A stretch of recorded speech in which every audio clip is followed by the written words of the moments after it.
Oh, to silence. Welcome. Good morning, everybody. Welcome and thank you for joining us today. It's great to see that this is such a popular event, and I'm sorry that we're starting slightly late. I wanted to give a special welcome to all of those of you who've come from abroad. I think we've got representatives from around 20 different countries today, and it's a real mix of funders, policymakers, academics, people from government, practitioners, and so I know that you're going to have as much fun talking to each other as you are from what you get from on stage today, so I enjoy the day. Just a little bit of housekeeping. If you haven't signed up for your breakout session later today, then there's a table outside. Please do that at the first break, otherwise you'll have trouble getting in. And we don't have a fire alarm planned, so if you do hear the fire alarm, it is the real deal. So you've got two exits at the back there and an exit at the side, and fire marshals, if we're so unlucky as there to be a fire, will be waiting to guide you out of the building. You can tweet using DSI Next and following Nesta UK and DSI for EU. So with that out of the way, perhaps it's worth just saying why Nesta is so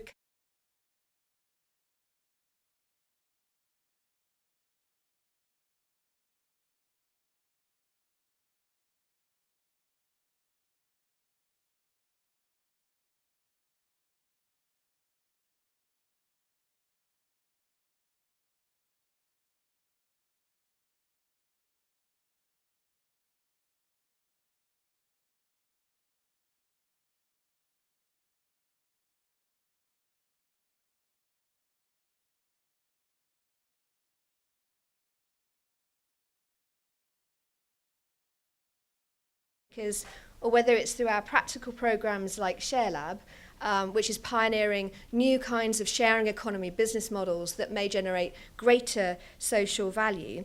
And amongst all of that, our focus has consistently been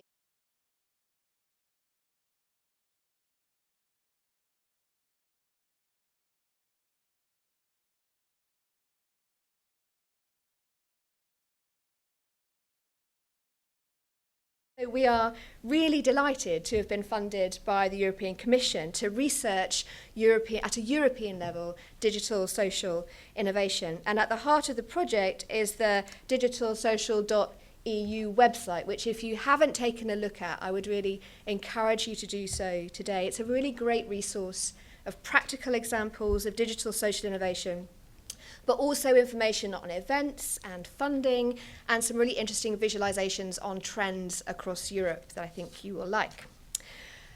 So today we're setting off and starting our day and in a very, very positive vein, because there are really a large number of reasons why we should be excited about tech for good and the growth of digital social innovation.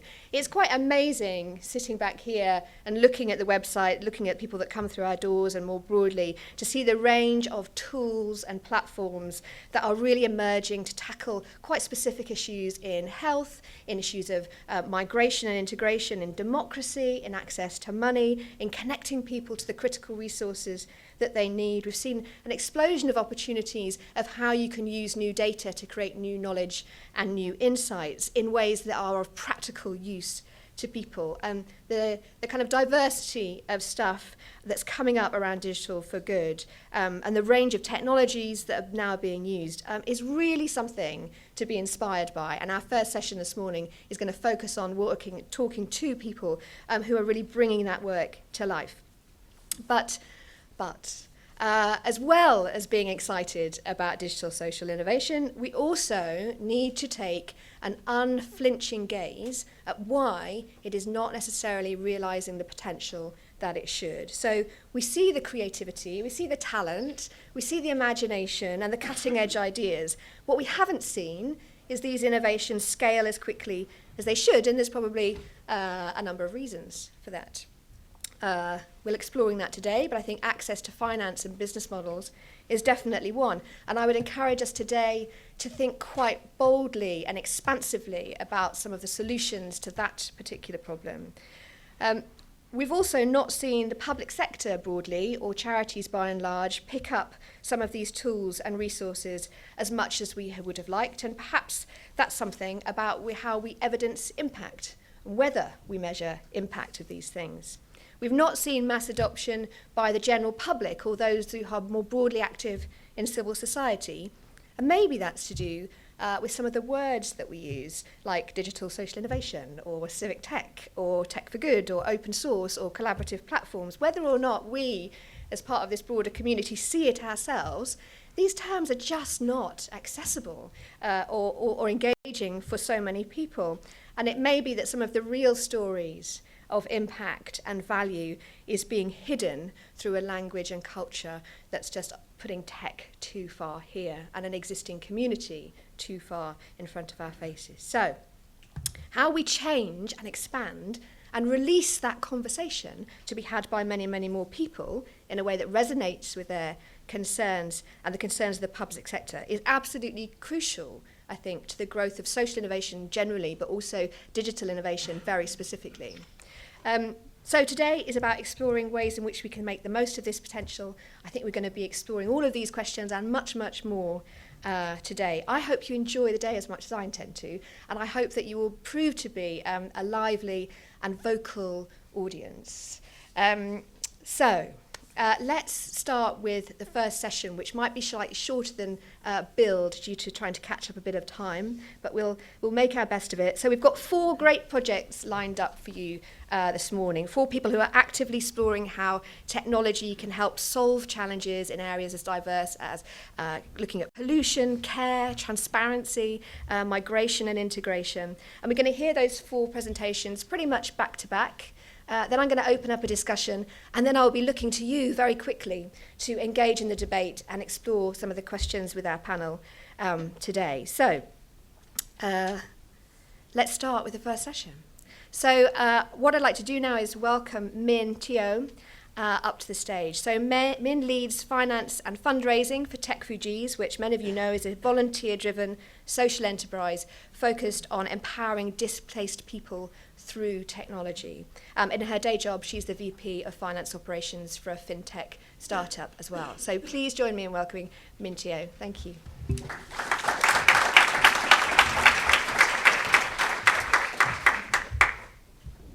Hi, everyone. Thanks for having me. Just wanted to tell you a little bit about Tech Refugees. So Tech Refugees was started actually just shy of 2 years ago in September 2015. Mike Butcher, who is our founder and chairman, was very moved by what was going on in the headlines, the disturbing images that he saw, and realized that there was a lack of a coordinated response from the tech community. So he put together a conference within, in a 2-week period. And, more than 300 people showed up. And, it was definitely displayed that people wanted to help, they just didn't know how.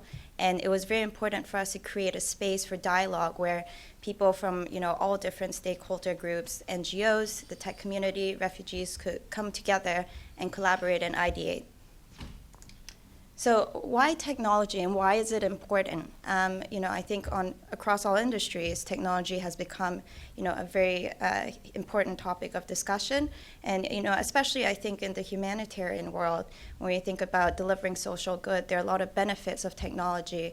You can make things cheaper, you can distribute information quicker, you can provide better access information to all. And that's something that we're really advocating with Tech Refugees.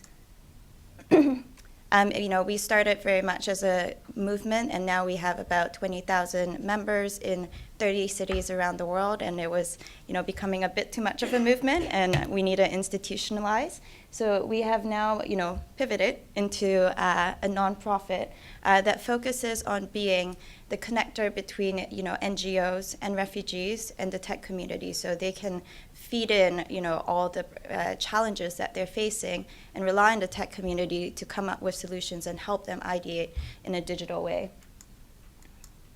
One thing that we do that's very important is we, organize on-the-ground field trips. This one was in Bekaa Valley in Lebanon, so that people who are working on these projects can see from themselves, can understand the issue from a refugee's point of view, from a worker on the front lines point of view. and create bottoms up. We hold hackathons and events across the globe. We've held about close to 100 hackathons and events where we bring people together to work on digital solutions. And very importantly, we make sure that there's always refugees at the events. So you're not building with a top-down approach. You're creating together. You're building with them as opposed to for them. One thing that we also bring to the table is our hacker mentality, using a bootstrap attitude of moving quickly, iterating quickly, and fixing from the bottoms up. One thing that, being on the ground has really made us realize is that there is, what brings us together is our desire to all be connected. And a lot of times this means having access to the internet, having, being mobile, being in touch with your family, using these tools for integration. So what we're doing is we're creating an ecosystem of NGOs, of investors, of techies, and refugees, where they can come together and connect and collaborate, and start to think about ways we can use digital social innovation to help humanitarian aid for refugees. Just want to give you some examples of the projects that we have come out of our hackathons and events and that we're still incubating. Since we started, about 70% of the winners of our hackathons are still going on, which we're very proud of, and we provide them as much support as we can. On the connectivity side, for example, we have some of our partners who are using mesh solutions to deliver Wi-Fi to refugee camps that are free and that's stable. A lot of them are also trying to use Bluetooth to distribute Wi-Fi to refugees in a quicker and more efficient way. This one is ATech, and this is about offering a prepaid card via blockchain so that refugees have access to some kind of payment method within camps. On the education side, we are focused on delivering massive open online courses to displaced people in Syria and Lebanon. Health, one of our partners as well is looking to use biometrics to coordinate health information from the journey to the settlement to the integration process so that you avoid duplication of effort. And information using chatbots, for example, to use text-enabled solutions where people who are on the journey or in camps can access information in a more efficient way. So that's a very quick intro to TechFugees. My time is up as well, and I look forward to sharing more about it with you in a bit. Great, thank you. Great, thank you, Min, and we'll go on quickly to introduce you to Guy Size, who is an award-winning creative director who's led the creative direction of projects with a whole range of corporates, including Google, Red Bull, Diesel, Wrangler, and others. And now Guy consults as a creative director for the Fab Lab Barcelona. So please join me in welcoming Guy.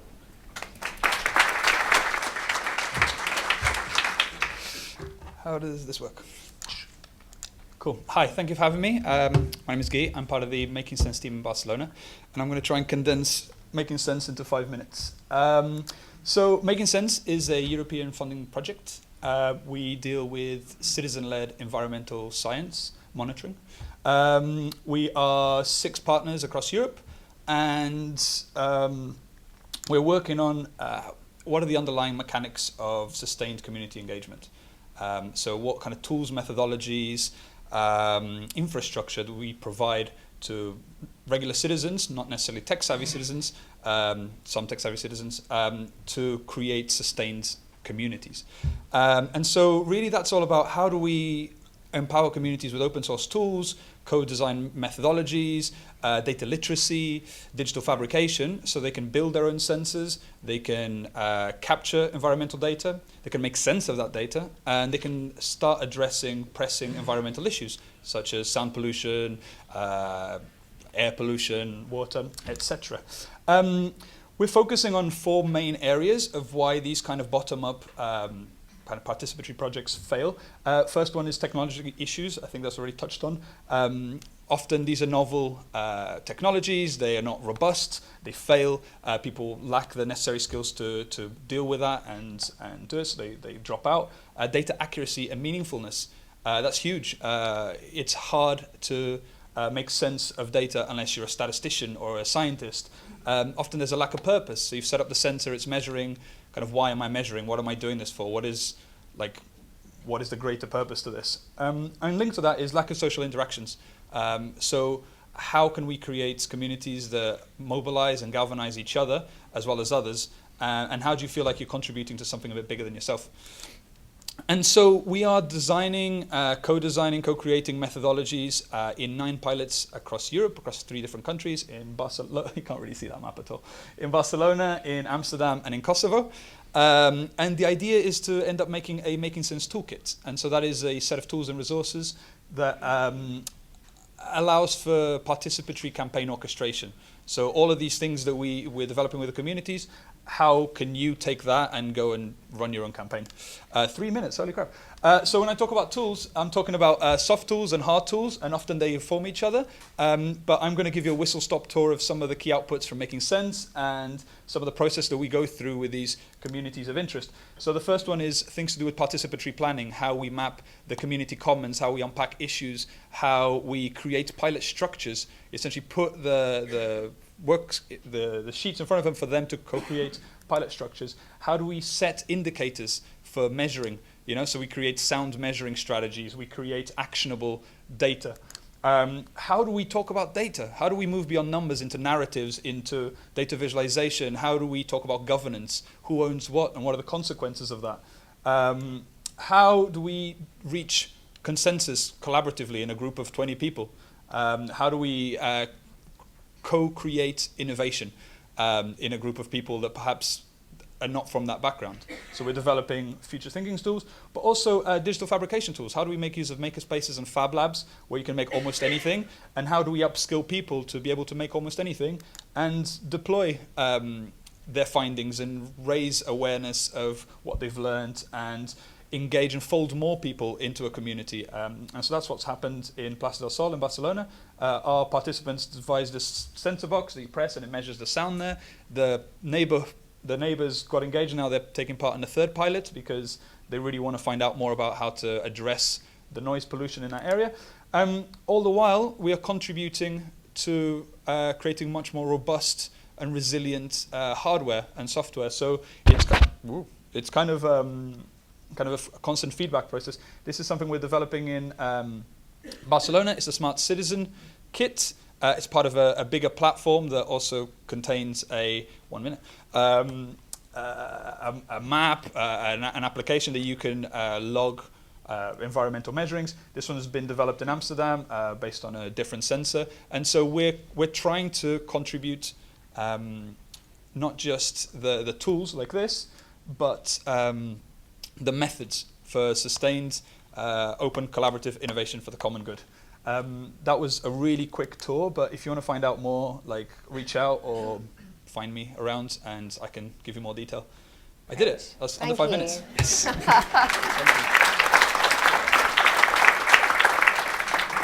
Thanks very much. I was saying earlier, it's really quite cruel to only give people 5 minutes and to do justice to your work, but we'll explore a little bit more in the rest of the session as well. So quickly, let's welcome now Hera Hussain. So Hera is the Community and Partnerships Manager at Open Corporates. She works with communities and journalists and activists and helps them embrace open data and technological innovation. Welcome, Hera. Thank you.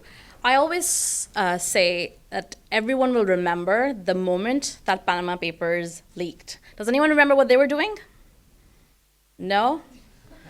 Someone, what were you doing? I think I was reading The Guardian. What do you think I was doing? Writing? Leaking? Wasn't doing either of them. I was hugging my cats and I was watching TV. And then I got a message on Facebook saying, Panama Papers. And I had no idea what that meant. And I just thought my friend had gone crazy. I was like, what about Panama? And he was like, the papers. I was like, okay, there are paper production in Panama. Are you going to Panama? What? He was like, just go to Twitter. How do you not know this? So I went on Twitter and I saw what was happening. And lo and behold, for the next 3 days, our website, Open Corporate's website, got so many hits it crashed for 3 hours. And our systems administrator had to stay up 3 nights and could not sleep because he was keeping the website on. Because 80,000 people almost every day were descending on our website, trying to search for people in their community, celebrities, politicians, and finding out how they were involved in the companies that were named in Panama Papers. So how does this relate to Open Corporates? So what Open Corporates does, it's the world's largest open database of company information, which means that we collect data about who runs companies, who benefits from them, what company structures look like, and we put that as structured data on our website. This is an amazing visualization of what I'll explain. But if you go to opencorporates.com, you can type any name and you get information about 127 million companies across 125 jurisdictions, and it's increasing every single day. So why is this important? It's important because like the people who from Uruguay, from Spain, from Italy, from the UK, from India, everywhere were going on this Open Corporates because they knew that people that they were aware of, there was something fishy there, or they might not be, but they just wanted to find out. And at the moment, it's really hard to do that if Open Corporates didn't exist.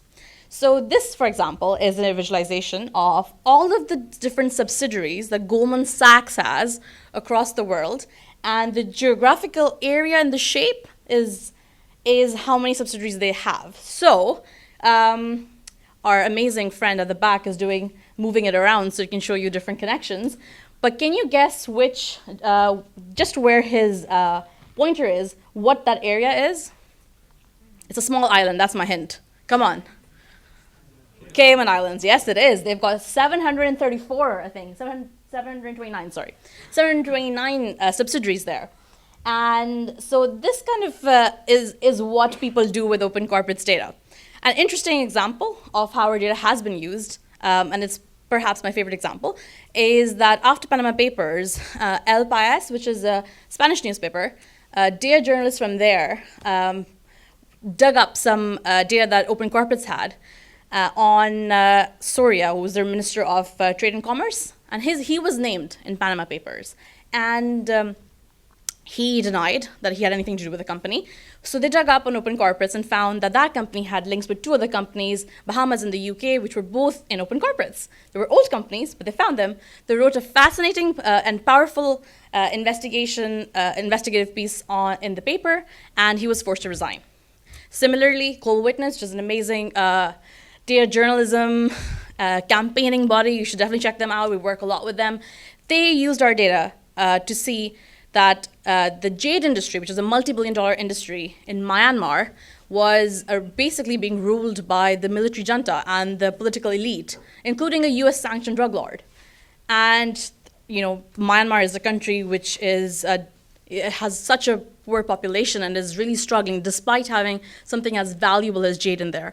So these are some of the different ways people use Open Corporates, and what our mission is to make sure that there's a URL for every single company in the world, because companies are at the heart of so much that happens in our society, whether it's politics, money in politics, whether it's extractives, whether it is tax evasion, whether it is corruption, money laundering, and that's what my job is at Open Corporates.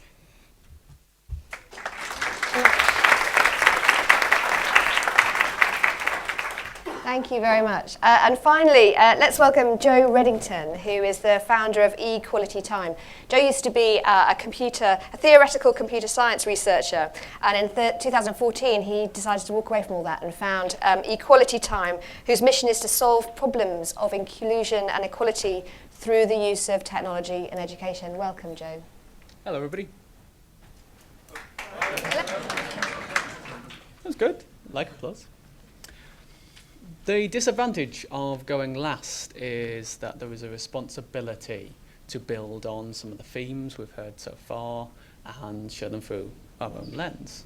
The advantage of going last is that you get a chance to read the room a little bit and find out what you guys are interested in. So I'm going to go big on motivation, very light on technical detail, and talk about some of the problems they're dealt with. So I want to talk about Richard. Richard has severe cognitive impairments, many physical disabilities, and behavioural issues that often result in violence. He's also my little brother. My mum tells this story best, but when Richard was very young, when we were very young, Richard didn't speak. And his teeth took a long time to come through. So one year I wrote to Father Christmas and said, "Dear Father Christmas, please bring my little brother some teeth so we can talk." His teeth eventually arrived, but his voice never did. When he was about 18, 19, he got a communication aid, similar to the one that Stephen Hawking uses, and it changed his life. But they're very expensive, and of the 32,000 people in the UK alone who need one, only 9,000 or so get one. And that's where we come in. So we run the Open Voice Factory. We produce the free, open source version of communication aids. From anywhere in the world, 2 clicks from communication. 10 minutes away from customized communication. Feel free to have a Google and check us out. And we have our problems. Right? Funding is difficult for all of us, not just at the level of there's not very much of it, but also the structure of how we apply for funding is not particularly applicable for people doing new and innovative and open things. Medical device registration is a mess. Right, that was some good nodding there for medical device registration. I feel your pain. But we have our successes as well. Many of them thanks to Nesta, so thank you. But there is right now a guy in Bangalore who is writing code for us. There is someone in Sierra Leone who is producing a translation of our page set for his cousin. We just had the Romanian translation come back and the Slovakian translation come back, and we are starting to make a difference. Now I'm aware we're running late, so I'm going to move on fairly quickly. But one thing I want to say is that we do run on volunteers. They are absolutely our lifeblood. So, if you are interested, please come find us at the end. Thank you very much.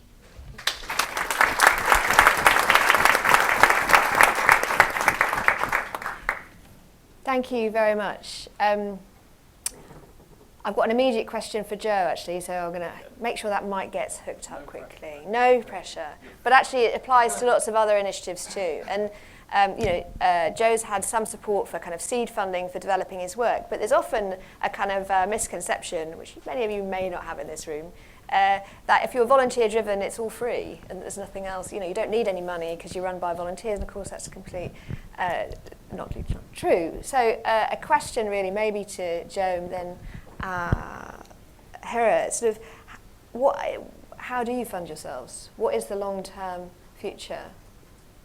So in terms of our funding model is it's in terms of the supply of training and support, particularly at the organisational level. So the way that the NHS currently works when they're supplying these sorts of aids is you might get paid for a very expensive piece of equipment, but very little funding for training, for support, for speech and language therapists, for OTs. Right? And we think that the way this should actually work is the equipment and the software is free, and you pay for the humans. Right? And this is the way forward. Interesting. Hera. So, for Chris Taggart, who is the founder of Open Corporates, it was very important that we would be sustainable because a resource like this needs to keep going. So the way we work is that we've got a very innovative business model. Our data is free on the website for everyone to search. However, if you want to use our API or download it, you either pay nothing if you're a civil society researcher or a journalist, or an open data project, and if it aligns. However, if you are a business, then we have big competitors who have 100, 200, 300 people teams, and we're just 10 people. So to them, we charge. And that's why we're based in Canary Wharf, as you can imagine. We have a lot of clients around there who use this data for business intelligence. So that keeps Open Corporates going. We use the profits, reinvest it back, and get more data and release more data. So the data is exactly the same that everyone gets. There's no difference there. It's just licensed on the way it is used. Great, thank you. Now, I'm going to open up for you to question and comment on what you've heard in a moment, but I just wanted to ask one question to Min and Guy, which is that this whole title of this conference is called What Next for Digital Social Innovation. And as you were talking, I was thinking that after the hackathon and after the kind of collection of data, what happens after that? What's the kind of logical pathway for the work that you do, that you instigate so well? Where does it go? Okay. So from a community point of view, what we want to try and create is that sustained engagement, creating more and more communities that are contributing data to a commons that can be accessed by scientists and journalists and that. Now, kind of piggybacking on a little bit of this, and one of the issues with our project was funded by a thing called the CAPC call, so Collective Awareness Platforms for Social Innovation, and it was a 2-year project. Now, ironically, our project's impact is measured well after the project is finished because we're measuring legacy and sustainability. So we're trying to implement not necessarily a business model, but a sustainability plan for these communities. And this is something that I guess to us next would be to be able to talk to the European Commission about what are the pathways for funding the sustainability of these projects so that they don't end when the funding ends, and that these communities can have some support to establish themselves and continue creating, contributing data. For Tech Fujis, I think it's quite similar as well. After the hackathon, I think it's very much up to the individual teams to decide how far they want to take it on. But how we can support them is really by leveraging the power of our network. So, we provide them with access to our network of mentors, of advisors, of investors to help them get to the path of their own sustainability.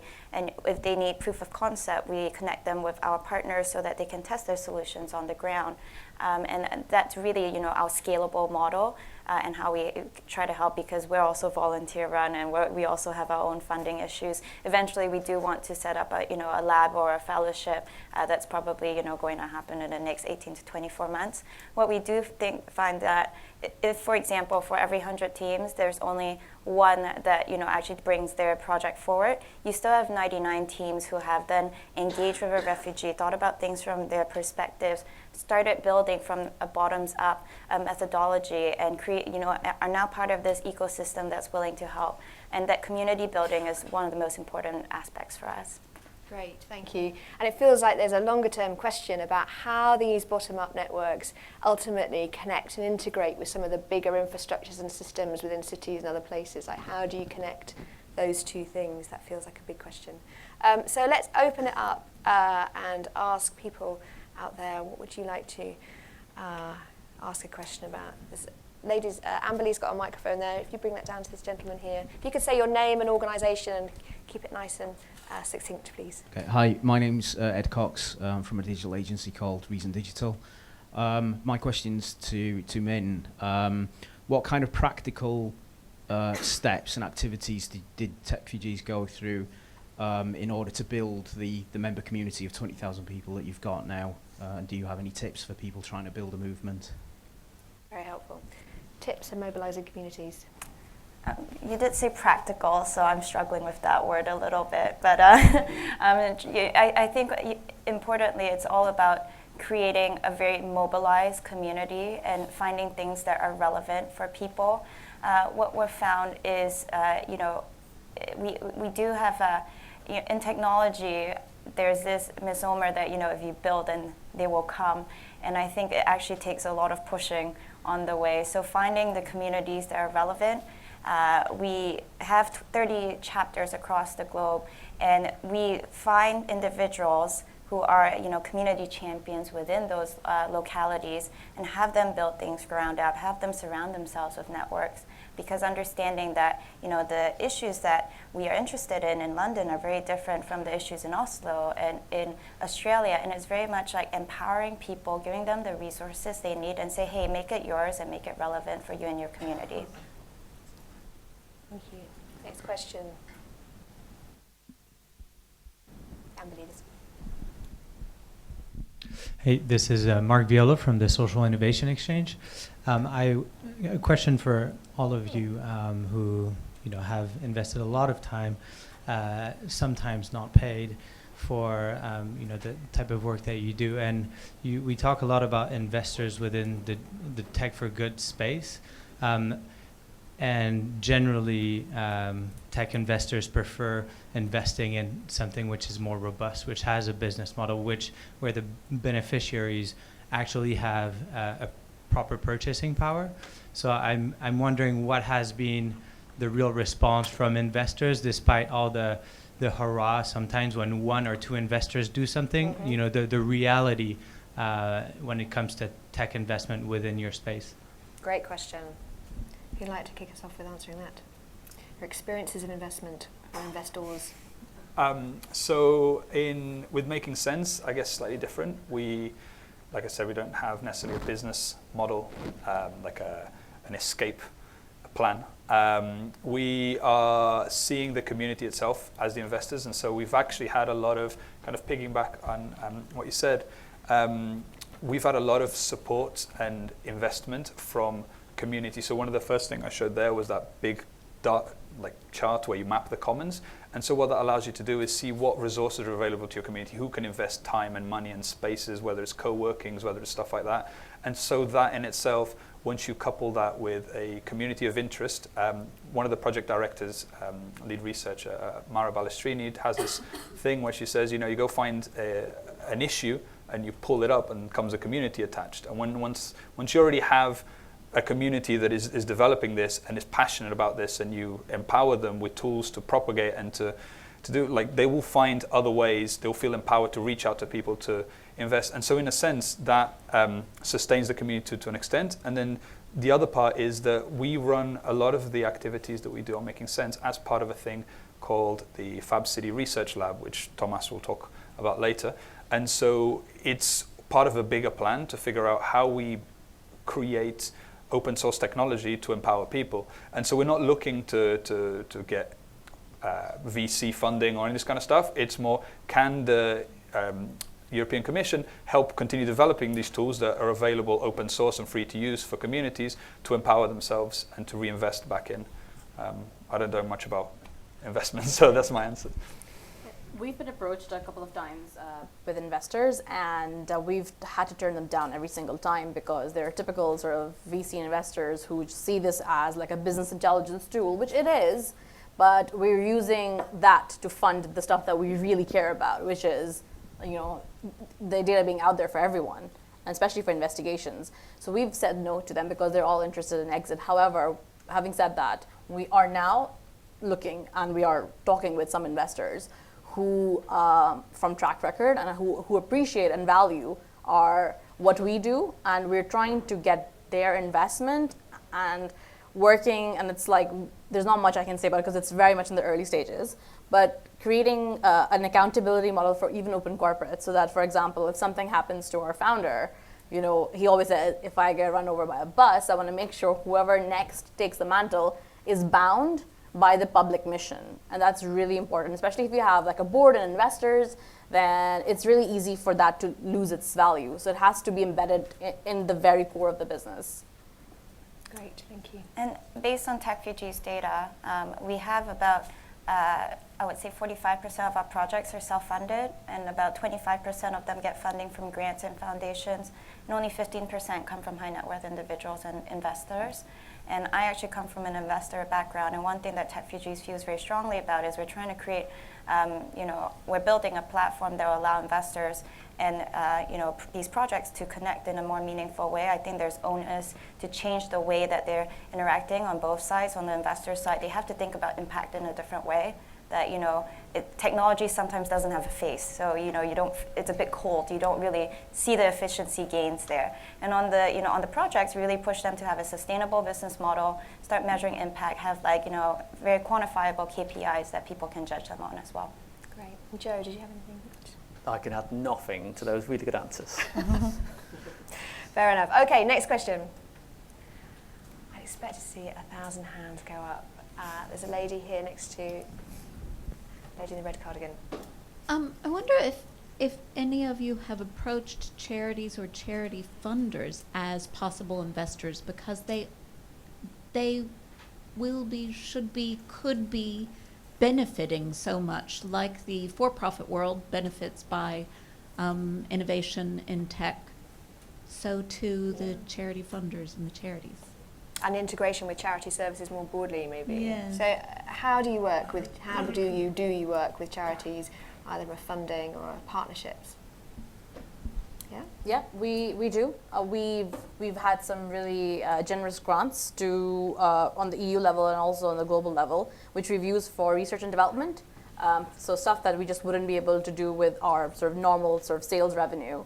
So we've done that before, and for one of our projects that we're doing with 6 other civil society organizations, it is 100% funded by DFID, and right now, the pilot.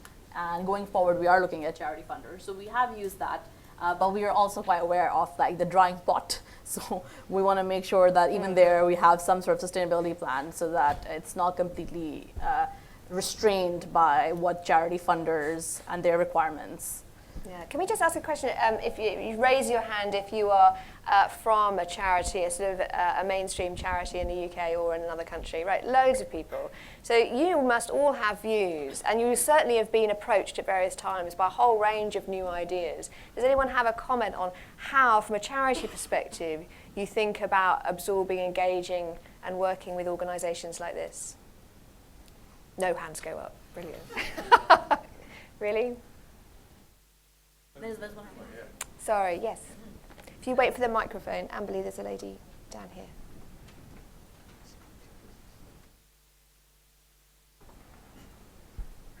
So I think I might have a very practical example of how the charity sector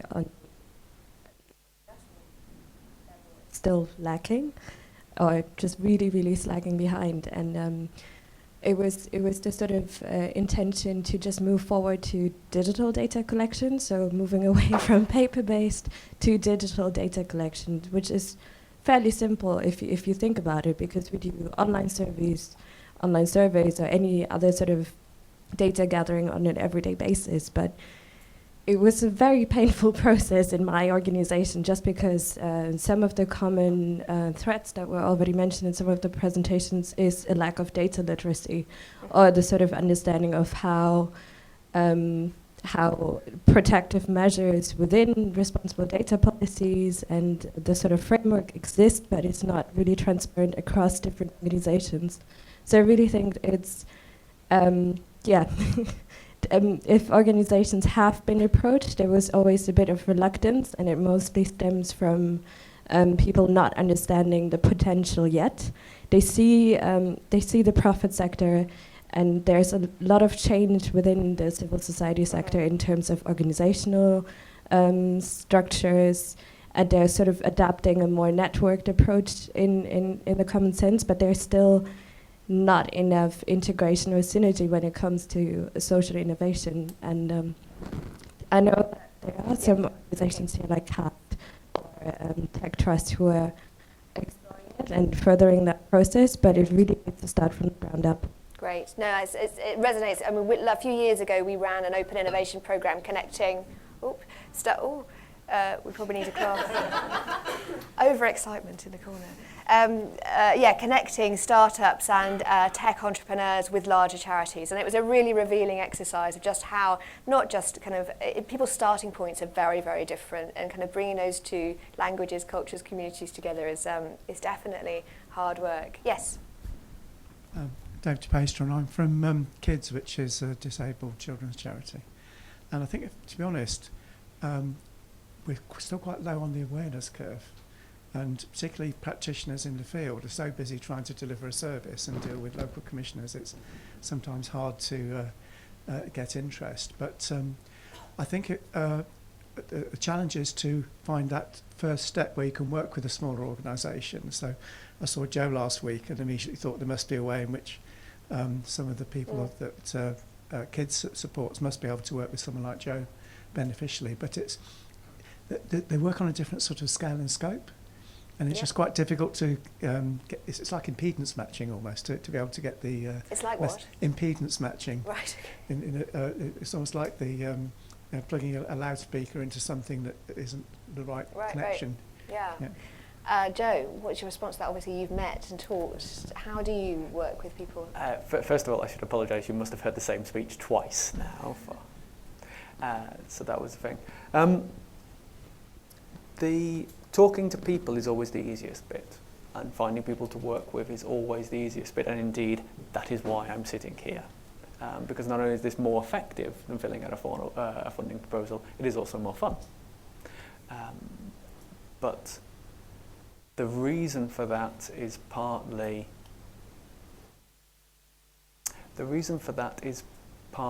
and I want to bring it back to your comment here, which is that it's not just about charities not really starting at the same point. Even if you have a funder who is, or a charity or a organisation that thinks they want innovation, as soon as you start going through the processes, as soon as you start filling out the forms, it becomes very, very clear that this is... how long have I got for this answer? Not a minute. It becomes very, very clear that the system doesn't work. So those people who put up your hands as funders, I'm not going to make you put up your hands again, but I love you, right? My organisation is mostly grant funded, and if you want a coffee, just DM me, I'll go get you something. It's brilliant. What I'd like you to do is tonight go home and download your organisation's funding request form, and then think about the organisation Just Giving. Just Giving started in 2000 and has directed £1 billion worth of charity funding to good causes. Now imagine it's the year 2000, right? George Bush, that was an awful president, right? Current events, there we go. Imagine you're filling out the form for Just Giving and look at your form and go, oh, hang on, is this reflecting innovation, or is this not the thing? Because what you might find is, hang on, we're still using a system which is designed to get minibuses for community centres, and community centres need minibuses. Right? But if you want innovation, you don't do it with 18 questions which all have a 100-word limit. There you go. Don't applaud. I feel like we've I've said got something 5 stupid. minutes left. I've got one question for all of you. I'm going to hold back for a minute, and then let's take maybe 1 or 2 remaining questions from the floor. Yes? Hello? Joe, the Ellen MacArthur. Could you take the other microphone maybe, because I think that's, thank you. Hi. Hi. Hello. Joe Murphy with the Ellen MacArthur Foundation. And to your earlier point about how, working with organisations like the smaller growing businesses, we don't make grant funding, we don't make donations or investment of any kind, but we recognise that we do have assets across our organisation, and where it makes sense, we try to bring in smaller businesses to that mix because we recognise it's such an important component of what we do and what we're trying to do. The challenge that we see a lot is actually where there can be real value generated for those businesses, because they come into our network, which is large organisations which are operating at a different scale. So it's a mismatch. But my question, just building on your closing comment, Helen, which is around plugging into larger institutions, public bodies, and I wondered if Joe had a comment on kind of the NHS and interactions with the NHS, because I'd be quite intrigued to see how they are responding to your work. How does that David and Goliath relationship work? Depends on the person, and this is a good point to do some thank yous and to address something that should have been done first. In terms of organisations and working with things in terms of resources, is the My Society guy here? Yeah, we do have someone here. Yes. There we go. Hello. Without My Society, I wouldn't know that there are 23,000 people who need the work that we're building because of their freedom of information work. Right? And My Society provide lots of resources, and that makes things really, really useful for work like ours. Right? It doesn't have to be money. It doesn't have to be on the thing. Where's Ed? Ed? Ed who? Ed of Newspeak House. There we go. Ed's currently you're currently running, letting people work in your space for the election, right? Right, and that's a resource that people are making available that doesn't need a form and is beneficial. Now, my relationship with the NHS has been adversarial because I needed to make a couple of hundred freedom information requests using My Society software to actually get the information of what they're even buying and if they're buying it.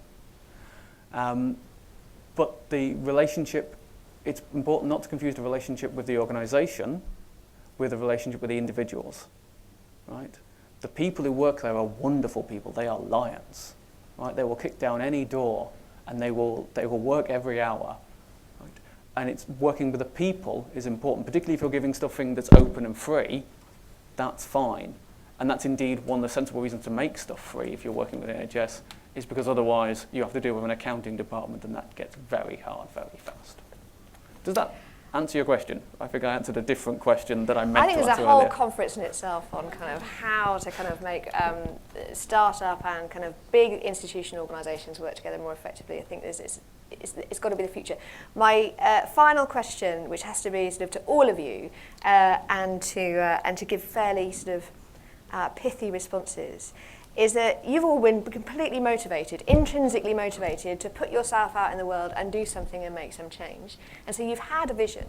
And so what I'm interested in, if you cast yourself forward 5-10 years, what is it you really would love to see happen in this space, and more broadly in terms of the fields in which you're working in? And I'm going to be cruel. Min, I'll start with you. I think TechFugees, for us, our mission is simple. We want to see technology being used as a tool in all humanitarian aid in 5 to 10 years, and that's the goal. I think the goal with these kind of projects is to carve a seat at the big table for everyone. This technology already exists. It's not like revolutionary technology. It's just becoming accessible to people. And it's about empowering people to bring data to say, like, this matters to me. And also with that, give them the literacy to not be exploited, and to understand what their environment is like. And I don't just mean like just to do with the air and the water and stuff, but literally their social environment, their financial environment. To be able to be data literate in the next 50 years is going to be like being able to read. And so if we don't start creating those things now, if we don't start upskilling people with those skills, we're going to just create giant disenfranchisement. So I want for projects like this to start kind of instigating those types of things. Thank you. Hera? For open corporates, we'd love it if we didn't have to exist in 10 years.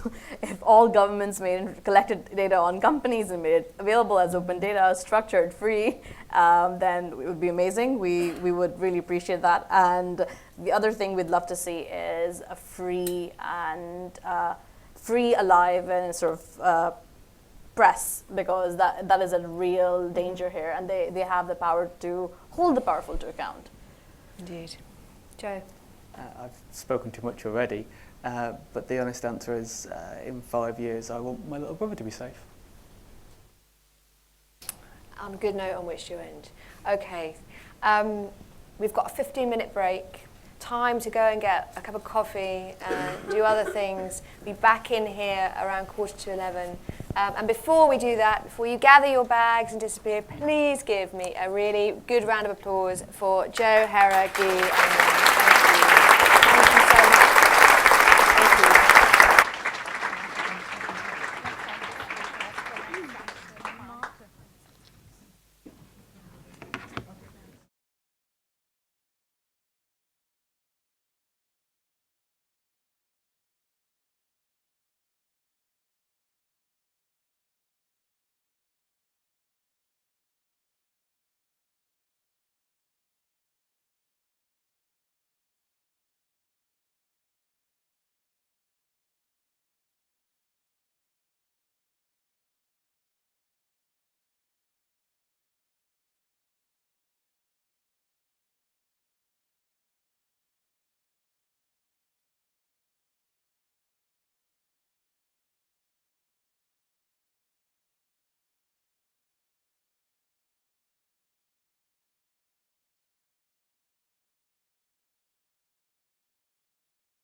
Hi, morning everyone. Again, we've managed to get a couple of minutes behind, so I'll try not to take up too much time of the following session. I'm Matt Stokes, I'm a researcher here at Nesta, and I've been leading the research part of the DSI for EU project over the past few months. While it's me up here today, I'd just like to give a special thank you to all the colleagues at Nesta, at our partners at the Varg Society and SUPSI, and all the people who have taken the time to sign up to the digital.social.eu website, all the people who have given up time for interviews and for feedback on the research we've been doing. It really wouldn't have happened without you, so thanks. So we just heard from 4 innovators who are doing really great stuff and delivering impact in different fields, using things like crowdsourcing, open data, open hardware to provide solutions in a range of social areas. But we're still a long way from DSI entering the mainstream. And as Helen mentioned, part of this might be because we still can't decide whether to call it DSI or civic tech or tech for good or social tech. But mainly, I think it's just a problem that the average person on the street or your friend down the pub doesn't really know how technology can be used to solve social challenges. And the same is true for civil society organisations and the public sector. As Guy said just a few minutes ago, DSI doesn't have a seat at the big table yet. So for our research, we use the database gathered through the digitalsocial.eu website, which is almost 2,000 organisations and over 1,000 projects, along with over 30 interviews and countless other conversations at events and so on. And we wanted to answer 2 main questions. Firstly, what does DSI look like across Europe today? Secondly, why hasn't it grown quite as much as we might have liked it to? And I should say here that if this presentation might come across as a little bit pessimistic, I really don't intend that to be the case. It's more that I think as a community, we should be asking ourselves hard questions about how we can grow DSI to the next level, how we can make sure that it's not just the group of us in here and hundreds and thousands of other people across Europe who are getting involved, but the 500 million citizens who live in this continent. And then from this, we've got some recommendations that we have put in our report.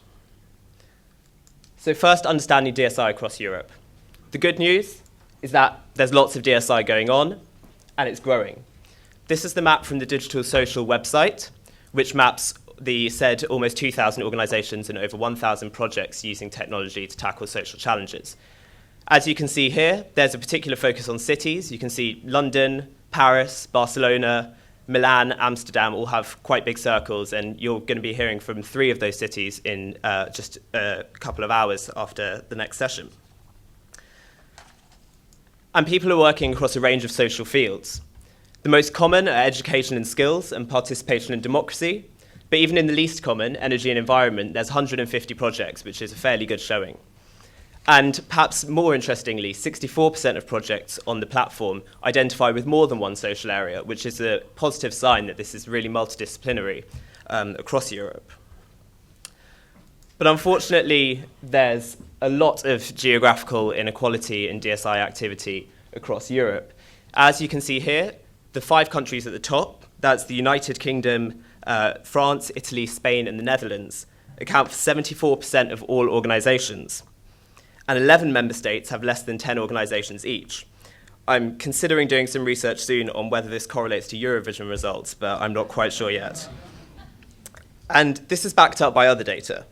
So my colleague Jonathan, when you look at the report, will see that he's done some experimental analysis of Twitter data, which found that 80% of tweets about DSI, identified using certain hashtags, came from just 5 top countries. And it's important to note this isn't to suggest there's less appetite for DSI in those countries. In fact, there's a lot of really great stuff going on, like, for example, the accountability and transparency work going on in Eastern Europe. It's more that the infrastructure and support isn't there to help the DSI practitioners make their way. This is a map of the network of DSI organisations, or more specifically, of all the organisations and projects. And if we look at the next slide, we'll see only projects which are linked through other organisations, i.e. networks. It's quite a lot smaller. So we think there's a lot to do to build networks within DSI, to link practitioners up to each other, to link different stakeholders, funders and policymakers and practitioners and so on. This is really essential because we need to coordinate action, we need to develop shared agendas, We need to prevent duplication, which is actually happening quite a lot across Europe. We speak to people who are doing stuff in one country, and then a week later we speak to people doing very similar stuff in another country, and they just don't know what each other are doing. But luckily, there are quite a few networks across Europe today which are doing a lot of work to link these practitioners up. Again, you'll be hearing from a few of them straight after this, and a few more over the course of the day. Some of them are have a very broad remit, like Nesta or the Varg Society.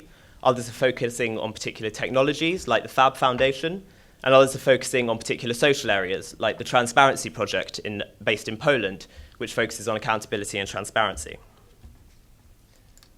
So there's lots of growth, but there's also some challenges. In our research, we identified 6 main challenges, which are clustered into 2 groups. 3 which are at the system level, that's the funding and investment, the digital and business skills and adoption by civil society and public sector. And then there's a set of challenges which practitioners face at the initiative level: citizen engagement, impact measurement, and financial sustainability. Given the scope of this research report, it's all quite broad, and of course every social area and every type of technology will have their own particular challenges, but unfortunately they're probably for the following research projects. So I'm just going to give a couple of headline figures or findings on each of these topics. Firstly, in funding and investment. So funding and investment in DSI is insufficient. That's probably not going to come as a surprise to anyone. I think most people in most areas would say we need more funding. But probably more importantly and more interestingly, much like the activity, it's unevenly distributed across Europe.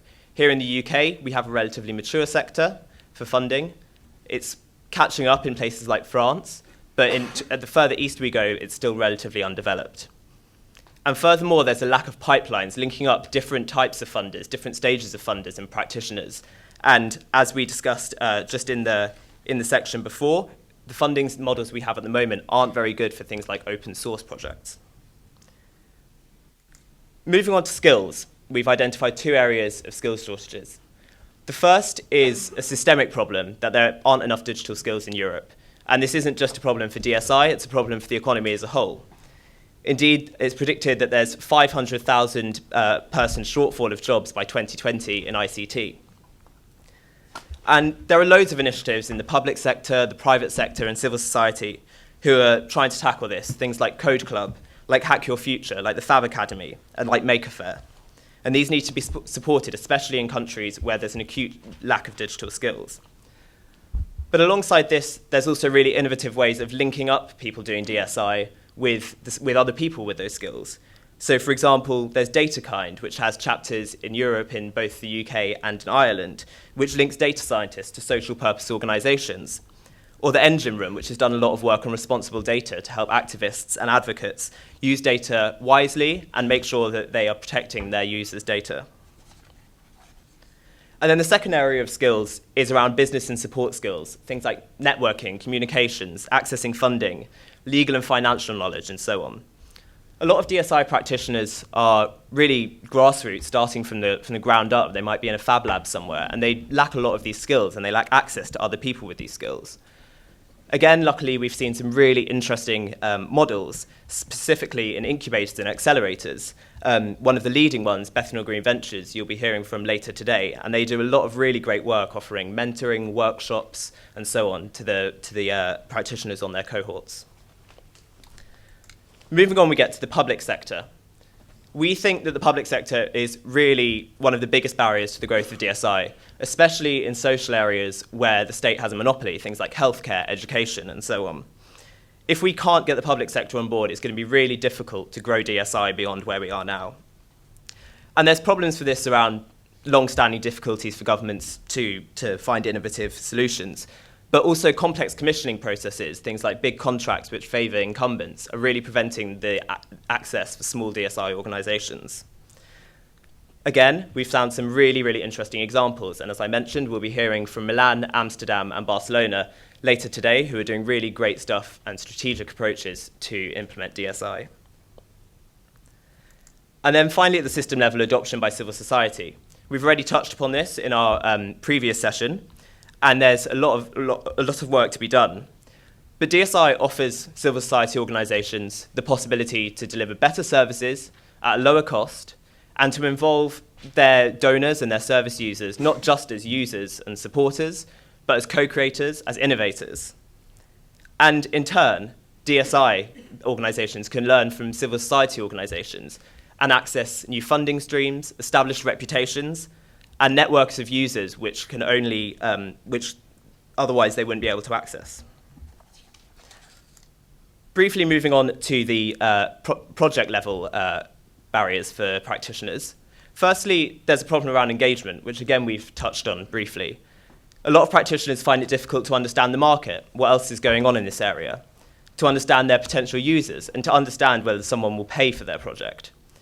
And indeed, we heard the exact phrase, build it and they will come, that some people think a great service or a great tool, you just need to put it out there and people will start using it.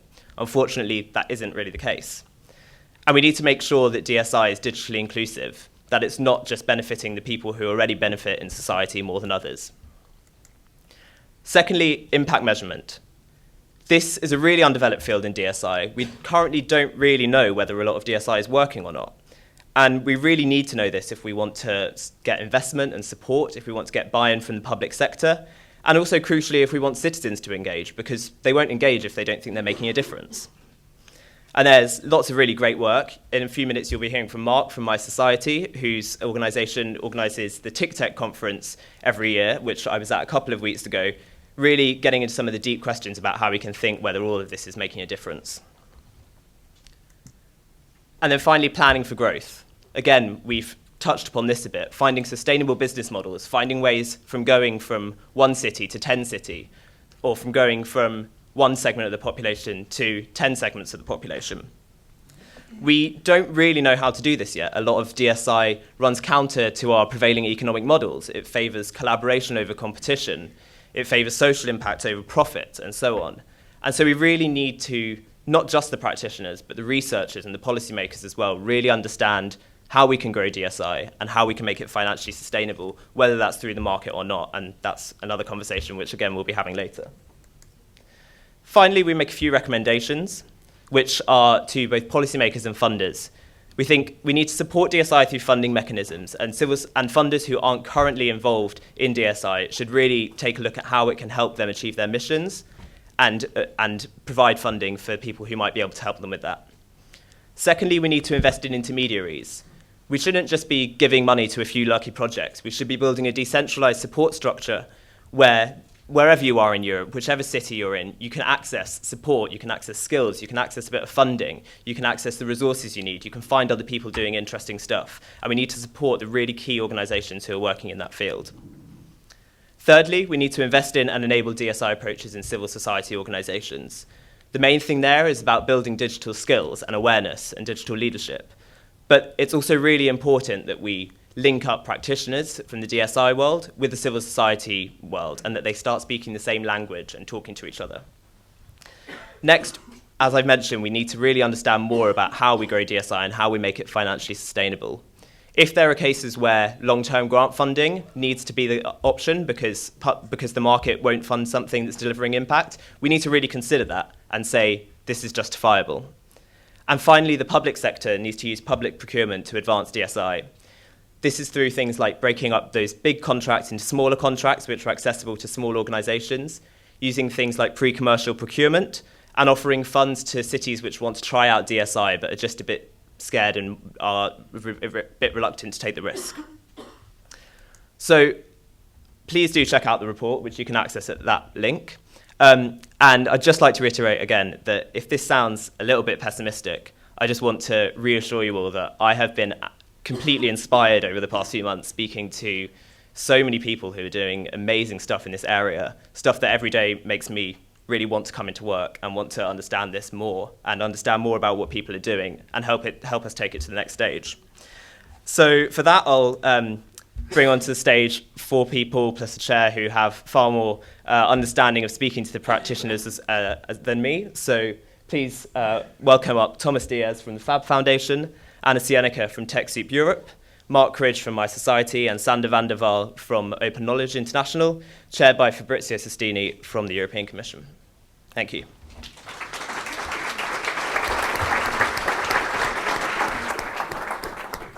Thank you, Matt. So my name is Fabrizio Sestini from the European Commission, and we have been keen in the last years to support digital social innovation. Actually, the first step in that direction was a study that we committed in 2012 to Nesta. By the way, they won the call for tenders, to investigate the potential and the emergence of digital social innovation in Europe. And that might be considered as a precursor to this activity, to this report that was just presented. After this, we went on and we launched an initiative called the Collective Awareness Platforms for Sustainability and Social Innovation. Nickname is CAPS. And this was an initiative to support, to stimulate the emergence of online platforms oriented at creating collective awareness in citizens about sustainability challenges and about collective solutions to these sustainability challenges in areas as diverse as could be open democracy or environment or makers or citizen science approaches. So the qualifying element for projects to be funded under this area was the innovativeness of the approach. So a methodology leveraging on network effects, on collective intelligence, on multidisciplinarity. We introduced an additional requirement to have in the consortia at least 2 partners from different disciplines than ICT. So not to have technology-driven solutions, but rather socially oriented solutions, exploiting advanced but also existing network technologies to make their best for society and not just for business and commerce. So this is an initiative that insofar as had 3 calls for proposals with a total budget of some 65 million and 36 projects running over, that we have launched in the last 3-4 years. And you can find, of course, more details, and perhaps actually I know that many of these projects are present today and you can interact with them. But so we think that this is a very important area, and we hope to be able to continue supporting this in the future. But of course, to continue supporting this, we need more proof of evidence of the impact of these activities. So a big problem, as Matt put in evidence, was how to measure the impact of these activities, but also to find ways to sustain them, to grow these initiatives, to make more impact, to make more users and more citizens involved in this. And for this, I look forward to the participants to this panel to get some useful insights. So they've already been introduced by Matt, but I will start then from Thomas. Thomas Diez is the founder, one of the founders of the Fab Lab Barcelona, and is also leading the Fab City Research Laboratory. But no further ado, please. Thank you, Fabrizio. Well, for us, I think it's it's a kind of interesting to see how digital is becoming so important. No, to make a little bit of background, thinking in the work on Fab Labs is basically how we are going to prepare for the coming revolution in fabrication. As we had the revolutions in computation and communications happening in the last 50, 60 years. We are now in the beginning of a fundamental change in the paradigm of production in the world through the introduction of digital fabrication tools. So as we change television for YouTube, we are looking forward what is going to be the future of production. And I'm quite sure that it's not going to be 3D printers at home, which is kind of the simplification of the McDonaldization of the future of digital fabrication. Our work has been has been focused on enabling this transition somehow to making not only technology accessible, but also connecting the different initiatives and helping new ones to come and join what is the world of Fab Labs, digital fabrications, the maker movement, and so on. Since 2010, 10 years ago, we started Fab Lab Barcelona, which in collaboration with the Center for Bits and Atoms at MIT. And since then, we have been trying to nurture the growth of a Fab Lab network. And basically, that means creating, on top of this infrastructure that is pure technology, programs and projects and platforms that enable somehow the interaction between this community. No? So I think that right now, with the more than 1,000 Fab Labs in the world and duplicating every 2 years, we are growing at a pace similar to the Moore's law that for microprocessors.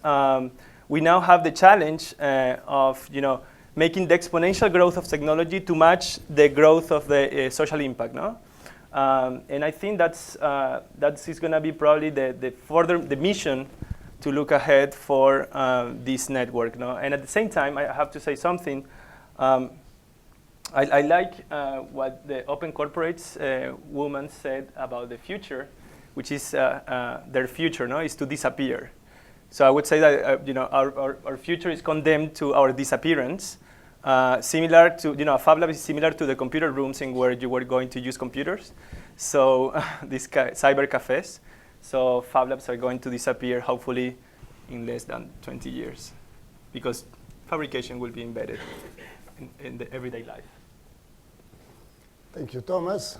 So we move for these initial statements, and then we will open up discussion. Next will be Anna. Anna Senica is Vice President of TechSoup Europe. And TechSoup is an organization serving some 250,000 NGOs in Europe, and actually worldwide, if I understand correctly, helping them to make the most of technology. So, yeah. Anna. Hi, thank you for having me here. TechSoup is a global organization started in San Francisco in 1990. I'm coming from the European headquarters, which is based in Warsaw, and our mission is to provide technology solutions for NGOs and for social activists, and we do it through a donation program when we are providing donations in the form of software and hardware.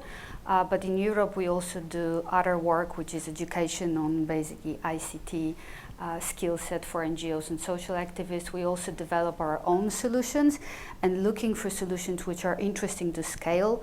So for instance, we scaled in Warsaw one of our colleagues' solution, SICAN. It's an open data platform. So we are trying really to take most of what is in the market, so-called NGO marketplace, and scale it and help others basically to make the right choice and to help them to adapt and to be able basically to understand technology better for their social life.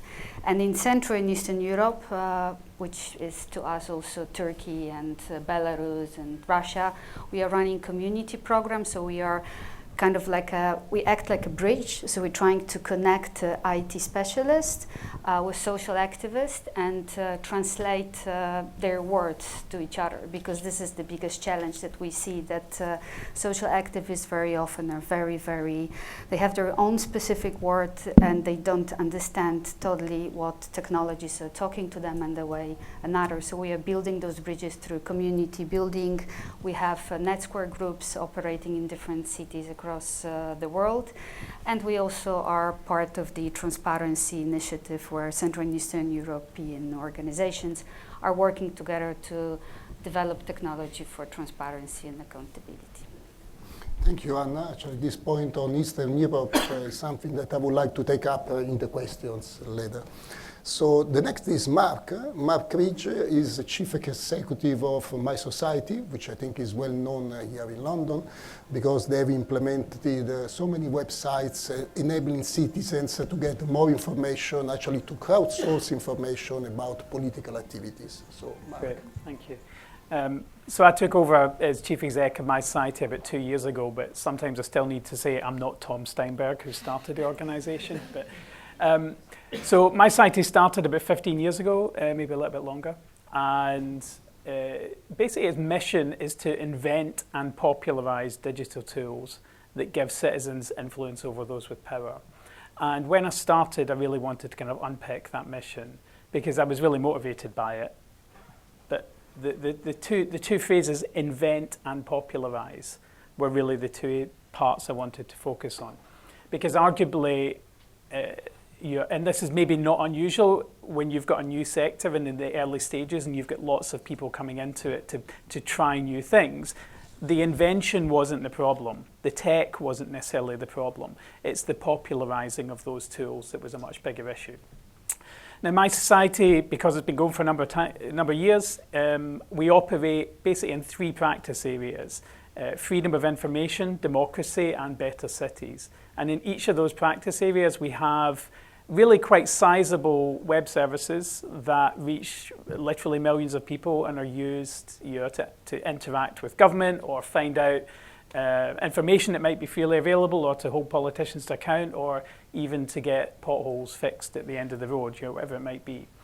And Matt talked about this earlier through our TIC work, which is the Impacts of Civic Technology conference we run each year. That's really driven by our research team. And the mandate of our research team was to take a really close look at the work that we do and the work of other civic technology or DSI organizations. I'm not going to get involved in the debate about what we call this stuff. And one of the key findings from this research we did a couple of years ago was we're not necessarily reaching the groups of people who could benefit from this technology the most. So, for instance, take fixmystreet.com in the UK. That is largely, the people who use that are mainly older white men. So pale, male and stale is I think the common description, much like myself, I might add. So what we were seeing with something like fixmystreet.com is we're largely seeing channel shift. You're seeing people who were already entitled, already quite comfortable picking up the phone or going into the local council or writing to their MP, who felt they had the right to do that. They were using a more convenient platform to manage those interactions. So when it comes back to the popularizing, it's not, for us, it's not just about the how can we get not just 10 million, but 100 million people. It's how can we get more of the people that could genuinely benefit from this the most.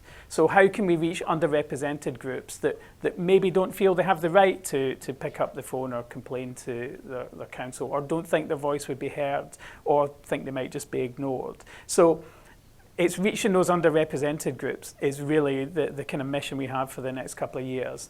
Now, as someone who's pale, male and stale, I don't represent those groups. So where we've actually seen most success in our work internationally is we always work very closely with partners. So we operate our services in 44 countries around the world, but all of our staff, 27 staff, all based in the UK. So the only way we're able to do that is because we work with an NGO or a media partner or a government in each country. They run the services day to day, but we provide the technical expertise and so on.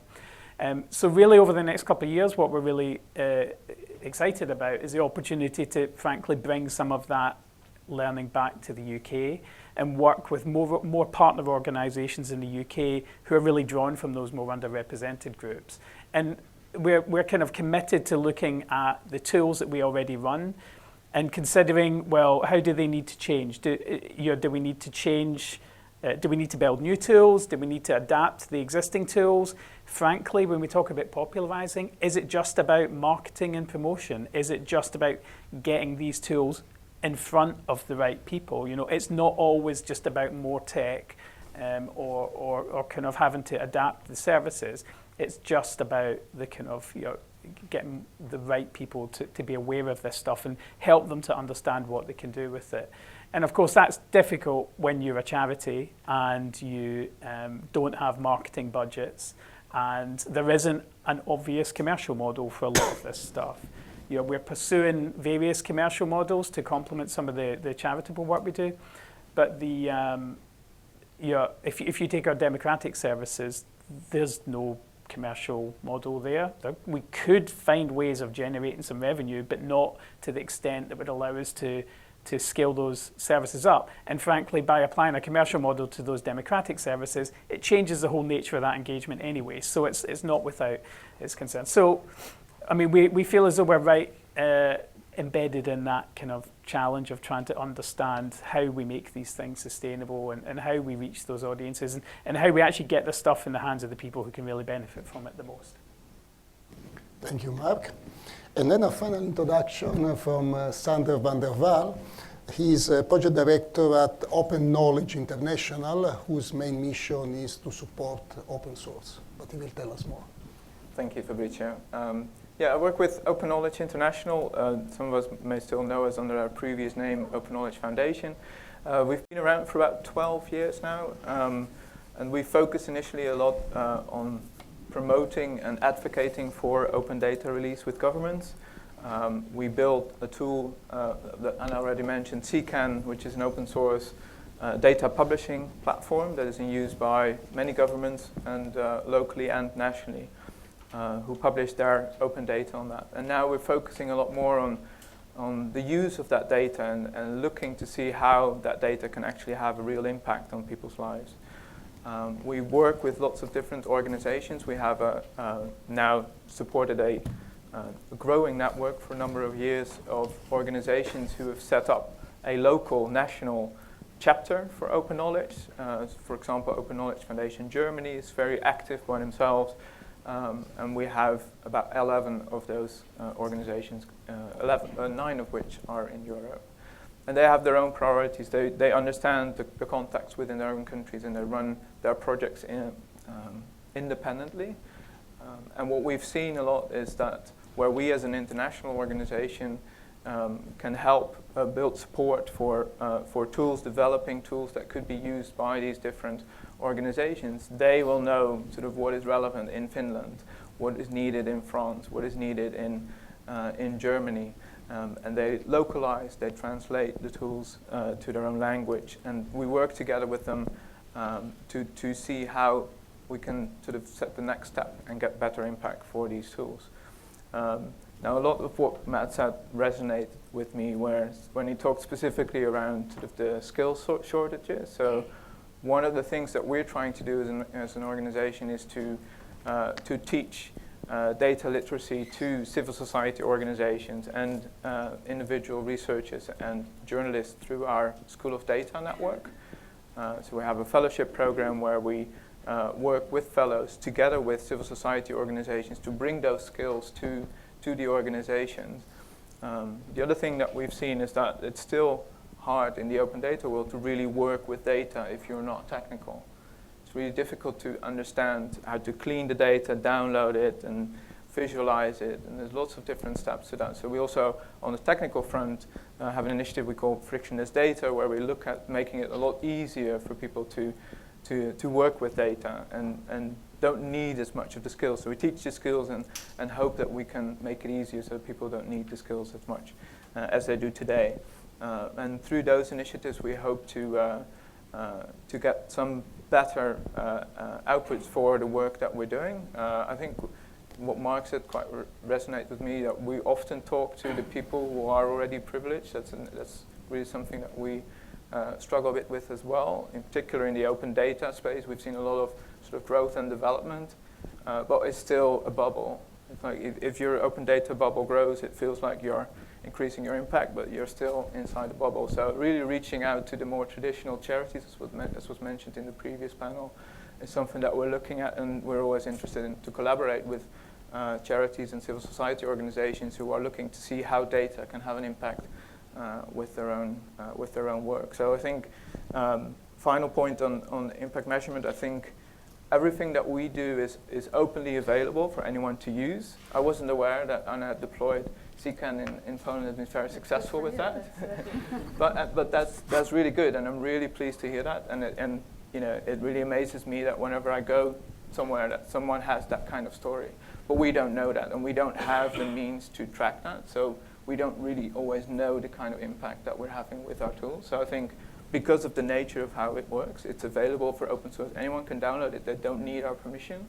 So we also don't always know what people are doing with it and the kind of impact that they're creating. So I think there's more that we can do to really map that out. And look forward to talking more about that. Thank you, Sander.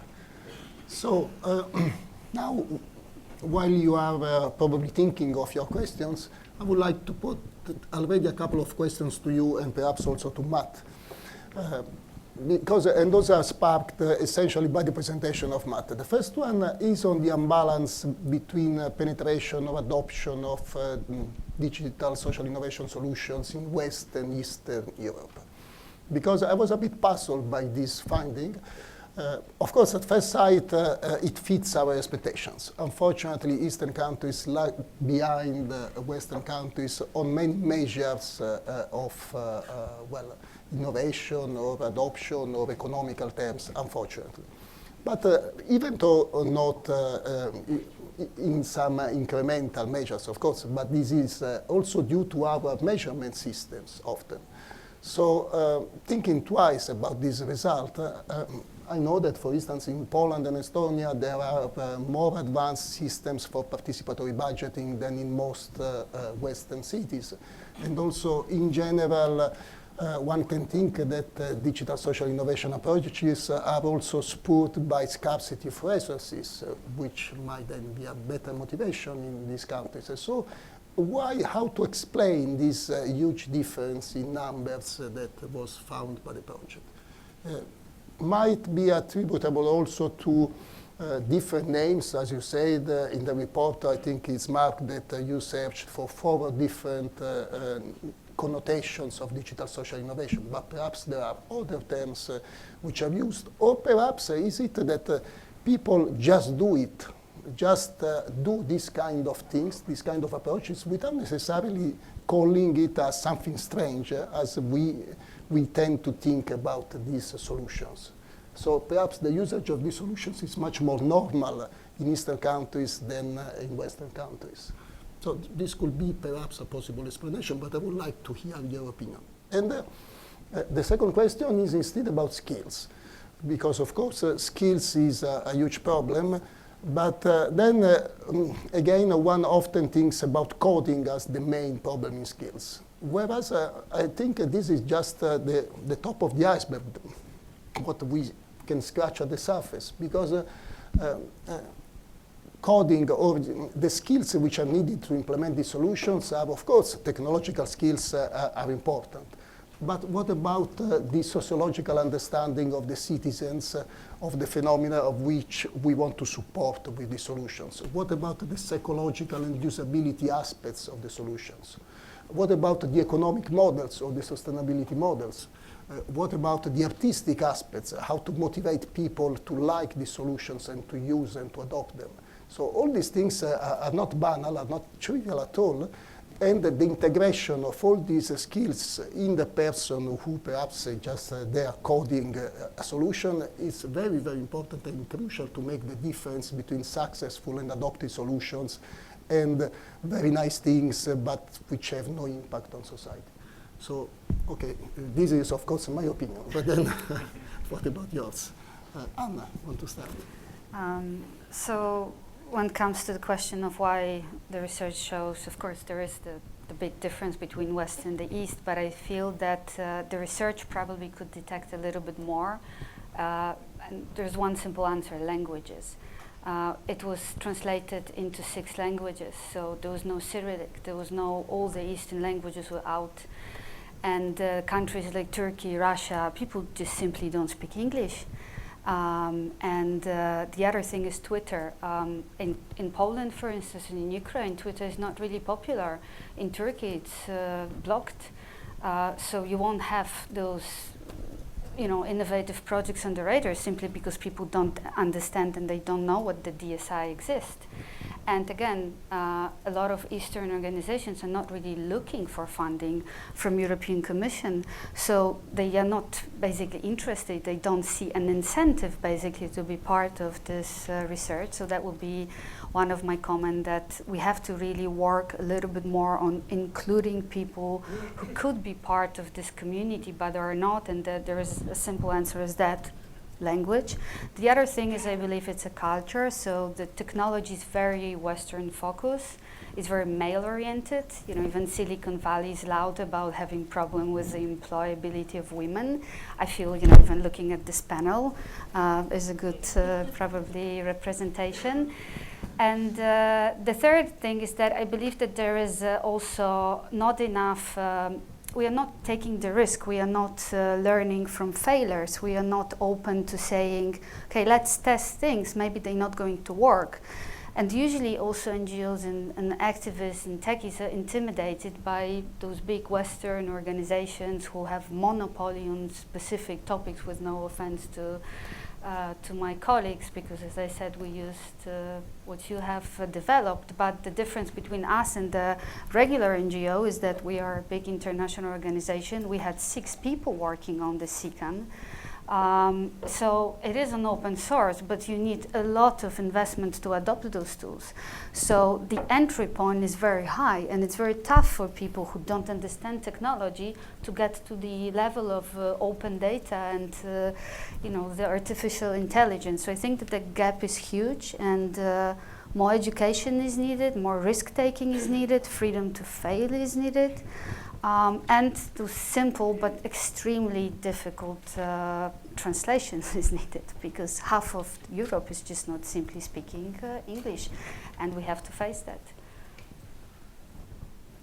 No, I pretty much agree, and probably I'm not really entitled to talk about the West-East division, but I pretty much agree on the type of mapping that you use.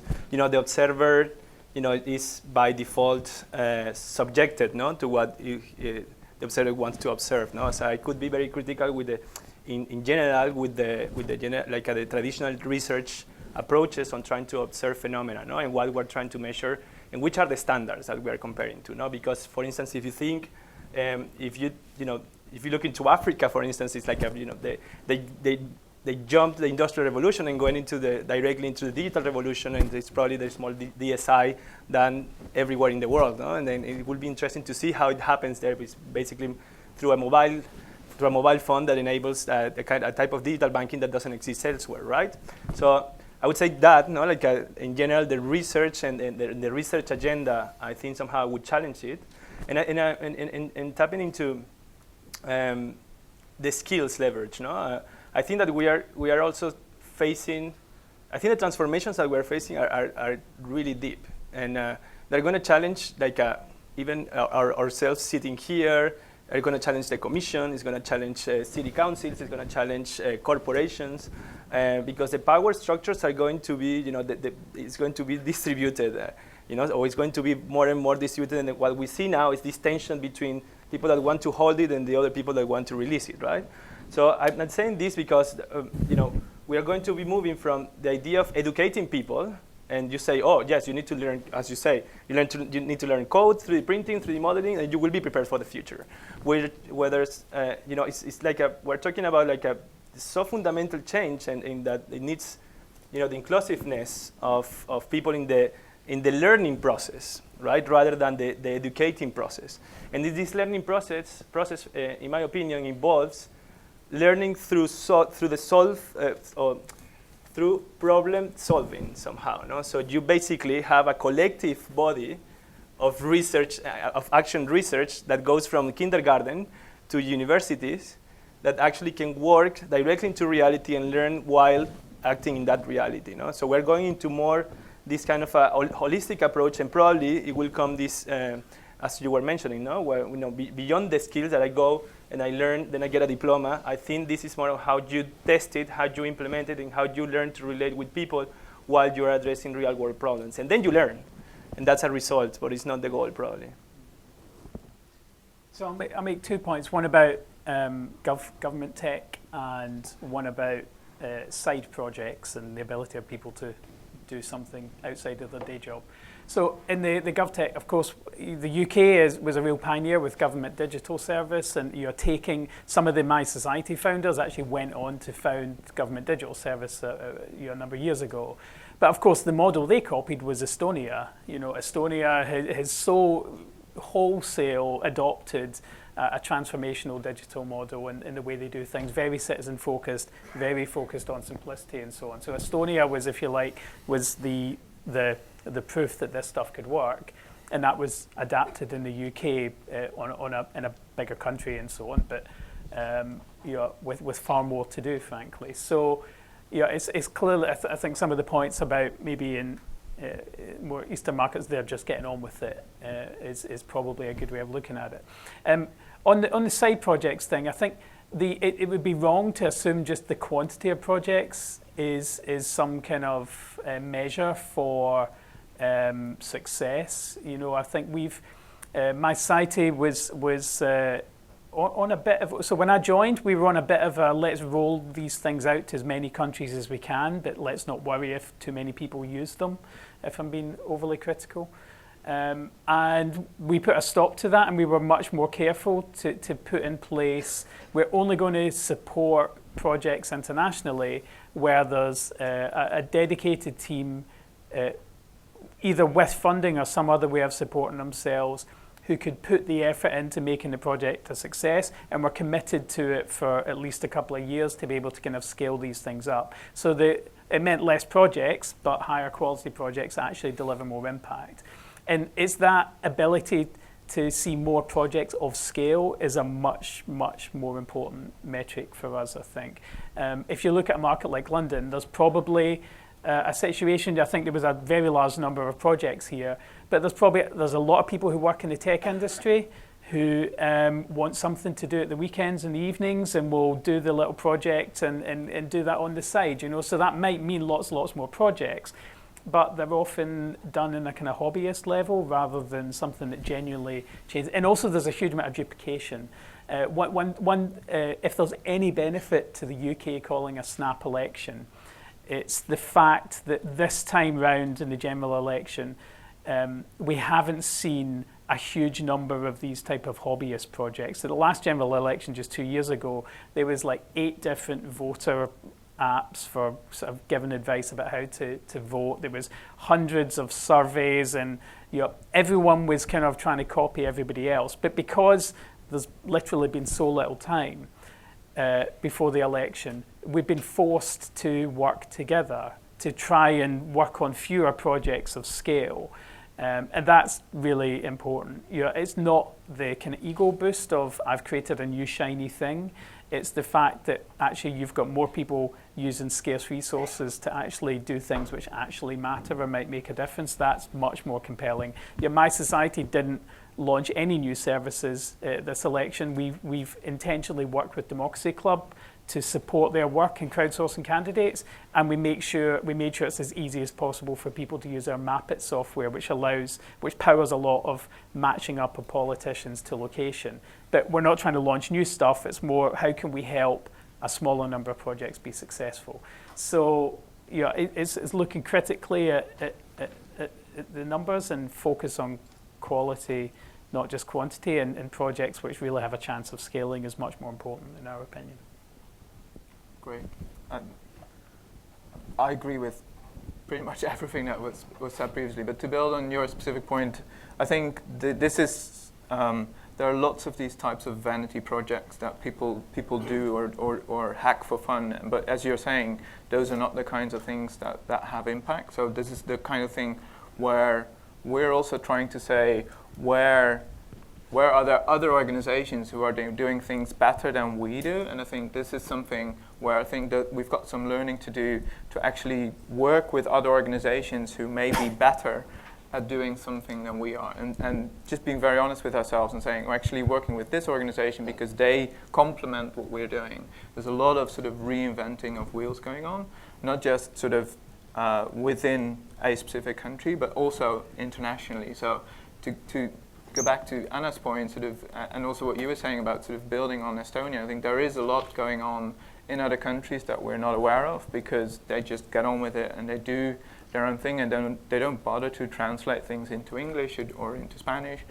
In Latin America, you see a lot of collaboration across country borders because they all speak Spanish, so it's very easy for them to collaborate, and they don't need to take that extra effort and step to translate things. And I think this is also an issue for funding where the kind of thing that funders would like just to be slightly critical and in a positive way for funders. I think this is not the kind of thing that easily gets funding to actually share knowledge or to build a shared platform for a longer period of time that actually ensures that this kind of knowledge sharing and peer-to-peer sharing is happening. And I think that's where there's a lot of sort of a lot to win for us. To share our results, to share our failures, to share our successes, and to actually fund these kinds of initiatives, like for example the network map. What's happening with the network map moving forward? We may not know because there's no, it's difficult to sustain those kinds of initiatives, and I think there's a lot there's a lot of potential additional value that can be gained if those kinds of sort of knowledge sharing initiatives get dedicated funding as well.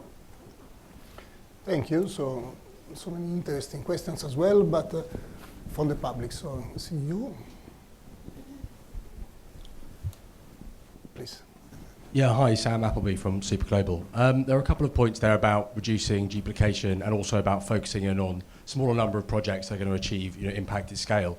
How do we go about, as a European community, reducing that sort of duplication? I will take more questions at a time, and then I will try to answer. Yeah, Mark, it seemed to me that you really got to the heart of the issue that we're talking about today, about how do you take these amazing projects and tools that have been developed and actually bring them to bear, offer them to people who really need them. And you talked about working with partners and intermediaries and so forth. But I guess a lot of the potential intermediaries, if you're getting down to the citizen community level, are not themselves very well aware and versed in these kind of projects. I'm working on something called Network City London to try and do something about that. But I wondered, how do you address that, coming back to the UK? How do you actually get to citizens and communities? Are the intermediaries there, or do you have to find your own routes? Microphone. Hi, sorry, Christoph Warwick, Open Cinema. I just wonder if Europe has the potential to be the United States of DSI, what is the biggest obstacle to that? Is it lack of adoption by statutory bodies, or is it capital investment? Hello. So Google, Apple, Facebook, Amazon, other internet giants that don't exist yet, they need to be at this table as well. Because if we're going to talk about, say, nationalization of a project, they're now the big publishers, and they also need to sign up to the social contract. So how can we do that?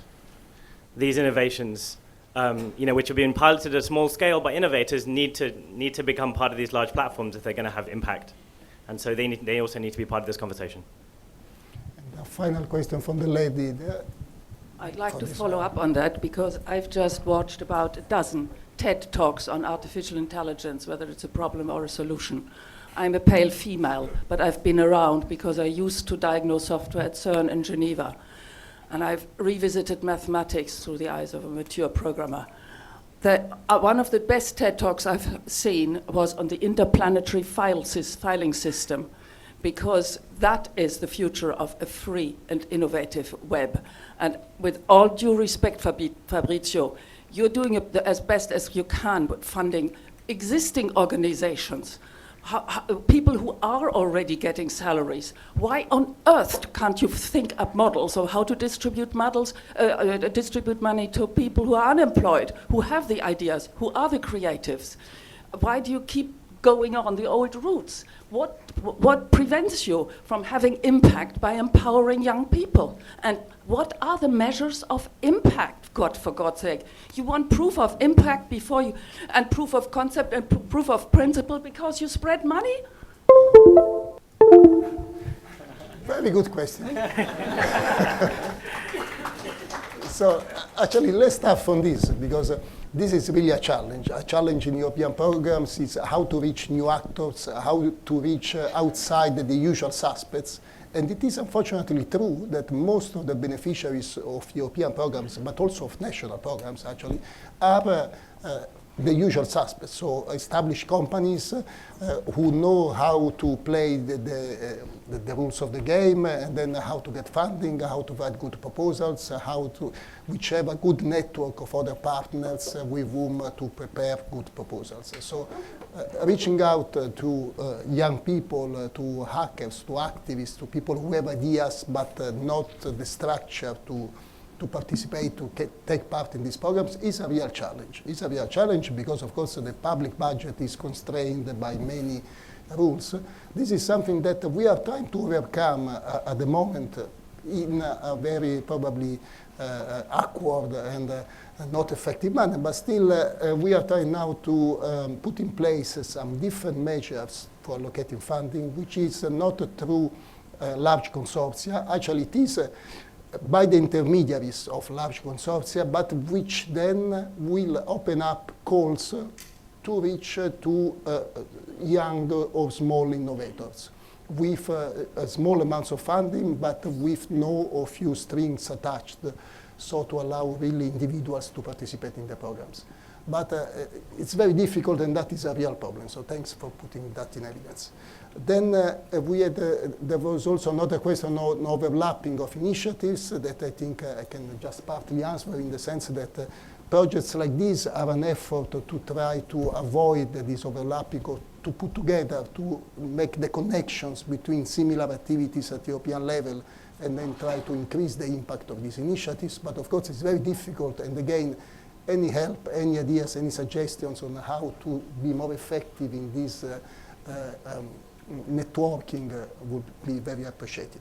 And then I will leave the other questions to the panel. Just to build on that, just to be clear, there's absolutely nothing wrong with duplication of effort. You know, this is, in many ways, this is, especially when people are just starting out in this space, you want them to try out and play around with things. It doesn't matter if it's successful or not. I mean, that's, but it's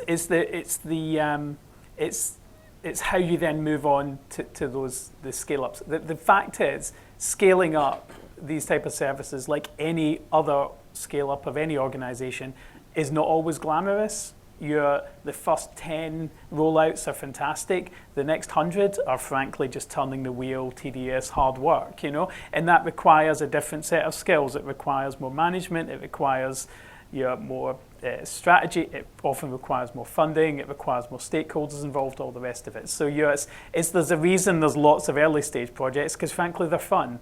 And then when you scale things up, the fun comes from the satisfaction of a job well done, but it's not, it can take over a much longer period. So I mean, that's important to recognize as well. On this specific question to me about the working with the other partners. So for instance, we're looking to work with the Citizens Advice Bureau, which is a 100-year-old organisation in the UK. But one thing they have done is they have embraced the government digital services design principles and the digital principles. So they're already on a kind of digital journey. And because they've started that process internally, they're more open to the idea of working with other digital organizations externally. So there's a kind of meeting in the middle. It's impossible to go into, say, a charity or public sector organization that hasn't yet started those conversations. That's not our job to try and evangelize about the benefits of digital. But it's finding those organizations that have taken those first steps and then would benefit from an injection of digital knowledge that comes maybe with a sort of collaboration. So from our perspective, we can provide the digital chops. The whichever partner we work with provides, frankly, the route through to that underrepresented group or groups who are facing particular hardship or whatever. So it's getting those collaborations right is what I'm really excited about. Anna? So coming back to the collaboration with big giants, we work with Microsoft, Google, Facebook, Amazon, Airbnb. We help them basically to provide services to nonprofits. But they are not going to create services especially for the social causes. They can share what they have, but I think that I would say that the assumption is that technology is not social. We have to make it social. And coming back to offerings, I don't think it's about offering products to NGOs. I think it's about co-creating products with communities. So really, I really like the recommendation from the report about connecting the disruptive innovators with the traditional NGOs, because they have the knowledge about, if you look at children problems and homeless children problems, then those NGOs, they know everything. But they need innovators to make their work more efficient. And this is, I think, that the right way of thinking, instead of offering those people, because they aren't going to listen. We're not selling things, we're trying to co-create things. So that's... I will try to briefly kind of condense the three last interventions about why we don't make things happen today if we have all the tools. And I love, by the way, the work of Juan of Interplanetary File System. I think that there's a way of thinking about the future. One is that, or many ways.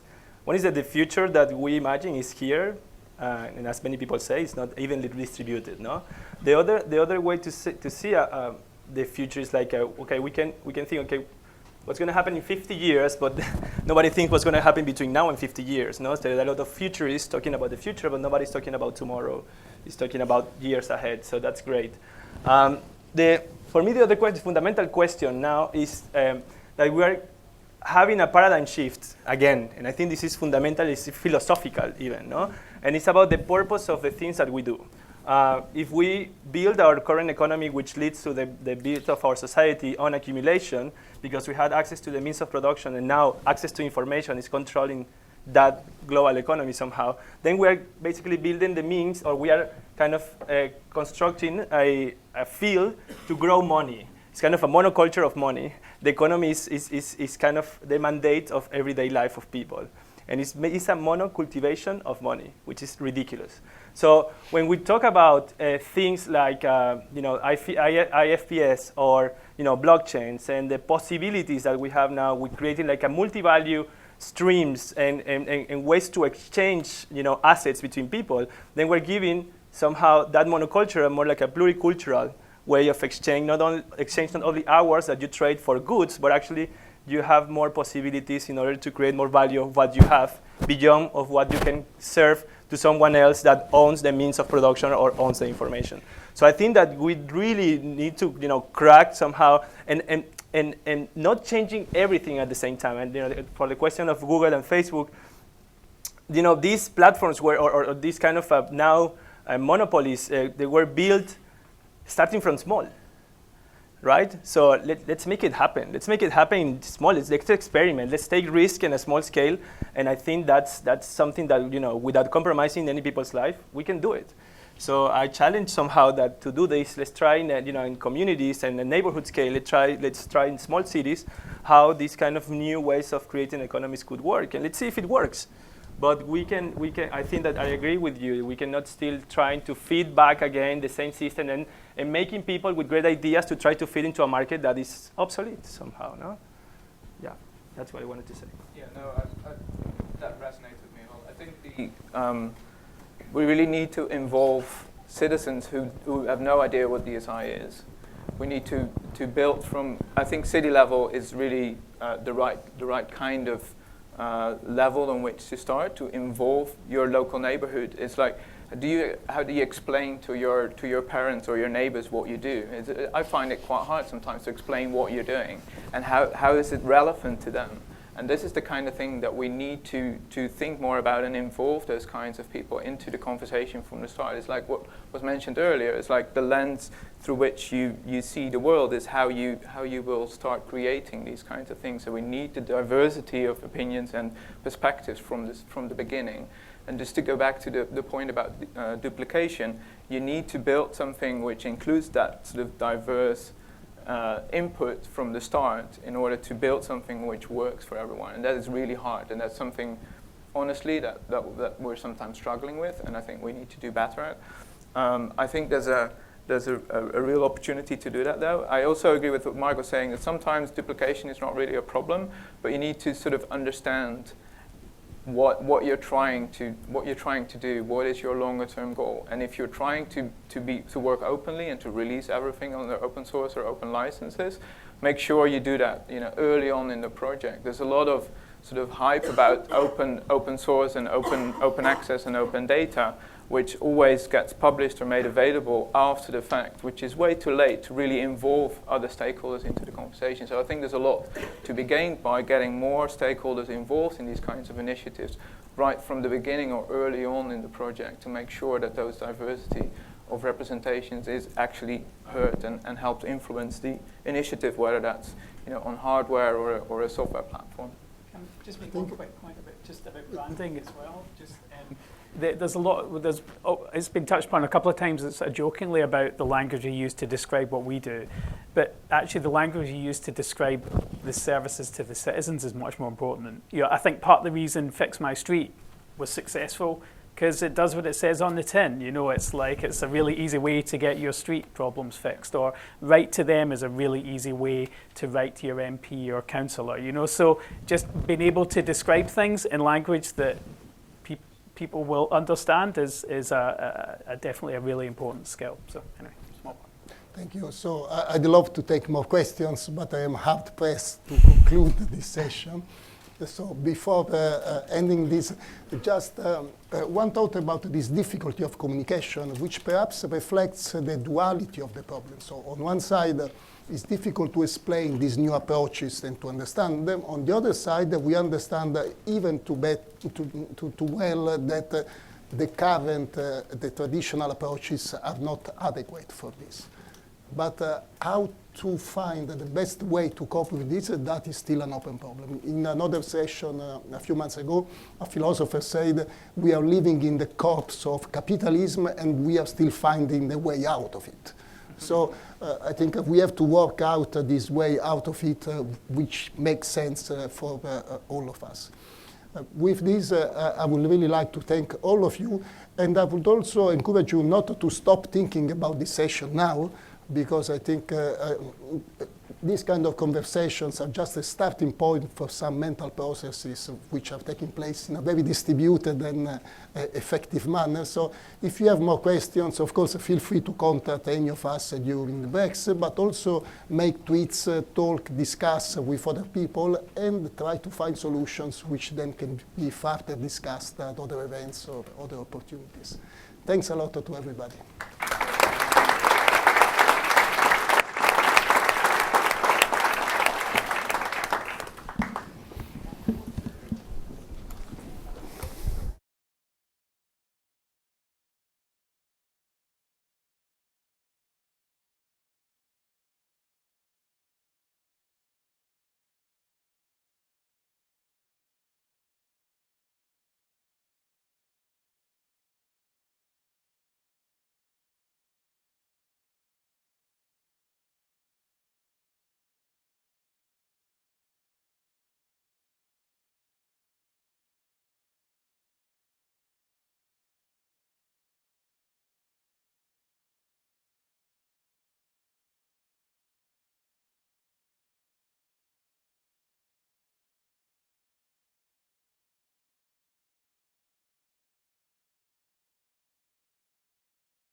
Hi all, welcome back to the last session of this morning.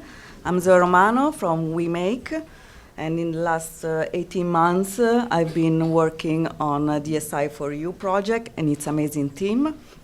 And today I'm chairing this panel session titled DSI in the City. As history tells us, cities are humanity's first and most permanent settlements, and possibly they are also our oldest diplomatic actors. For the first time in human history, half of the population of the world is now living in cities. And according to data, the entire world economy is represented by around 400 cities. We often realize that people living in world principal metropolis anywhere in the world have more in common with each other than with their own compatriots living in the countryside. More and more often, city-to-city coordination and intercity networks are becoming more effective. And some say the cities must be empowered rather than restrained in becoming more active problem-solving agents.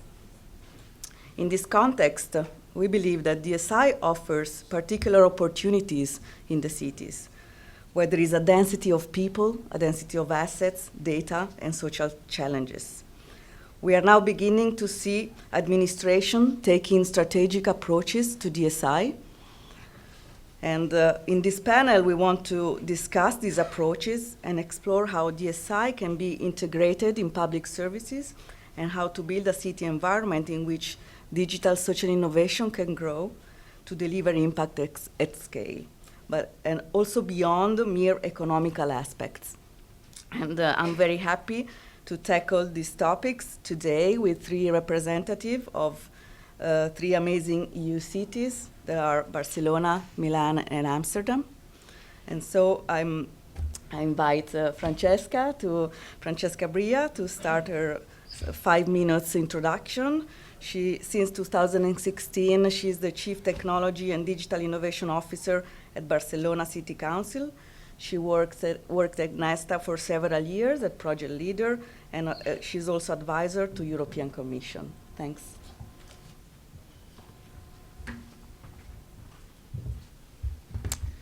Thank you very much, Zoe, and it is a pleasure to be here. Thanks very much for this opportunity. We have only 5 minutes and also with slides, so I will do my best. The objective is to show you what we're doing in Barcelona regarding digital social innovation. And I think the overall objective for me is really to stress the fact that we have to mainstream digital social innovation. So we have to think at the large-scale potential that this has, because digital social innovation has to change health, education, transportation, democracy, and even money. So it is a big challenge, and we need to approach it with this kind of attitude and not as a small thing on a side that we need to translate and we need to communicate better. And I think we need to really create broad alliances, so that's why I'm going to state that cities are the place to do this, or one place to do this, because instead of being a blocker, as they were defined before as the public sector as a blocker, I think cities and the public sector, they have to be really seen as enabler. And so a lot of this is going to be about organizational change and not technology. And of course, politics and economics, which is the real debate we need to have about what future model we want to scale and grow. But definitely, I think that cities have this potential to experiment at city level, so large-scale experimentation processes, and then know what works and be able to make it mainstream so that we can really achieve systemic change. I think this is the objective. But as we know, much more investment, and here we have the European Commission. I think really we want to help the European Commission to be much more ambitious in this field. A lot of investment is still going to defense, military, cybersecurity, to big commercial players, not so much European ones that are struggling to keep up. I mean, before, from the audience, you mainly mentioned big US platforms. We need to also challenge the European field in artificial intelligence, in AI, in platforms, in communication technology, because this is the future. As also Thomas said before, we need to decide what the future of manufacturing is, where we produce, what we produce, use, and Europe has to be at the core of this debate. But a lot of money goes there. So much less money and systemic investment go to digital social innovation, which is innovation for society, with big public return, with public purpose that benefit all citizens. So that's what I think we need to work for. So in Barcelona, we have an ambitious digital plan. Digital social innovation is at the core of it. We're thinking of transforming government and transforming city, a big emphasis on building city data commons. I only have 3 minutes. Digital social innovation is at the core, and collective intelligence that I'm going to stress, basically, democratic, well, we cannot have a digital revolution without a democratic revolution. This is our mayor. She's a former activist. She comes from popular movement, anti-eviction activist, and now she's the mayor of the city. We think it's in the balance between bottom-up and top-down that real digital social innovation can happen. We need the public to set the direction of change, and then we need bottom-up experimentation to happen. And Barcelona is giving priorities to create an energy, municipal energy operator for renewable energy, to create urban planning that really gives back public space to the citizen with the Superblock project. We are going to control water and building distributed grid infrastructure for the city. And basically, we are building participatory democracy at the core of everything we do. So it's about changing policy making. So it is really, for us, DSI, about building smart city from the bottom up with radical democratic approach. So a big thing is changing governments. And we need to build these approaches of DSI into the way we do procurement, for instance. I know procurement is not sexy, but if we don't change procurement, we cannot integrate DSI with the way we buy public services. So in Barcelona, we are building DSI standards into the contracting process. So we build sustainable, open contracting, open source technology instead of proprietary system. We ensure data sovereignty when we do contracts. And then we are changing the evaluation and assess the impact of this technology that was mentioned before. A big part of what we do in terms of the city future is the city data commons. So how we can build a data strategy that has transparency, privacy, security, and ethical use of data, of innovation at its core. I think this is going to be the real challenge for the future of DSI. So how do we build data commons where basically data is a public resource that can be used to improve public services, that can be used to engage citizens, and can be used for real social purpose. Now we have data monopolies, so we need to invent new ways to basically use this data that all the innovators are producing for the public benefits. In Barcelona, together with Nesta as well, we are launching also experimental projects on this topic, which leverage blockchain technologies and encryption, distributed data management technology to give data back to the ownership of data back to the citizens. And we really we're really targeting this as one main policy in Barcelona and integrating distributed data architecture with what we already do, which is building open urban platforms like the Centillo and CityOS. Actually, you can use these platforms from Barcelona in every city you want because it's open source and open standards, and it allows you to really monitor public services and make public services more efficiency.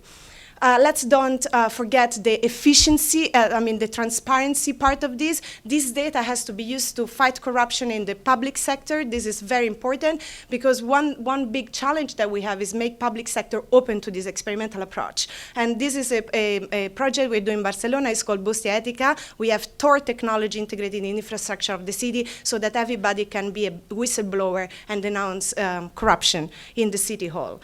Of course, open budgeting, and yes, time is up. I just want to mention an important part is the experimenting with the economic model. So these are the big predatory platforms that today, cities are struggling to understand how to regulate. Airbnb, Uber, as you all know, in Barcelona, we've been very tough. We're saying if Uber has a bad impact on our affordable housing policy, we need to do something about it. We need to regulate it. These companies have to pay taxes. But regulation is not enough. We really need to build alternatives, and we have to scale these alternatives. So we need to run citywide experiments. In Barcelona, we are doing this on platform cooperatives, so new ways of owning the platforms, have labor standards, putting standards into the way that we develop collaborative platforms. Of course, City Data Commons is going to be at the core of it because there is a democratization in the ownership of data. And the big part of this is how do we fund this in a way that can grow? I think this can be a conversation here. We are linking it to innovative public procurement. We are spending 10 million euros to fund these alternatives in the next years. We are experimenting challenges, of course, match funding, crowdfunding, but we need more. We need a more solid investment for the future to make this mainstream. So I think this is a big challenge. And of course, we're experimenting with maker districts, so growing the Fab Lab movement, the city, the Fab City perspective throughout Barcelona. We have a maker fair in June. You're all welcome to Barcelona. Please come. It's going to be great. Finally, we're running experiments about basic income. So before, the woman that I loved your question, you said, why do you don't give the money to the young people that are unemployed and need these resources? Yes. And the future of automation is going to be very challenging for work. We know that. So we're experimenting education part. We built 4 public fab labs that work with schools to train kids on digital fabrication, programming, and future skills. But also we're experimenting basic income schemes with digital currency. And if we're going to be successful, of course, it's a case study that everybody can replicate and study. So we need to really think how the young generation is going to be at the core of this digital revolution. And then finally, the digital democracy aspect. I stressed it at the very beginning. We have to take a digital democracy very seriously. Citizens have to be part of this, and we have a platform that is engaging 40,000 citizens in all the policies that we do, from urban planning to culture to transportation to energy. And this is the way to open up also the public sector. So it's not about technology, it's about how we change the way that policy works, it's about how we put together new economic models, and it's about how we enhance radical democracy for the future. And I will never stress it so much as now, where we have right-wing populism on the rise. I think the only alternative to right-wing populism is radical, genuinely radical participatory democracy. And I think that's the future for DSI. Yeah. Thank you. Francesca. Now I call on stage and welcome on stage Renato Gagliano,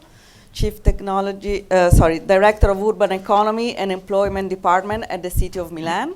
Among other things, Renato coordinates the activities related to smart city, social innovation, and digital manufacturing. So it's not so easy to talk after Francesca. Much more boring. So I will present our strategy based on digital social innovation. This is our city plan, the plan, the strategy, and the transversal projects. Quite standard for many of you, probably not so standard in Italy. And I would like just to underline the concept of the interoperability and some other aspect as the unique digital platform, as I will mention before. This is let's say a collection of information based on each citizen's, called citizen dossier, which is a kind of interoperability among different departments, internal department of the city. You can see each of them, the mobility, the social, the safety, education, and so on, which is the first step for an interoperability among a different level of the national public administration, which is also maybe in other countries quite easy to do. It actually is not so easy to do in Italy. Some projects based on digital social innovation. Civic crowdfunding platform we have launched 2 years ago, last year, this crowdfunding platform for civic projects. The municipality with external partners has chosen different project with a civic goal, and if they were able to find the 50% of their need through the platform, the municipality, the city, will give them the other 50%. It was a very interesting, a very successful project. 18 projects were funded on 22 that have been chosen. CoHub is a platform and a space for the co-sharing, for the sharing economy aspect. We have in Milan this public register listing operators operating in the sharing economy field with more than 100 players, and we help them to work together and to launch new projects. This is a platform for is a digital platform and also a space. Fabric is our incubator accelerator specialized in digital innovation, in social and digital innovation. We host right now around 35 companies, startups. And the last one, the Bustino project, is an Urbact project, and with the help, the financial help of Bustino, we were able to make this book, which is a white book on social innovation. This is one of the last project launched by the city. It's called WeMe.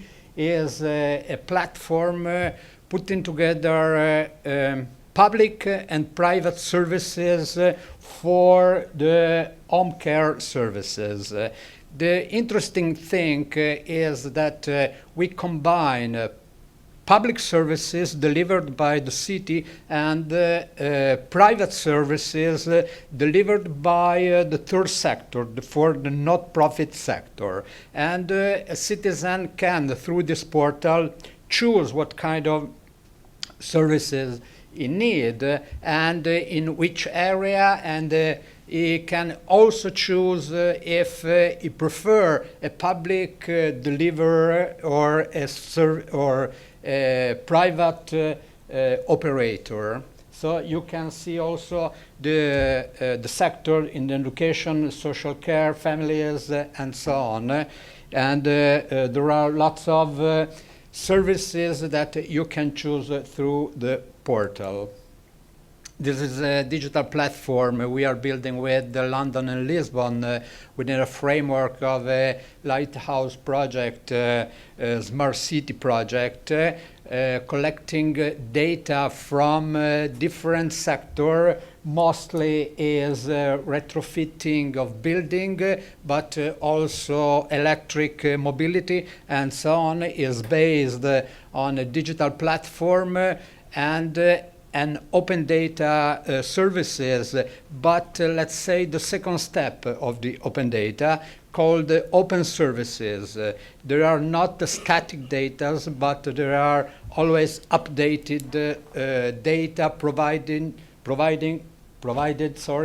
by the public and private sectors, and more than 800 players are providing data to this platform called E015.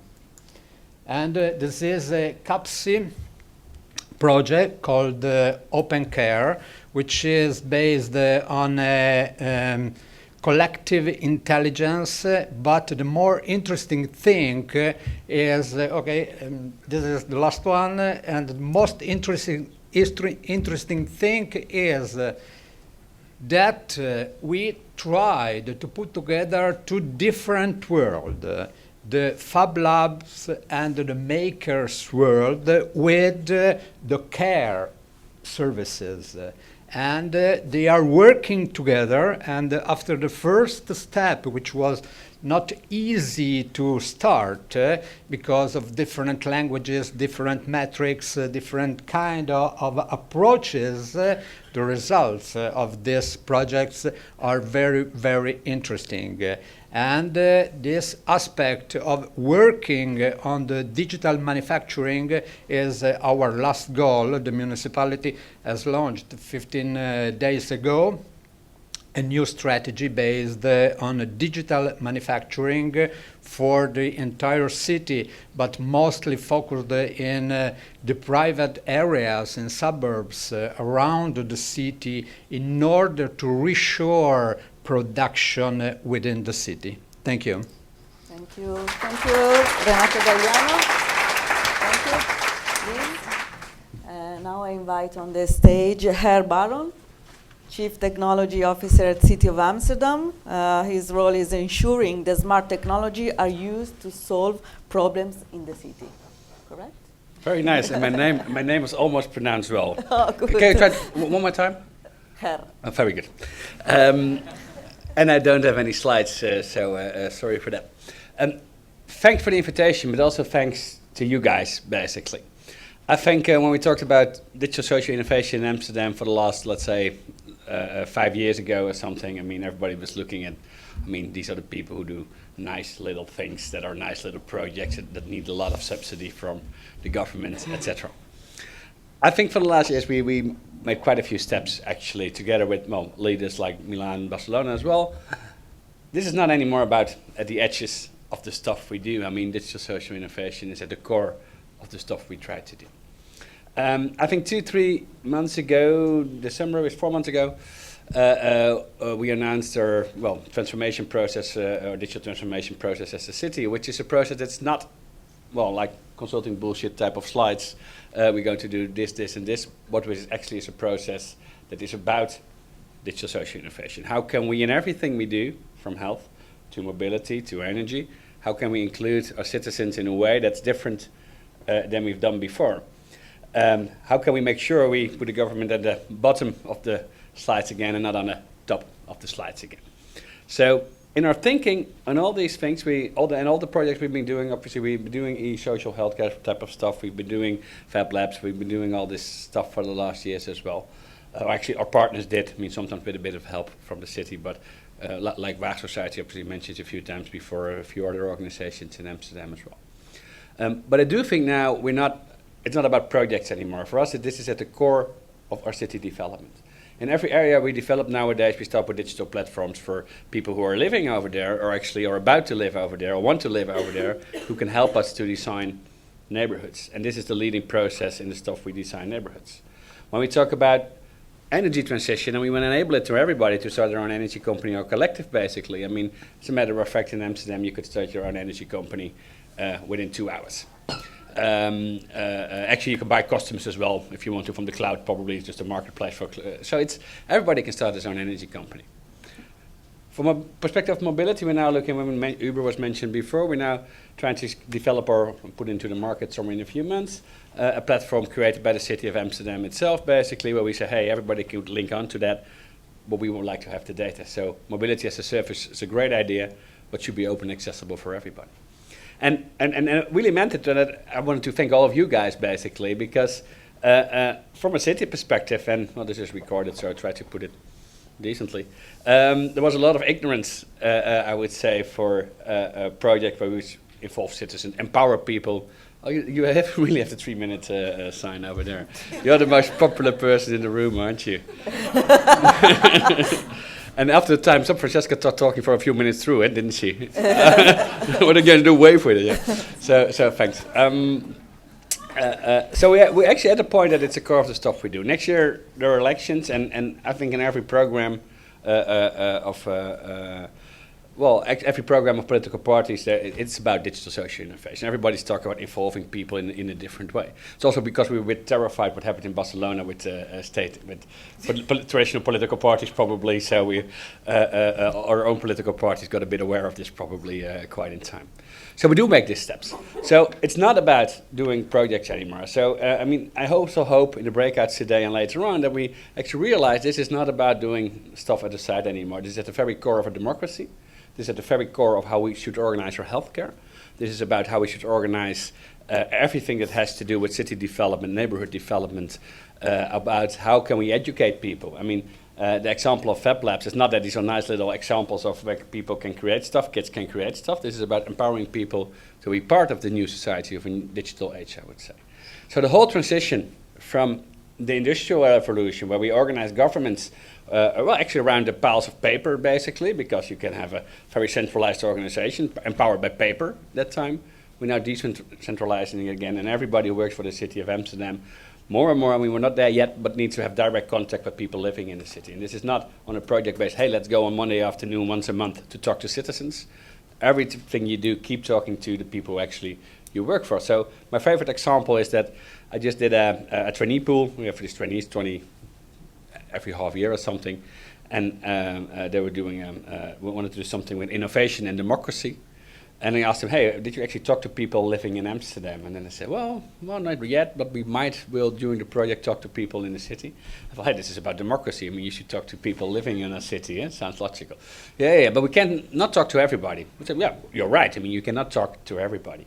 And then they said, well, we select just a few groups. Yeah, select a few groups, very fine. And they ended up with cultural elite and young urban professionals to talk to because they were close to them.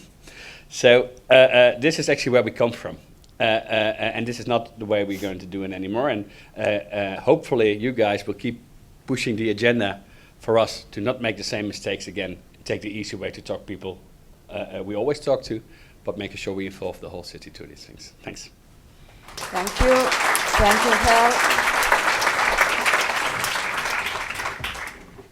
I don't know about you, but I'm very excited to have three cities here sitting next to me. And I have a question, and you get ready to raise your hands for questions.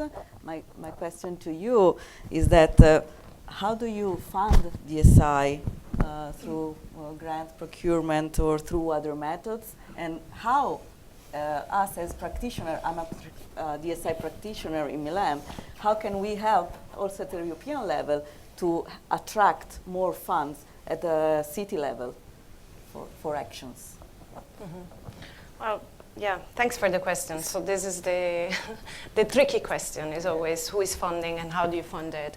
I think there are different angles. I try to talk about it in my presentation briefly. I think there is one side, which is the non-sexy procurement debate we should be having. I mean, meaning that for cities being able to open up procurement and change procurement to adapt to something like digital social innovation is a real challenge, but it's something that has to happen. And for instance, in Barcelona, we are running an entire public procurement reform process where we are integrating into the procurement process gender standards, environmental standards, labor standards, and also innovation standards.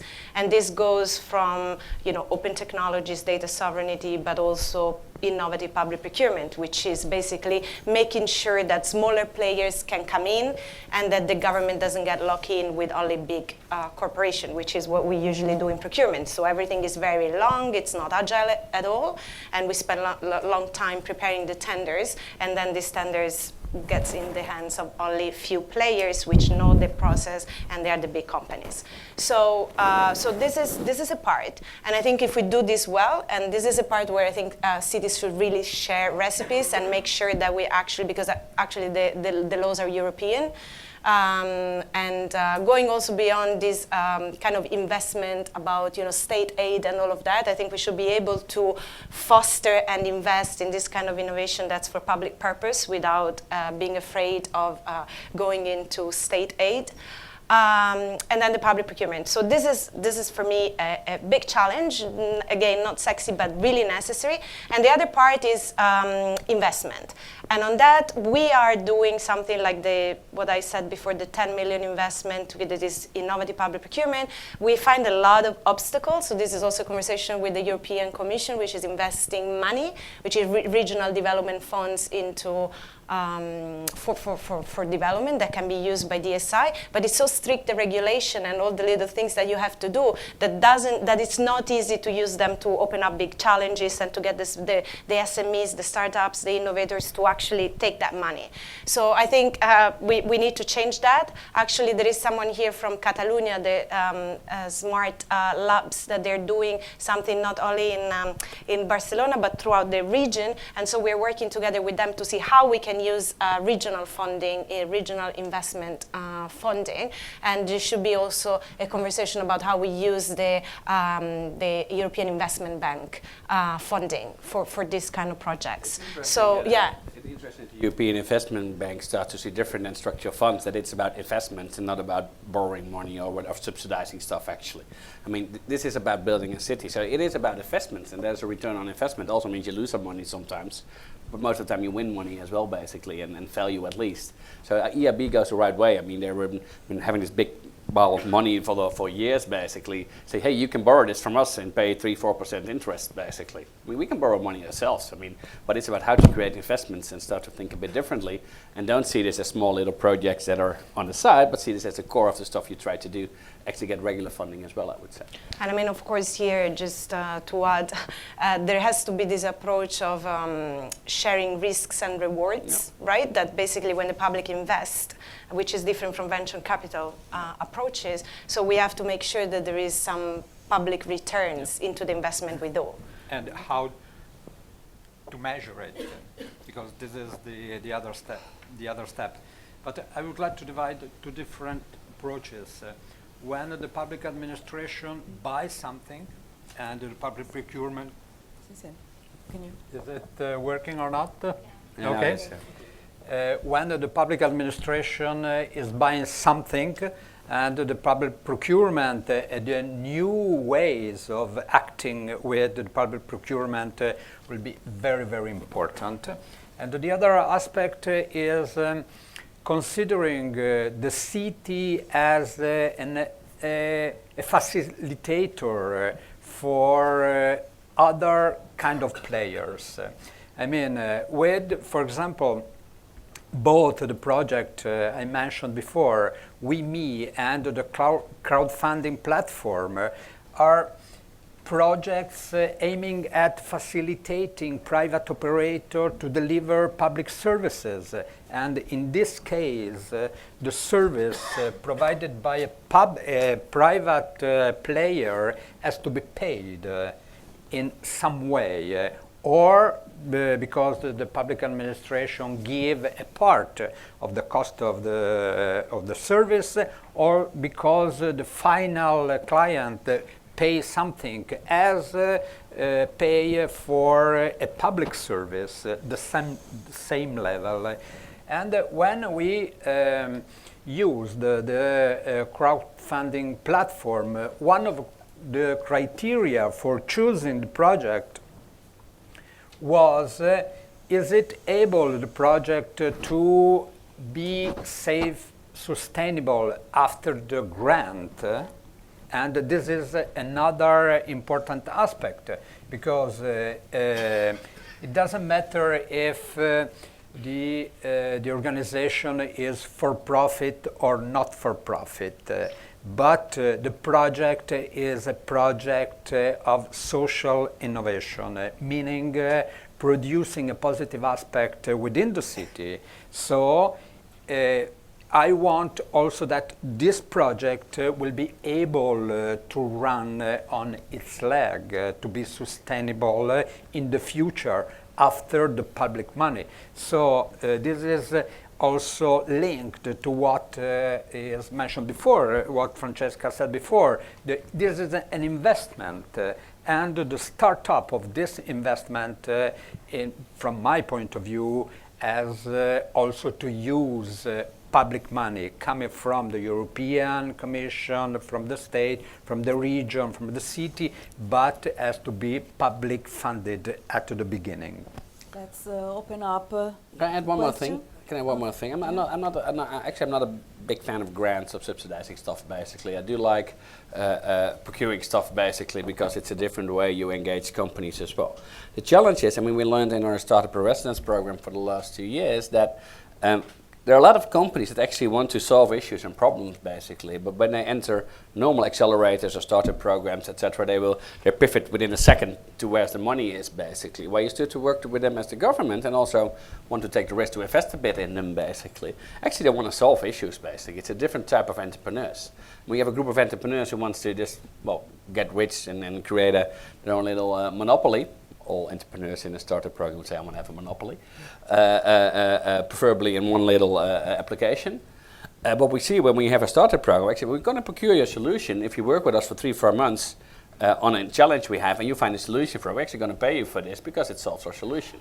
And this sounds like a big thing, but we procure for 2 billion a year as a city, basically. So procuring a bit in a different way, I mean, I'm pretty sure most cities can do this. And in the end, we have now 3-4 cases, it saves us millions, basically. Because you don't procure something that can do everything, you just start to co-develop something, different way of working, which is quite relevant for us as a city as well. I mean, Thanks. So there was a question there? Yeah. Your affiliation and name, please. Mark from the Social Innovation Exchange. So I have a question relative to digital democracy, and I completely believe in it. But at the stage of, it's still in a stage of its infancy, I believe. And what are some of the measures that you respectively have taken throughout your projects to, first of all, try and include the people who actually are away or don't have the digital capacity or aren't connected to these types of initiatives? And in the end, these are the people that probably need the digital democracy the most. So how did you manage to include them? And second part, because these are fairly recent pilot projects sometimes, were there any measures around cybersecurity and cyber threat that you've taken? Because again, we're talking about taking big decisions, but with smaller budgets, so potentially smaller level of cybersecurity. Should we take to who you were asking the question? To Oliver? We have other 2 questions, but okay, one there and one there, but let's start answering. We answer. Yeah.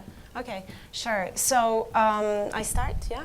I think, so you don't have to understand digital democracy as digital only. I think digital democracy as digital only doesn't exist. So you have to understand it as a hybrid, and your strategy has to be a hybrid of online engagement and offline engagement done, you know, in a participatory way, going street by street neighborhood and doing citizen assemblies and, you know, have a real dialogue. And that's where also you include people that wouldn't be digital normally, and also that, you know, have maybe social exclusion problems, all of that. They wouldn't participate directly. So I think one example very clearly of what we're doing in Barcelona is the urban planning process, is the Superblock.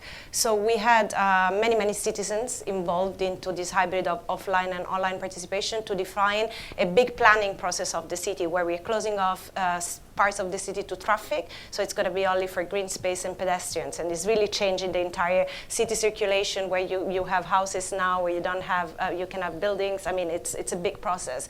And we have done like citizen assemblies, gathering, you know, opinion from citizens. They propose ideas, then we filter all of them into the digital platform, and through the digital platform we analyze all the idea. We have a very simple way to visualize the data so that citizens can understand. So there is a whole process of understanding the data and the information and create shared knowledge, and then from that citizens are empowered to take decisions, and the city really actually take decisions based on the collective intelligence in this way. So it's not click-throughs, likes. I mean, it really doesn't look like that. It's a whole different process, and that's, I think, that's the real digital democracy. I completely agree on that, digital technology is linked to the digital divide. So it is not only a matter of democracy, it is a matter also of using public services, digital public services. And in this field, the city of Milan has launched a few activities in order to go over the digital divide, specifically for some communities, elder people and so on, with courses or with helps in using digital services, public digital services. Well, I mean, obviously I would agree on the digital, non-digital part of it. But maybe even more important, I mean, democracy is not about 2 points and who votes most wins, basically. I mean, democracy is about taking all arguments into account, and when you have a discussion, you need to decide something, basically. So we're not there yet, basically. Obviously, we have all these tools for digital democracy, people voting and give their input and ranking, etc. We do all this stuff.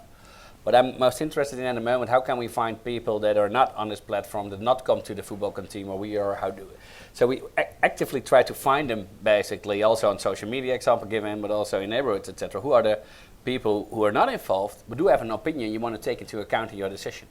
And most of the time, the decision is not yes or no, because a lot of platforms say, we vote for something, this or this, basically.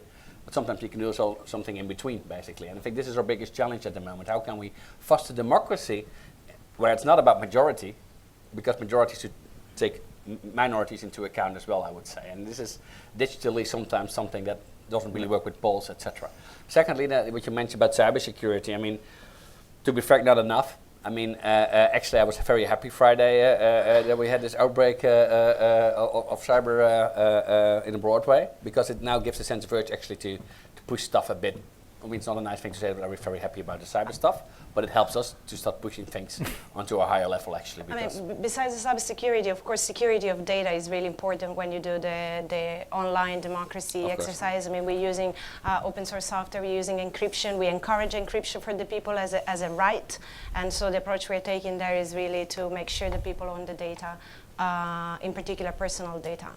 But in this way, is more participation than democracy. I mean, is a kind of involvement of the citizens through different methods, through a platform.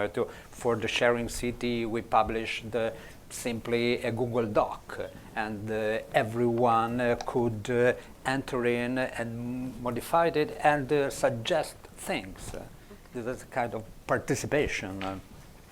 Okay, sorry, but time is like jumping to an end, and so we need to wrap up. I'm sorry, they told me from the bosses told me no time anymore, so let's give a more... She isn't it? She's doing that. Let's thank Francesca, Renato, and her. Thank you for participating to this last session of the morning, and thank you also to the people watching from home. Now it's time for lunch, as we are rearranging the room, so please your personal belonging, because we need to change the setting of the room. If you have time and you haven't registered, there are the breakout session in the afternoon, so put your name. And then see you at lunch, and you can ask other questions to the panelists. Thank you very much. Thanks.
My name is Peter Beck. I work here at Nesta, where I head up our work on the collaborative economy, which including leading projects like DSI for EU, which you've been hearing about throughout today.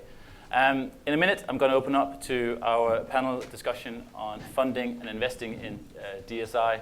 But before I do that, can I just ask all of you to get out your smartphone or tablet? Yeah? Open your browser. Also, I was going to say points to those of you who just raised a Fairphone. Those of you who don't have one, you score low.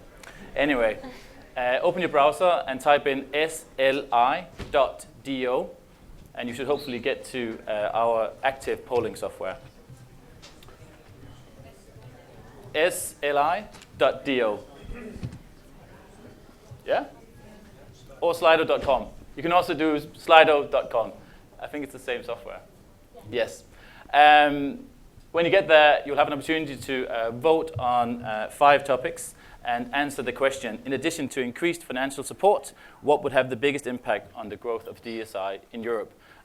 It's in addition to money. It's always easy to ask for more money, but actually, let's talk about some of the other things we can do to increase the growth of DSI in Europe.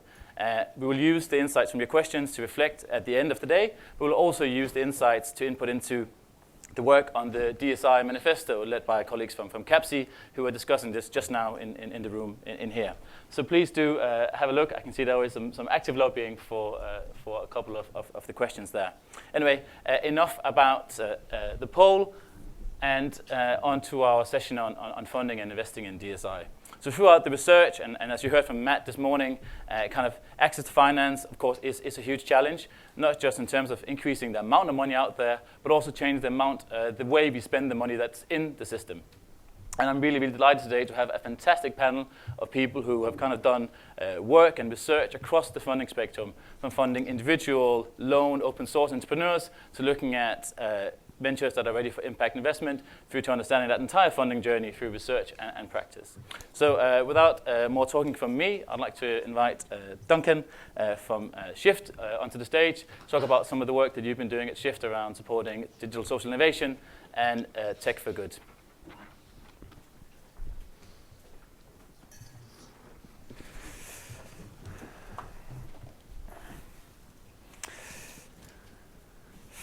Hi, right, I'm Duncan. I'm Development Director at Shift, and I also co-run one of the ventures that we founded called BFB Labs. At Shift, we design products and build ventures to help solve social problems. And we're a team of researchers, product designers and service designers, and social entrepreneurs, venture builders. And we work across a few different social problem areas, mental health, social isolation, and obesity. We've founded ventures like HistoryPin, which is a local memory sharing and storytelling service which helps bring communities together and tackle social isolation. We've also founded a business called BFB Labs, which I'm co-leading at the moment, which is a innovative biofeedback gaming platform which helps improve emotional regulation and tackle mental health in young people. Tackle mental health, tackle mental illness, prevent mental illness, I should say. When we go through our work, so we are an end-to-end venture builder and product designer, and we start all of our whole process thinking about how we can put 3 strands of value into the products and ventures that we build. The first strand is social value. That is, how do we build something that can have profound and measurable impact? How can that be replicable on a consistent basis? We then talk about user value, and it's the most critical thing that we do, which is how can you build things which meet user needs, which exist already, that mean that things will be used, reused, recommended, and shared by people.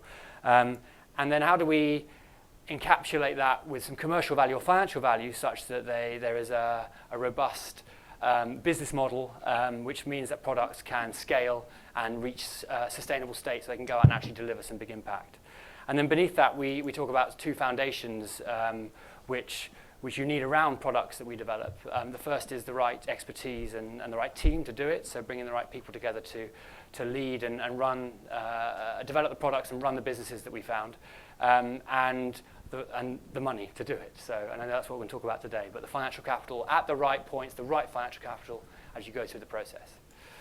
As I said, we're a team of researchers, and we start our process by laying the right foundations for design, thinking about the problem, the right theory of change around a product, understanding consumer categories, product categories, consumers' needs, so that we can come up with a design brief and then go through a design process which looks linear in what I've put up there, but really isn't. And I think anyone who's been through that process understands quite how iterative an agile design process is, but at the end of which, after lots of prototyping and user testing, ends up with a product which contains all those 3 strands of value that I talked about, but also is ready to take out into the market and raise investment for. And then we build a venture around it. So along the way, we amass a team around a product, and we pull together a compelling investment proposition and funding proposition to make sure we can raise the right investment capital to take a product to market and then scale it. Again, a linear process along here. It's not quite like this, but the reason I think it's interesting for me to be here to talk to you is because we really are end-to-end, and we start right at the beginning with an idea, actually a problem before we have an idea, and trying all the way through to putting something meaningful into the world for the long term. And so we have some experience of the challenges of getting all the way from the beginning of funding ideas and doing that with grants often, all the way through to investment into ventures, which we do at the end.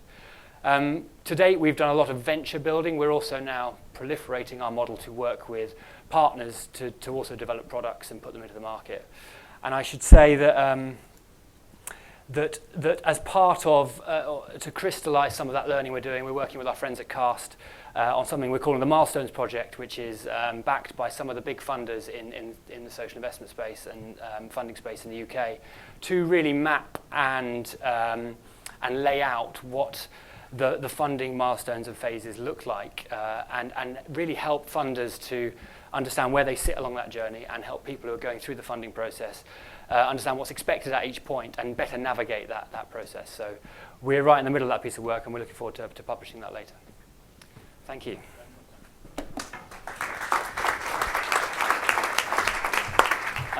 Actually, I was going to invite Helen and then Elisa. Is that okay? So can I invite my colleague Helen from Nesta's investment team to share a bit of your experience from kind of investing at the kind of pretty far down the line for projects. Absolutely.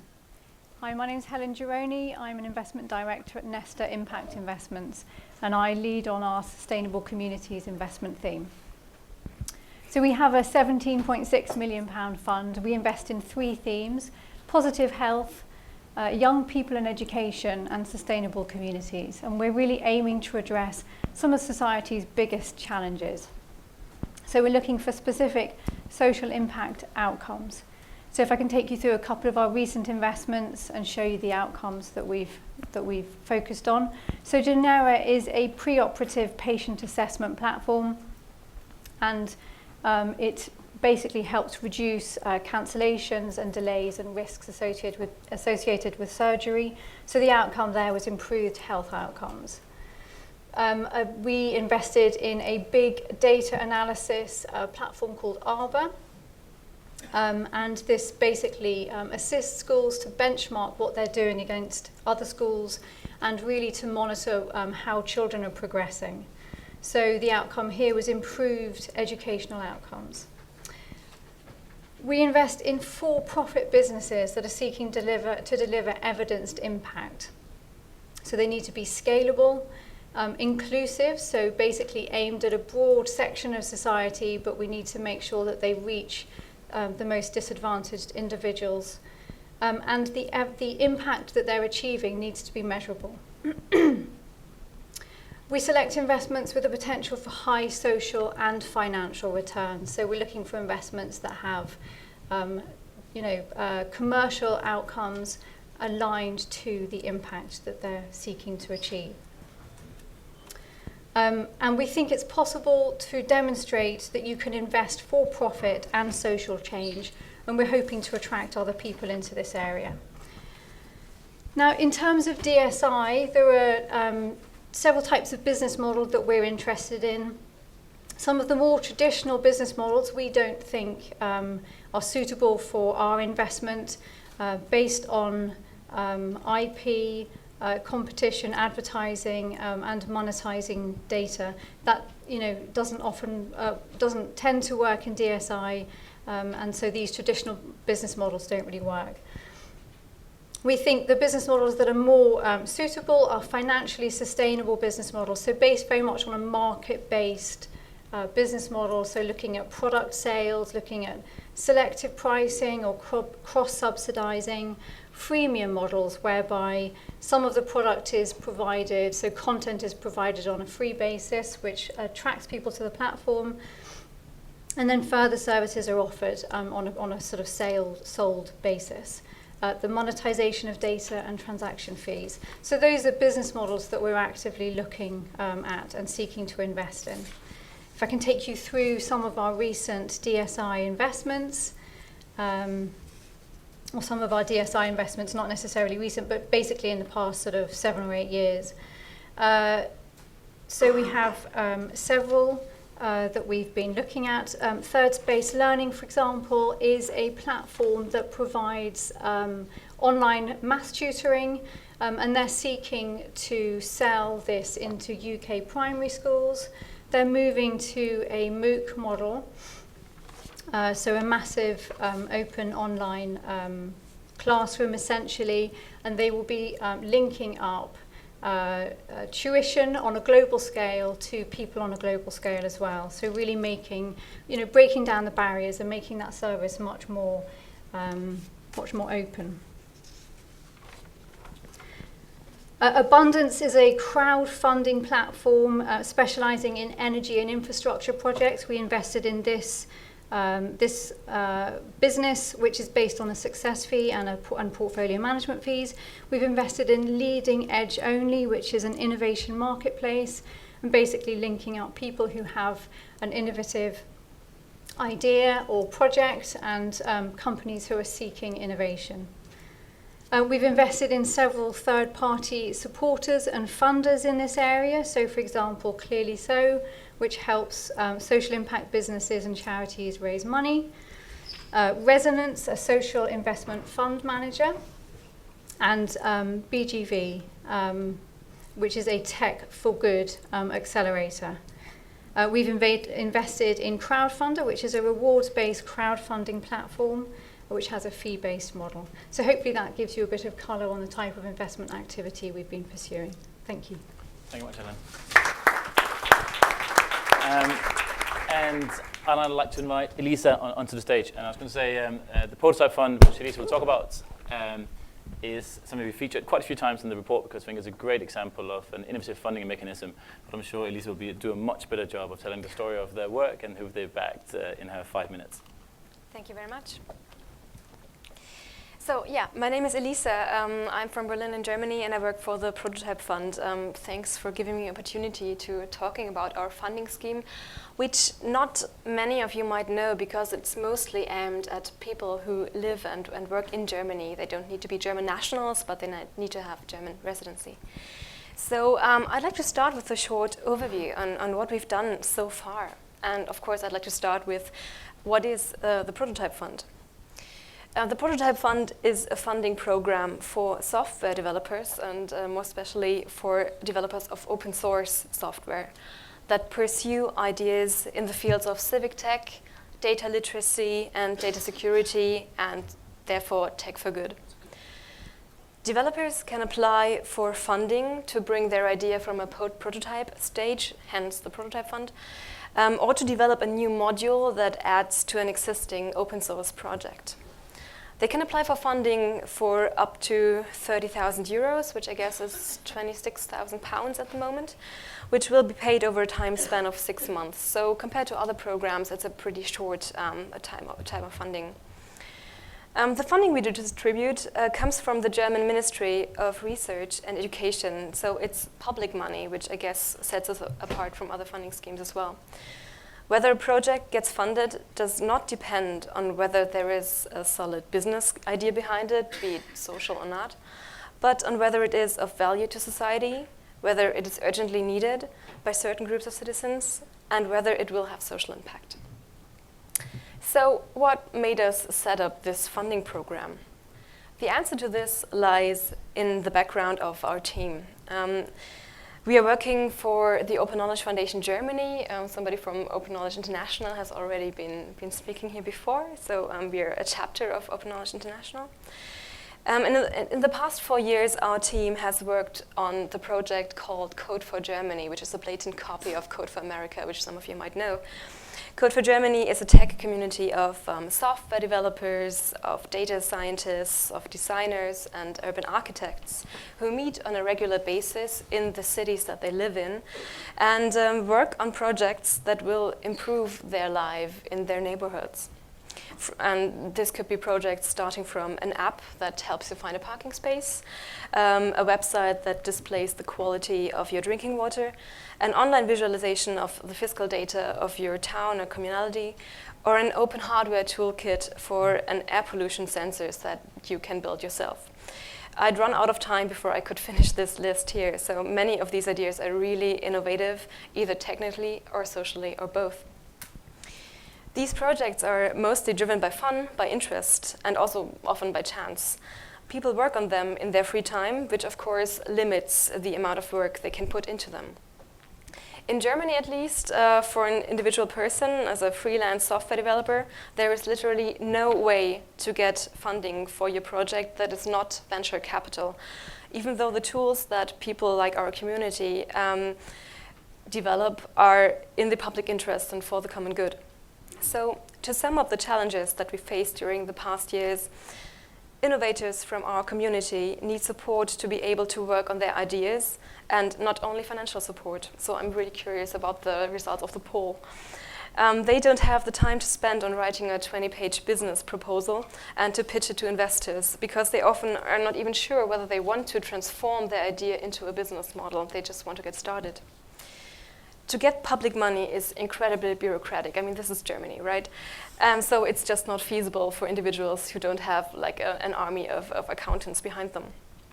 And we wanted to change this by creating the Prototype Fund, which makes funding through public money easier to apply for. The Prototype Fund consists of 4 rounds of funding and was originally meant to distribute 1.2 million euros to 40 open source projects, 10 projects for each round, that is. In the first 2 calls for applications, we had about 800 proposals, which brought both our servers and ourselves to our limits. In the first round, we therefore funded 17 projects instead of 10, and for the second round, we will be able to increase the number even more. We support them not only with money, but with coaching in several fields. I think we can talk about this later. I would like to invite you to check the projects out. They are on our website. They have their own websites. It's prototypefund.de. There is an English version. So yeah, check them out. They're super interesting. Great. Thank you so much. I like to talk, so there's a risk that these things just become a Peter Beck show. So to keep myself from doing that, I've given myself 2 questions, and then I want to hand it over to you in the room to make the most of the panel. But I guess the first question is, here we have kind of, and maybe it goes to you, Duncan, kind of 2 examples of kind of funding at either end of the spectrum. And definitely one of the things we get from our research is that projects struggle on the journey. There seems to be, at least in the UK, quite a lot of money for the very early stage, the grant to develop your idea, test something out. Maybe that gets recycled between 2 different funders, but then when you hit that 2-year stage, you kind of drop off a cliff and there's nothing really to pick you up, and you're definitely not ready to go and visit Helen yet and ask for investment. And I guess that's a question in terms of like, how does the funding landscape look like and where are the biggest gaps? And if we're to like say we're going to spend money really well in this sector, where do we spend it? Does that make sense? Yeah. All right. And I can just talk from our perspective. I think we. One of the challenges is a mismatch in understanding about how long it takes or what the process is to get digital DSI right and get a digital product right. And that iterative process I talked about, where you have to test and learn with users to get user value right, you have to test and learn around impact, means that you often fail first time round or don't get it quite right and have to have the time and space to be able to continue to iterate. And with small pots of funding, it's difficult to do that because you're mainly working towards your next pot of funding, and and often funders are asking you to hit certain deliverables. Often impact funders are particularly asking you to look for to demonstrate that you're hitting impact really before your product's properly developed and able to do that. So I think there is quite a lot of funding at the beginning. Some of it isn't sort of aligned properly with the process that's required to get great digital products out. And I think the second thing is that there is really a gap or paucity of capital where you might find a lot of angel investors in the commercial world before you get to Helen and you've got traction around a business and a product in the market. So people who see you've got enough, believe in your prototype, and then want to fund you for a year or two to get that traction.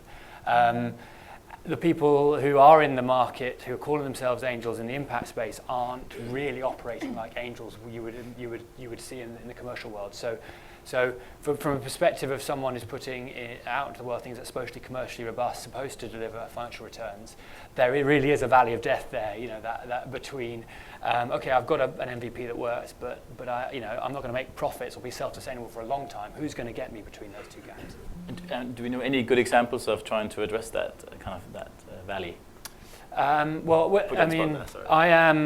literally going through it at the moment with the business that I'm co-leading, BFB Labs, and you end up really in a place where there are a couple of earlier stage VCs like Mustard Seed who are operating earlier, willing to go pre-revenue. I think they've got a lot of demand, looking at a lot of deals, and they only can do so many.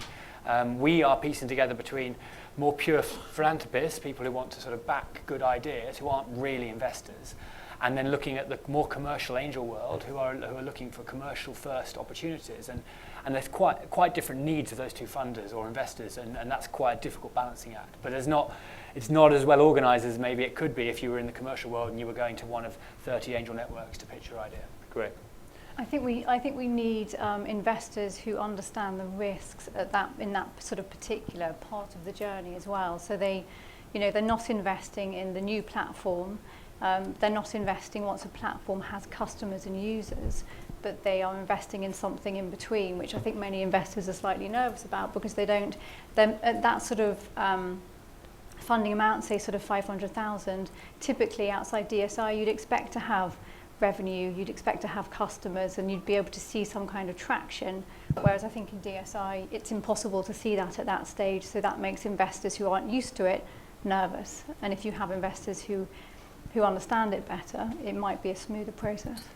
So kind of follow-up question to you, Helen. So do you have a lot of do you have a fully booked calendar with projects pitching for funding? Is there a very good supply of projects, do you think, and it's about you making the tough decision who to back, or is it a bit more kind of slim pickings? In DSI? In DSI, yeah. It's more slim pickings. All right. I think we see a lot of opportunities, but I think where we are positioned within the funding sort of process, there are relatively few DSI projects that have, exactly as I was saying before, who have customers, who have traction, and therefore, something that we can really sort of get our teeth stuck into and get some level of comfort that this is going to take off. Whereas I think if you are maybe a specialist DSI investor, you might get more comfortable at that stage. Great. A question to Lisa, and then we're going to open up to the floor. So I want to see a forest of hands in 2 minutes. Lisa, I think it's quite interesting in terms of you have backing from the German government, which I think most other countries will look at with jealousy. I think we see very few, almost no examples of this. Why? This is the question. What made them kind of set up this fund, and how did you convince them, and how can others learn from that? Yeah, I think the hook that finally made them bite was that Germany knows, and the German government knows, that we are way behind in this entire innovation thing. And we have been investing in the automobile industry and stuff, and of course that's not the most innovative thing to do at the moment. So now they're really trying to find out, so how can we be more, how can we generate more innovation, and how can we develop at the rims of what we are doing so far, because that's where innovation happens.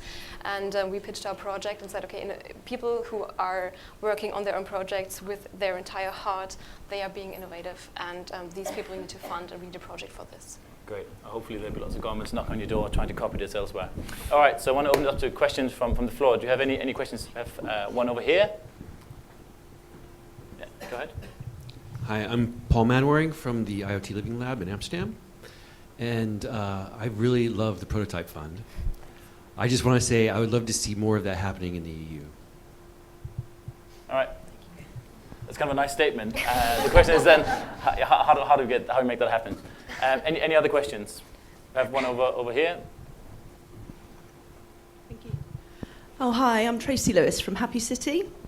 We've got a few online digital wellbeing measurement tools, and I'm very interested at the moment in how we can transition to the SaaS model, and just wondered if you can share any thinking and latest business models around SaaS. Could you just explain what is SaaS?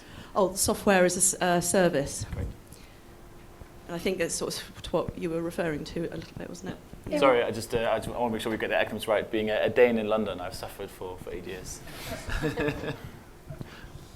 It would be great to hear a bit more about what kind of sort of wellbeing services you're offering. Would that be possible? Yeah, well, we've got a range of sort of campaign and training, but the actual digital tools, which we're now leading with, we've got a happiness pulse, which works on an individual level, but which organisations and businesses could use for their staff, beneficiaries, projects, and then sort of local authority government level, where they can actually put in wellbeing data to start demonstrating the sort of financial, social returns on those interventions, and then also at a city government level for Happy City Index. Yep. So there's 3 different tools, and the Happy City Index and Happiness Pulse are already, are available to be sold now commercially. Wellworth needs a bit more development. Mm-hmm. So yeah, I think we're a little bit of that gap that you were talking about now, where we've done that sort of 4 to 5 years of developing prototypes and pilot. But how now do we get this point where we can really, have a commercial sustainable service? Sure. I think, the best thing to do is to talk to your customers about transitioning to that model and how it would sort of fit into the level of budget that they have.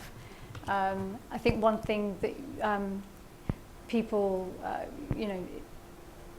often forget is that if you have a SaaS model fee structure, the user numbers can sometimes go down. So what you need to do is make sure that that doesn't discourage users, because obviously that would be a bad thing. I'm going to ask one quick question before we open up again. So, and you mentioned this a bit in your presentation, and also came up, so I was just in the session on business models, and there was a lot of debate there around also kind of the non-financial support, the mentoring and support that you can give to projects. To what extent do you provide that, and can you give an example of the balance between just giving some money and giving lots of other support? And anyone else, please chip in. Sure. Yeah, well, from our experience, of course, money is the first thing that gets you started, but money doesn't make an idea good. It just, gets it started.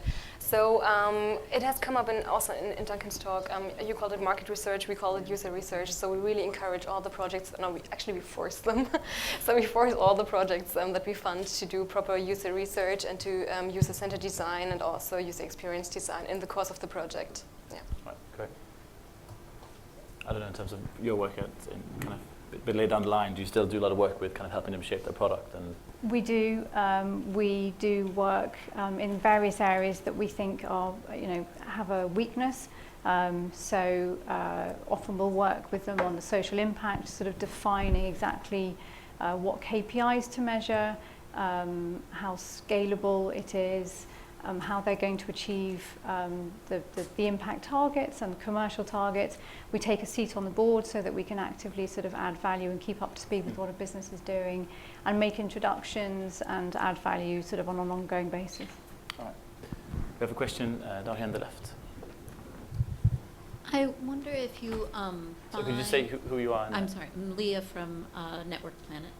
And we've talked some about DSIs doing impact evaluation, but I wonder if you're finding that data that is collected by DSIs, if it has more value or if the business is more valuable depending on the data quality or the data standards that are impact. I know lots of people will develop apps and things and they won't give any thought to how they're formatting their data or collecting their data or what they're doing with their data so much. And so sort of the value in the data that's being generated. We also have we have a question here in the front as well from Zoe. Hi, I'm Zoe from WeMake. I have a question for Melissa.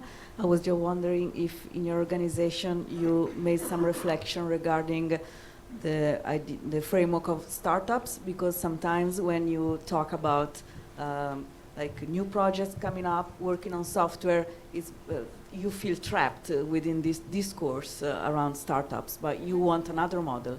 You don't want reserve financing from venture capitalists and then do an exit. So in which way you create a storytelling around a new type of project that don't have that framework as a referral? Okay. I'm not quite sure if our storytelling is so much different from a typical startup storytelling, because of course, you know, you need to be approachable in a way, and so I think there are strong parallels between those. I would say that in Germany especially, there are a lot of possibilities to get funding for a startup, both from like not from the state, but from the local governments, and of course from venture capitalists. So there are lots of possibilities for these people to get their funding, and we really address people from the civic tech community who really live the open source spirit too, and that often diverges from those that do the startup thing. Do you know what will happen to the projects once they leave the prototype fund? You know, do you have an idea of how many of them will go on to be projects in the long term? Well, we're currently funding the first round, so we don't have any evidence on what's going to happen. But we have ideas on to connect people both with investors, because of course we know that at some point, if people want to continue working on their projects, they will need further money. And also with open source communities that maybe even if these people who are developing them in the first place don't have the time or the interest to continue working on these projects, the software will not just lie around somewhere, but it will be reused and redeveloped. So it's the spirit that lives on, maybe not the project itself. Any other questions? To come to the impact question. Sorry. So we, in all of the sort of digital platforms that we look at, we always pay a huge amount of interest in the quality of the impact data and what it's telling us. And I think digital platforms are uniquely placed to be able to collect that data on a, on a very sort of granular basis and monitor it very easily. So I think there's a lot of strength in that data.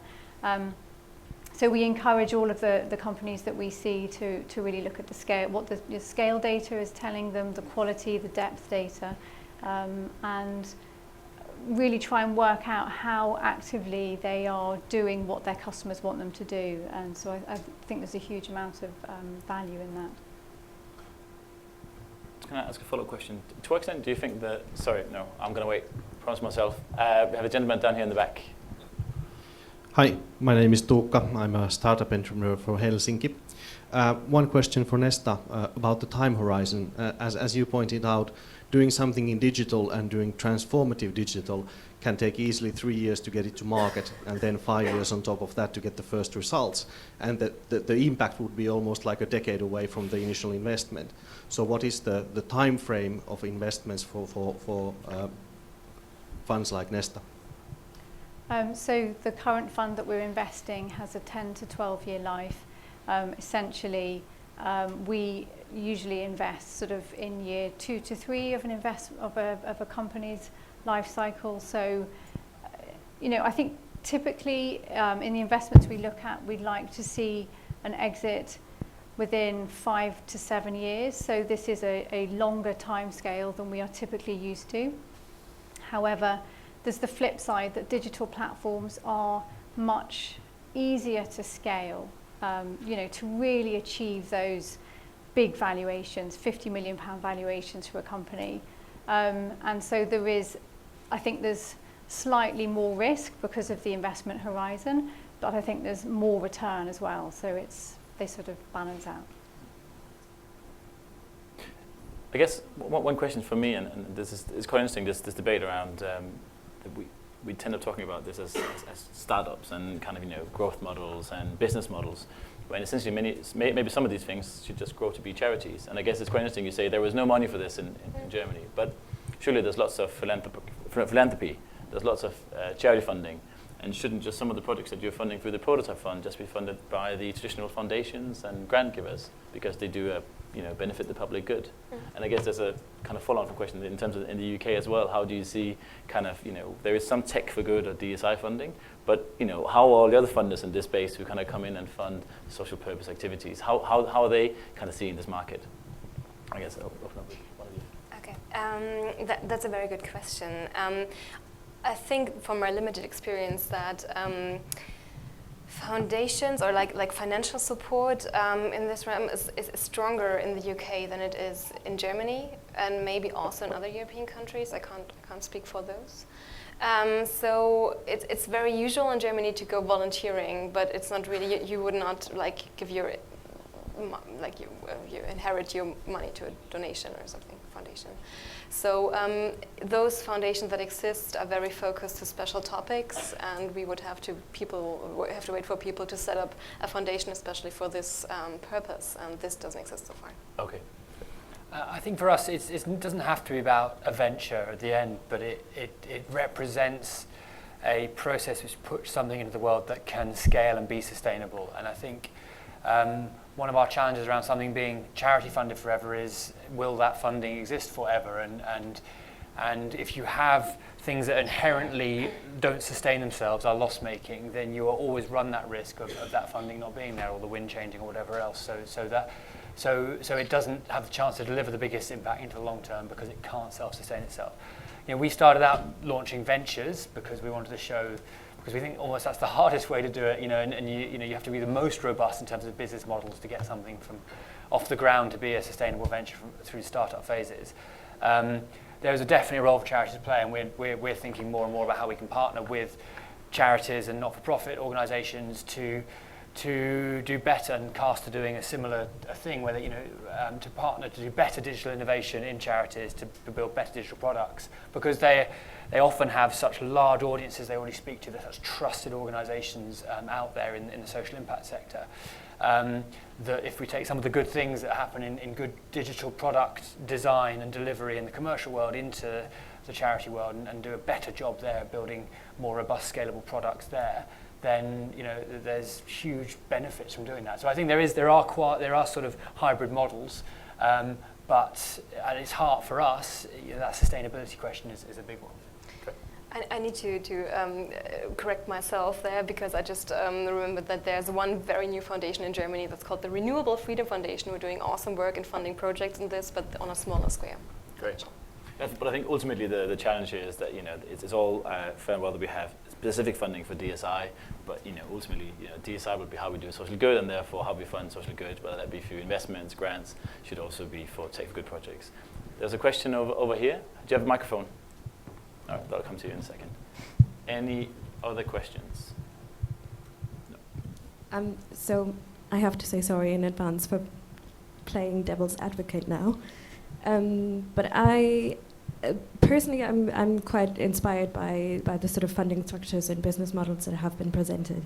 But this sort of, when it comes to institutional fundraisers, when you look at the digital principles for the design principles for digital development, and the sort of organizations and major donors that have endorsed them, and then look at the social reality, how user research and open source technology is still not integrated into funding proposals, it's really frustrating.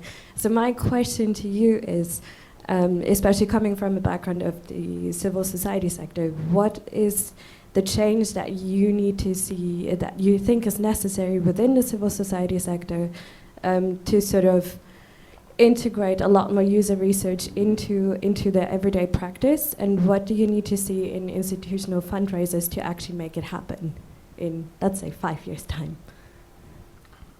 Two very big questions. Do you Sure, I have a view on that one.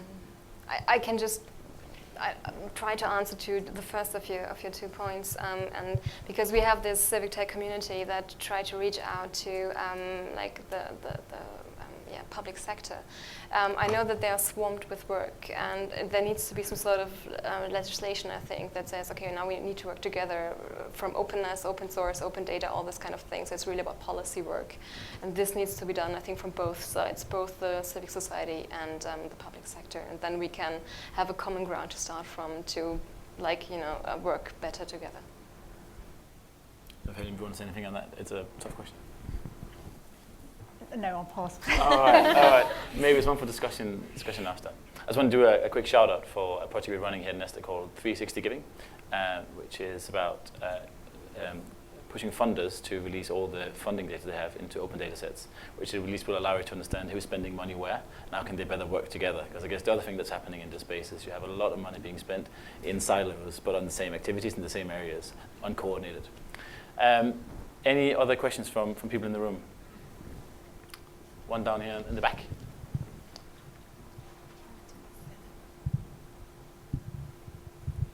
Hello, Dominic Maxwell from West Sussex County Council. I've got a brilliant idea, but I haven't got any money. What's the process? What happens? You lock yourself into a dark room. Well, I guess it's how good the idea is and how many people who agree with you, right? That's the first test, right? Like, if you go and tell your best friend about it, would he use it? And I guess that's where you build from. I guess it's a very big question, and I guess one of the things we're talking about here is that. Sorry, and I open to the panel in a bit on this because I'm actually not an expert on good ideas. But actually, I think there is quite a lot of support for early ideas, particularly if you're in and around London. But both in terms of the kind of very early stage support, like meetups, early stage communities where you go and test your ideas, you source ideas from others, access kind of free help and advice for you to kind of maybe being able to apply to Good Things Foundation or Comic Relief to support your Tech for Good idea. But I think you need to have something that's really, really good before then, right? I guess the problem is that kind of what you do after. I don't know what kind of advice you'd give. I guess it depends on what is your idea. It's what we have a social Probably not the forum to share it right here, right now, but it's one with social and commercial impact. Okay, I guess there's lots and lots of stuff that can be said around how to take someone with a spark through to creating a prototype, through to creating a small project, through to kind of scaling that. But I don't think if anyone wants to say anything on that. All I would say was, there's a lot you can do to before you try and talk to anyone to fund it, to prove out whether you're meeting some user needs, that there's a big pool of those people that need it, that there's an impact model, even if it's a hypothesis at the moment, which works, so that you can get comfortable that you've done everything you can to do more than just sit in the pub with your mates and check it's a good idea, but go out there and really assess a prioritized set of needs, both from an impact perspective and from a user perspective. And then I think there are lots of pots of little money which can get you started around ideas. Often, so it's about writing grant applications for those ideas, and there's a few different foundations and programs which can help fund you to really test out some of those hypotheses that you've drawn together. It's often the next stage, which is the harder one. I think one of the best places to go is an accelerator. Once you have developed your thoughts a bit around the project, they, will support businesses that are still very much at the idea stage if you've done a little bit of thought process and fleshing the thought out. So, for example, Bethnal Green Ventures will invest, I think it's £20,000 for something like a 6% stake, and put you through a sort of 6 months program of support, of talking to investors to flesh out the ideas and other sort of market practitioners. So they do work with businesses at the very earliest stages. Just to build on that, you are very lucky because in the report we launched today, at the end, there is a set of guidelines for practitioners which say, looking at some of the best practice we've seen with the likes of CAST, Nominate and others, Shift, here are some of the top 10 tips in terms of how to think about impact, business models and engaging users, which I think the first question you should ask yourself and be able to answer in some way or another before you develop your project. So I managed to do a little shout out for our report as well. It's in the far back end of the paper. Any final questions? Have one over here?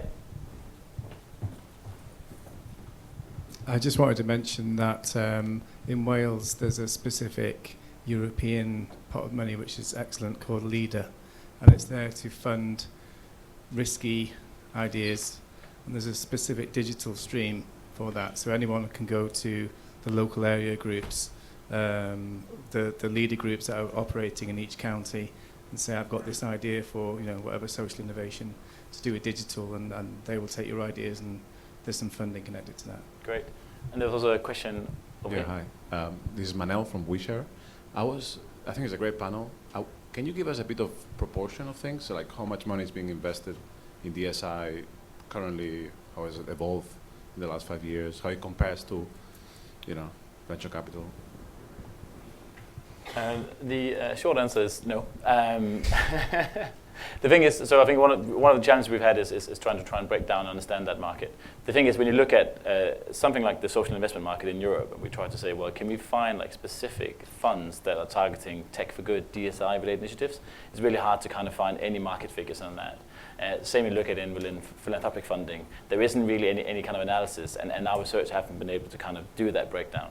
What I can say is it's tiny. I think that's this is the point again around kind of thing. It's about unlocking mainstream funding rather than trying to build a new separate market, or at least that's my view.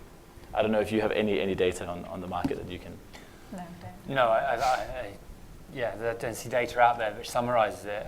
I do know it's not. I think there's a bit more going around, but there's a long way to go before we're going to be in any place where we're matching what's out there in the commercial world for it. All right, and on that note, time is up, and we have to move right on to the next and final panel looking at the future of DSI. So just before we finish, can you just join me in thanking our amazing panelists, taking a great. So now I can hand over to Celia Hannon, who is going to talk about the future of DSI.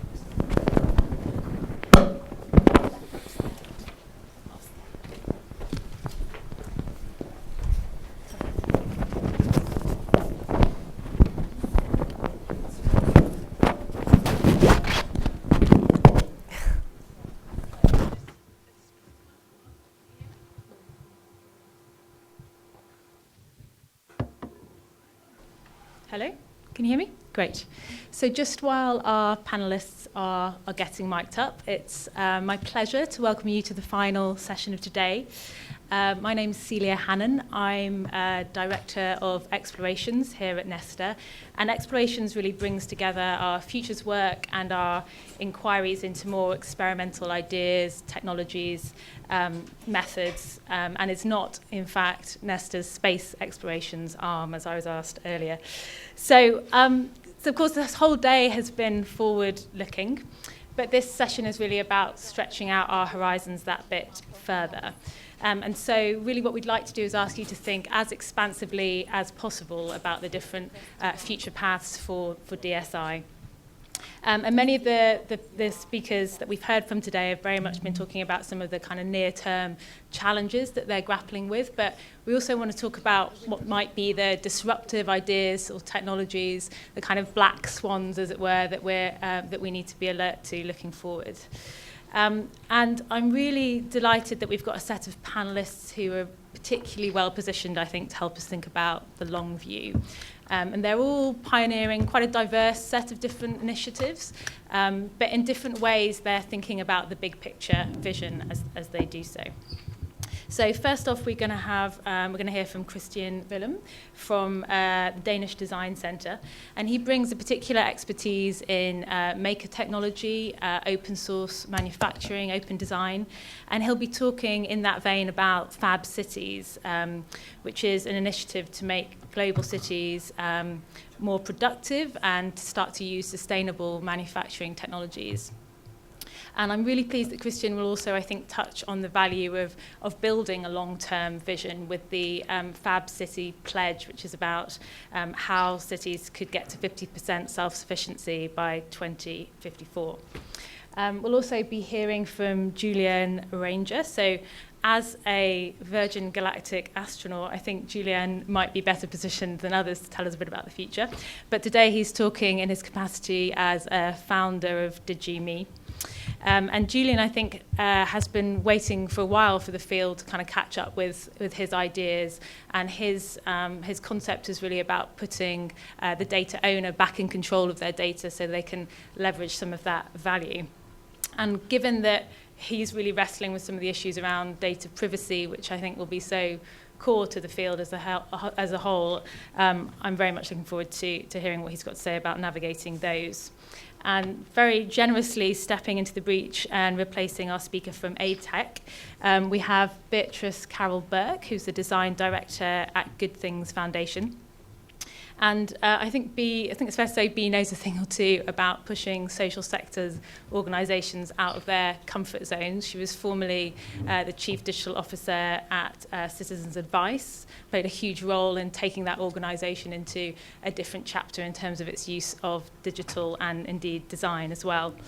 And I know she's also leading a major partnership at the moment with the NHS. So, how do you start to turn a super tanker like the NHS around, particularly one with some profound digital literacy issues? So I'm going to invite Christian to come up first to speak and tell us a bit about Fab Cities.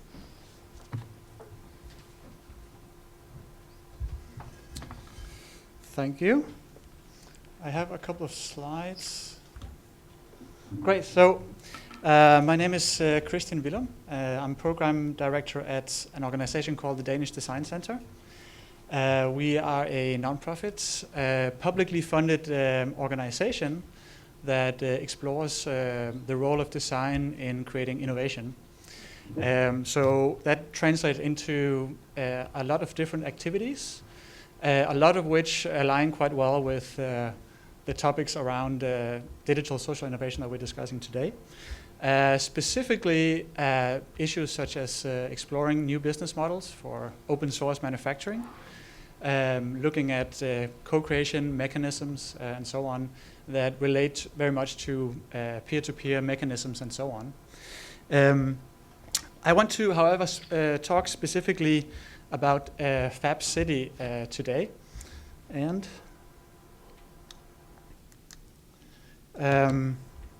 here we have a picture of lovely sunny Barcelona. Now there's a reason, I'm from Copenhagen, there's a reason why we don't use city images of Copenhagen to visualize the ideal future cities, because we need the sunny pictures, not the rainy ones. Although Copenhagen might be very sunny quite soon, thanks to British petroleum and global warming. In any case, Fab City is this new collaborative global project. But before explaining a little bit what it is, it's been referenced a few times earlier today, I want to do a very quick poll with you guys showing a raise of hands. If you believe that these new ideals, these new digital fabrication technologies and so on will in fact replace traditional mass production as we know it today. Please raise your hand if you think that will happen. Okay, so take them down. How many of you think that will happen before we burn down the planet? Still a few. Okay, so last question. How many of you are in fact employed in industry mass production? 0. And that's, I think, oh, actually 1. Okay, sorry. You're actually distorting my point a little bit. My point is this, that part of the problem is that we're talking very much inside a bubble. We're preaching to the choir to a large extent. I should raise my hand on all three, the first 2 accounts as well, because I too believe in it. But part of what Fab City envisions is to actually bring a wide spectrum of stakeholders together, including the industry, including those who are sort of representing the conventional way of manufacturing products, to ensure that the future that we're building is one that includes everyone. So what Fab City really is a new vision for the role of the city in the future that we want to live in. But it's more than just a vision. It's also an urban model. It's a framework for positioning the cities as the solution agents, as they were labeled earlier on today. Because as we all know, most of us are going to live in cities, and most of the problems that we have are problems that come from the environmental impact of cities. So we need to fix that. Fab City is a vision to create a framework to make cities globally connected and locally productive. Basically, seeing how we can ensure that we don't move as many materials around, but rather rely on moving data around. The plan is really, really simple. Or maybe not. But really what we need to do is we need to move away from a linear model towards a circular one. Circular economy is at the very core of the Fab City vision. We need to start to resource waste on both the production and the consumption side. We need to embrace digital manufacturing technology at a much bigger rate than we're currently doing. We need to look at the new business models that will drive these new economies. This is part of what we do specifically in the Danish Design Center, and we are very curious to collaborate with anyone else curious to go into that. We need to look not just at the technologies, but also the undercurrents. Many of the undercurrents that we know from the Fab Lab movement is what the Fab City project aims to scale up to a city scale. Many of these undercurrents are such as open source principles, co-creation, as I mentioned before, and of course design drivenness that puts people first as we explore new technologies. Lots of cities have joined already, and we have more coming. Focusing on the sort of European side of things, we have a consortium that has, among other things, applied for funding from Horizon 2020, and we're very keen, of course, to expand the circle further.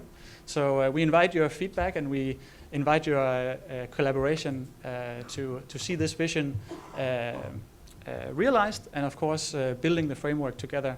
Not just people here in this room, but the whole full breadth of society, including industry and business. Thank you.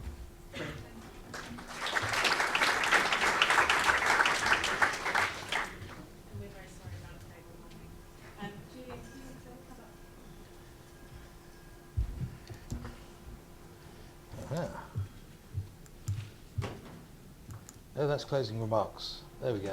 Who knows? There was a slide showing you some wonderful graphics of my contact details. Never mind. So a lot of you doing social enterprises, you're going to need to work with individuals, and you're going to need to get data about those individuals. But today we're on a seesaw. As an individual, I can allow my data to be shared without my control, and I have low privacy. But if I want more privacy, which is where we're tending towards going, and laws are tending that way, then I end up sharing data less. And that doesn't really work. It doesn't work for me as an individual because I'm not using my data very well. It doesn't work for businesses and enterprises such as yourself because you don't get very good data.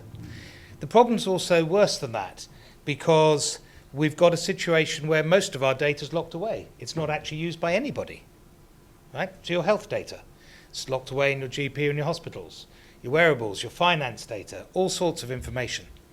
So I want to try and get us to a world where actually I can share more data, but do it more privately. I can get off that seesaw. I can share as much data as I want, but I can do it with 100% privacy. So how on earth do we do that? Well, it's actually extraordinarily simple. We just give the data back to the individual. So the way that's done with our business is you download our software to your own device. Any device will do. You choose where you want your data stored, any personal cloud that you choose, whether that's a Google or a Dropbox or a NAS drive at home. And then you connect our software to your various sources of data, whether it's the bank, whether it's your GP and hospital, whether it's your social data, whether it's your wearables, whatever it may be. And that data will come and be put in your own personal library directly. So us as a company, we don't see, touch or hold any of your data ever. So you've now got this data. You can do more with it yourself. You can see the data, you can search it, and you can get insights from it from our app. And you can download and play with that already for both health, finance, and social data. But now, you have something very unique and valuable. You have rich data about yourself. All your data across all your data categories and in time. It's 100% accurate, and it's sitting there. So why would any business, whether it's social or for money, why would anybody go around the back of you for that rubbishy information that is 30 to 50% wrong, costs a lot of money, doesn't meet data protection, and annoys you, if they can come direct to you? So we have a certificate system so that any business can ask you for data, any data, and you can say yes or no. This allows companies to now get the richest data. But how is it private? Well, first of all, you get to choose who can have it.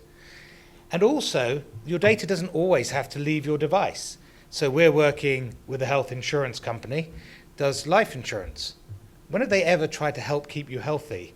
Yet the biggest cost to a life insurance company is your claims. So what if they gave you an app that could sit on your phone, could ask to see all of your health data, wearables, and even in time your genomic data, but on your device, allowed you to see that data? And that's been proven that even if you just see the data, you'll be healthier because you're more engaged with it, you have better conversations with your doctor, etc. But they can go further, they can give you advice based upon your specifics.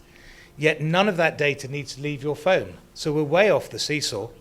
We can share all of our data and get 100% privacy. But we can even do more than that. Banks can process data on our devices and work out our credit worthiness and only send the credit score back.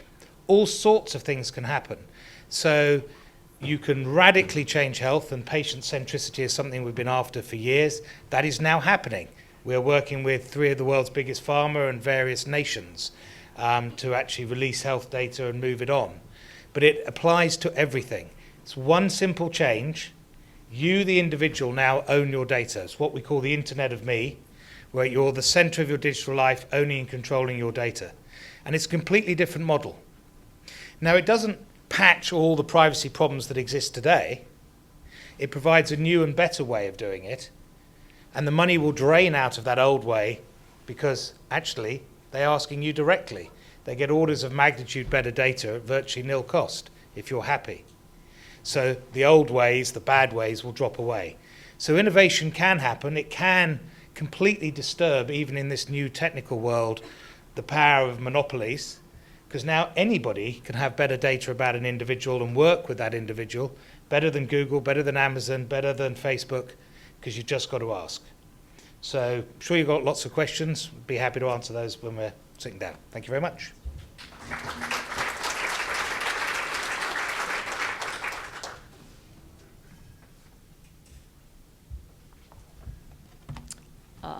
I'm very excited both about living in a fab city and being able to exist in the Internet of Me. They sound like great things. So I'm Bea. I'm the Design Director of Good Things Foundation. And what I want to do is offer you some kind of quick thoughts about how digital exclusion is changing.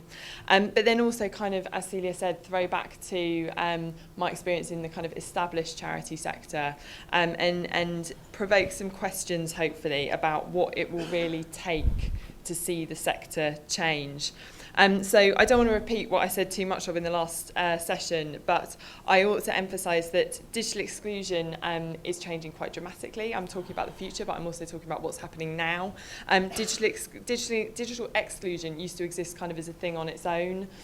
You could be well educated, you could be comfortably off, but have just never had the kind of need to shop or socialise online. That's not the case anymore. It's not about your nan. Digital exclusion is, rather than being kind of a problem of itself, it's a symptom of wider social problems.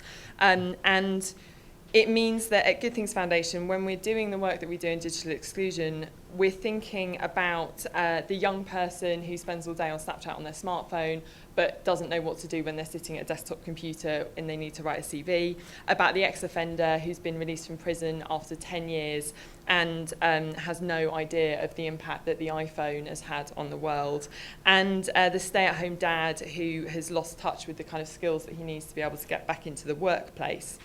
So this means that kind of for digital exclusion in the future, we need to think about it on a spectrum where, like, at the one end, you've got somebody who's never been online before. At the other end, you've got the kind of really high-skilled technology workers, and people will move up and down that spectrum, and they'll kind of dip in and out of it. So we need to be able to recognise that people will have great digital skills in one area, sort of like socialising, for example, but really rubbish skills in another area, and those other areas can be really important.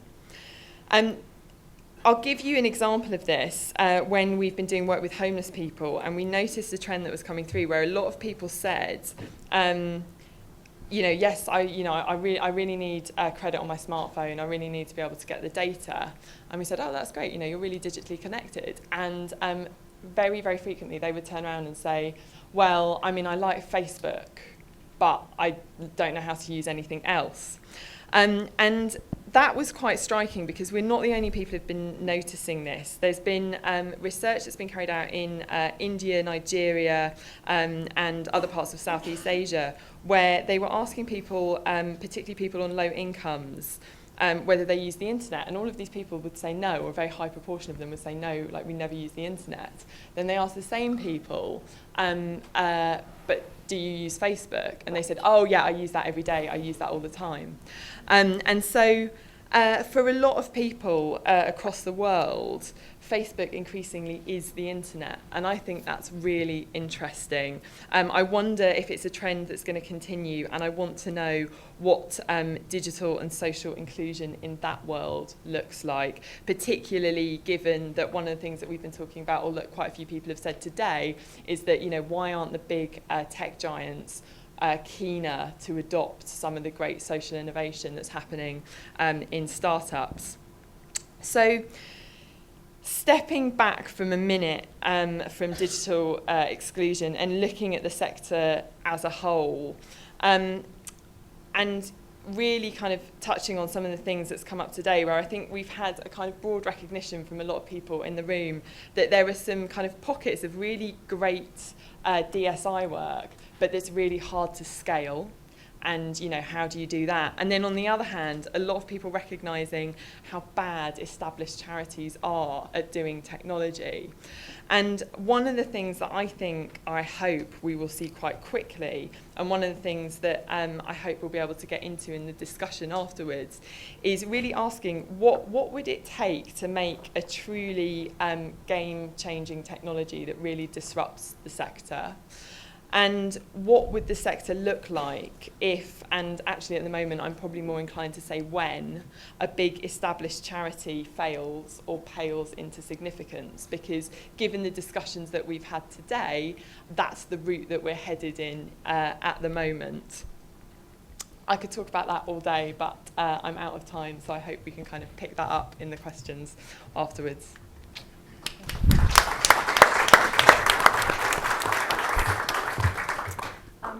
Thanks, all three of you, for that.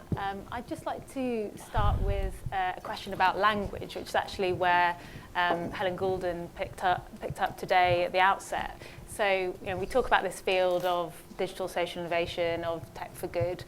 20 years from now, will we still be talking about that as a coherent field? Or given some of the kind of blurring of boundaries, which I think particularly you two were speaking to around the kind of social and private sector blurring, will we be talking about a much more fluid spectrum of hybrid models? Christian? Well, I think absolutely. Technology is providing a lot of new opportunities, many of which are all kinds of hybrids. So obviously our business models and models for everything will reflect that. So one thing that we've learned in our work around the exploration of new business models for decentralized or open source manufacturing is that it's never a binary. It's never a question of whether you are sort of fully closed and sort of doing things in a conventional way, or whether you're part of the new economy and are completely open. It's always somewhere in between those two binary ends of the spectrum. So, and that's also why there's really not a one-size-fits-all, and that is further complicated by cultural dimensions, geographic or national differences, different political landscapes, and so on. So that's why we need to explore further and maybe identify some major strands, but nevertheless find our own way in this. Okay, Julian? So I'm an optimist. I think businesses will do more things and will innovate that will make it more inclusive as we go round. I really do believe that. But I do think there's obviously some areas where you've always got to innovate just for the social good because there isn't enough in it for a business or whatever. But the general platforms always move forwards, right? And it's interesting. I mean, we've got an investor called the Amidyar Foundation, who's a $1 billion fund, and 60% of their money is not for profit and 40% is for profit. I'm in the for profit side. But they see that what we're doing, which makes money in the developed world, helps the developing world and then can also help refugees across the piece, but it's the same thing. And I think you're going to see more of that. You're very similar, the fabrication technologies, etc., apply across the piece. So you're going to have some big global changes. The internet is still young. It's only 20 years. I mean, why we think the Facebooks, the Googles of the world are going to be there forever defeats me, if you like. Everything goes through in waves. We're a new wave of bringing data back to the edge, all right? Bringing processing to data rather than data to processing. And there'll be lots of those. And so I think it's important in social innovation to look at those and say, how do they make the big changes we want to do? Great. I think I'd say I certainly hope so. I think that, or I suppose I wonder why, in the kind of very aggressive technology startup environment where everybody's trying to buy each other out and everybody wants the new idea, and startups get kind of bankrolled for a very long time, or they're allowed to have rounds and rounds of investment before they start making money. Why there's not the kind of rush to acquire the social startups in the same way. The difference, and there's a negative side to this as well, but if you think about the positive difference that Facebook or Google could make in running a campaign to get people to sign up and register to vote, and they've been doing that to a certain extent already.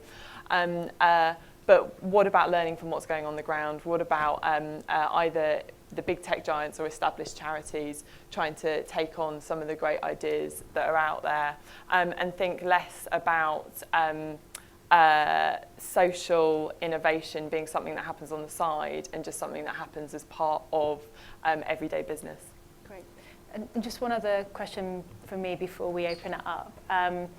Given what we've heard today and what's in the report about, I guess, the gap between the promise of this field and as now it's delivering on that promise. Do you think, just to play devil's advocate for a minute, do you think that hype can actually be damaging to the prospects of the field, and that actually we should be wary of sketching out very big, bold visions in case we fall short of them? I'm sure it's something that you've thought about in the context of the Fab City pledge. Well, I absolutely think that we need the big visions, but of course we need to also build from the ground up and ensure that what we talk about is actually or that we actually build plans for getting there. I do think, however, that when we build these visions, we need to look beyond our own assumptions and our own way of seeing the world, because I think what we're seeing politically around the world right now is a division because there's a large percent of the world population that do not see themselves in the vision that technology is promising. And that's something that those of us who are quite optimistic about the future and who are quite digitally apt needs to take very seriously, but also we need to sort of take the advantage that we have, or the resource that we have, to ensure that everyone can see themselves in the future that we are sort of proposing. And that's also why when I'm talking about Fab City and the vision behind it, and the world that all the organizations that are part of that alongside us have, is something that is very cross-sectorial. It includes the public sector, the business sector, the private sector, and citizens together, so that everyone actually see themselves in it. And that includes large corporations. I know our cracked a joke about British Petroleum before, but really, I mean, that's not to stab at them, but more so to just say that we're all part of the future, and our visions need to account for that. Mm-hmm. Great. Well, as someone who's spent my entire business career having grand visions, and every time I have one, everyone tells me I'm mad, and then maybe 5-6 years down the line it all works. I've built a couple of businesses and stuff. I've always got to say you've got to have a grand vision. If you don't have a grand vision, what are you trying to do? It's hard enough in business, whatever the type of business, if you don't have something that you're aiming for. But I'm also at the complete opposite end of the spectrum and a pragmatist, and says you've got to find a way of getting those first steps that gets value. So it's no point having a grand vision, as a lot of people do, and then, I don't know, until we get 90% of the way there, we get no value. So you have to be able to get value early on, and I believe, so have the grand vision, but what's the value now? Yeah. So I've got a huge vision, even with what we're doing, we're delivered, we're in market, but I've still got some massive vision for 5 years, the way it changes all sorts of things, like patient-centric healthcare. That's still going to be another 2 or 3 years, how to do it, but we've got pragmatic value now. And some of those things, you can't have big visions. You know, if you're trying to fix a small problem in an area, it's not a grand vision for the world, but it's a grand vision for those people affected. But have both, grand vision and short-term pragmatism. I think hype's really important. I think, it takes a hell of a lot of money and it takes a hell of a lot of marketing to scale a startup. And yet often both of those things are missing from the social side of things. There's been a lot of discussion about how there are some really great ideas out in the field at the moment, but why aren't people using them, and why are people repeating what they're doing, and why don't we know that there's a need out there, but why isn't it going anywhere? So actually I think hype would be quite beneficial for a lot of things. Great. Certainly need a lot of good marketing to get your ideas out, that's for sure. Okay, so I'm just going to open it up for comments and questions, and contrary to normal policy, I think I would welcome any thoughts that you have had about the day, or kind of concluding reflections around this future piece. So I think we've got a question there. Can you say who you are and where you're from as well? Hi, I'm Sagar. I'm a founder of Ally, which is a chatbot for Facebook that helps young people who are homeless with information and services that they otherwise might not be able to access. So my question's for B, who I've met before. Hi. And it was talking about digital inclusion. How much of digital inclusion is about helping people who currently don't have those skills and teaching them, compared to designing better services? So using services that they are already using, like Facebook and Snapchat. That's a really good question. And last time we spoke, I don't think your chatbot wasn't for Facebook. So it's interesting to hear that you have kind of designed it into existing technology. It's obviously both. I think, so I started at Good Things Foundation a year ago, and when I started, I thought that the answer to accessibility and to getting more people online was lay in design, and it lay in designing really amazing interfaces that everybody could see and understand. And what I learned very, very quickly was that for somebody who isn't used to using the internet, or is only used to using a very narrow part of the internet, their brain just does not see what I see when I look at an interface. And actually, so thinking about older people, most older people, when they're on a website, the pictures, the visual imagery, all of the visual language of digital design that means a lot to me is completely lost on them. They end up down at the bottom of the page, if they can realise, they find a scroll bar and realise what it does, reading the bottom of the internet, which is somewhere that nobody should really ever go, because they're treating it like an instruction manual, because that's the way their mind works, and that's how they're hardwired to kind of process information. So that's an example for older people. It applies to kind of different groups based on the design patterns that you have in your mind, what you're used to seeing and what you've seen before. And so I think it's a compromise between the two, really. I think I was quite naive in thinking that great design would solve everything. And actually there's a lot of issues around confidence, teaching people that you can make mistakes online and it's not going to break. and things like that to kind of find a good balance between those two. Just thinking about the links between what Julian's working on and your area, B, are you concerned, Julian, around the kind of future data literacy gap, actually? Because so much of what you're sketching out as a vision is very much dependent on a user understanding their financial data, understanding their health data, not to mention the digital infrastructure around it. No, because it's not that. Okay. Because if it was that, it would fail. If you don't make what you're trying to do absolutely easy and second nature, you will fail. So we're on our 5th generation user interface, and we've still got more to do to work. It has to be as simple as, I just want to know something and I can find it out. And that's the real challenge. It takes a lot of effort, as you said. And my answer to this actually goes back to your talk slightly. You said people didn't realize that Facebook's the internet. They spend gigafortunes on analyzing the data of how people interact and making slight modifications and making it so that people don't have to think, all ages. And whatever you're building, whether it's for a small community or a massive community, you've got to put those feedback loops in for the data, saying how are people interacting, how are they engaging with this, and never be happy with the level of engagement you're getting until it becomes intuitive. So I like what we've done, but it's nowhere near a finished product. Okay. We always know that some people can't find something, they can't do something, and you've got to be obsessive about that piece and never be happy. So data on doing it. Great. Oh, go on. Well, I just wanted to add to that that what you're describing is ultimately working in a design-driven fashion. Design is, we're so used to thinking about design as being, the art of giving shape to objects and making them beautiful. But, design is much more than that. Strategic design and design thinking is exactly that, to put yourself in the end user's position and work iteratively. Like if you want to develop something that targets elderly people, then before you do anything beyond just thinking about the first vague idea, is to get some elderly people to sit at your table and develop the idea with them. Otherwise, you're going to be basing your work on assumptions. And then build prototypes. Don't work on something for 2 years and then go out into the market and realize that nobody wants it. Build it out of paper and do it on the second day. And those are some of the basics of putting strategic design and design thinking into your work.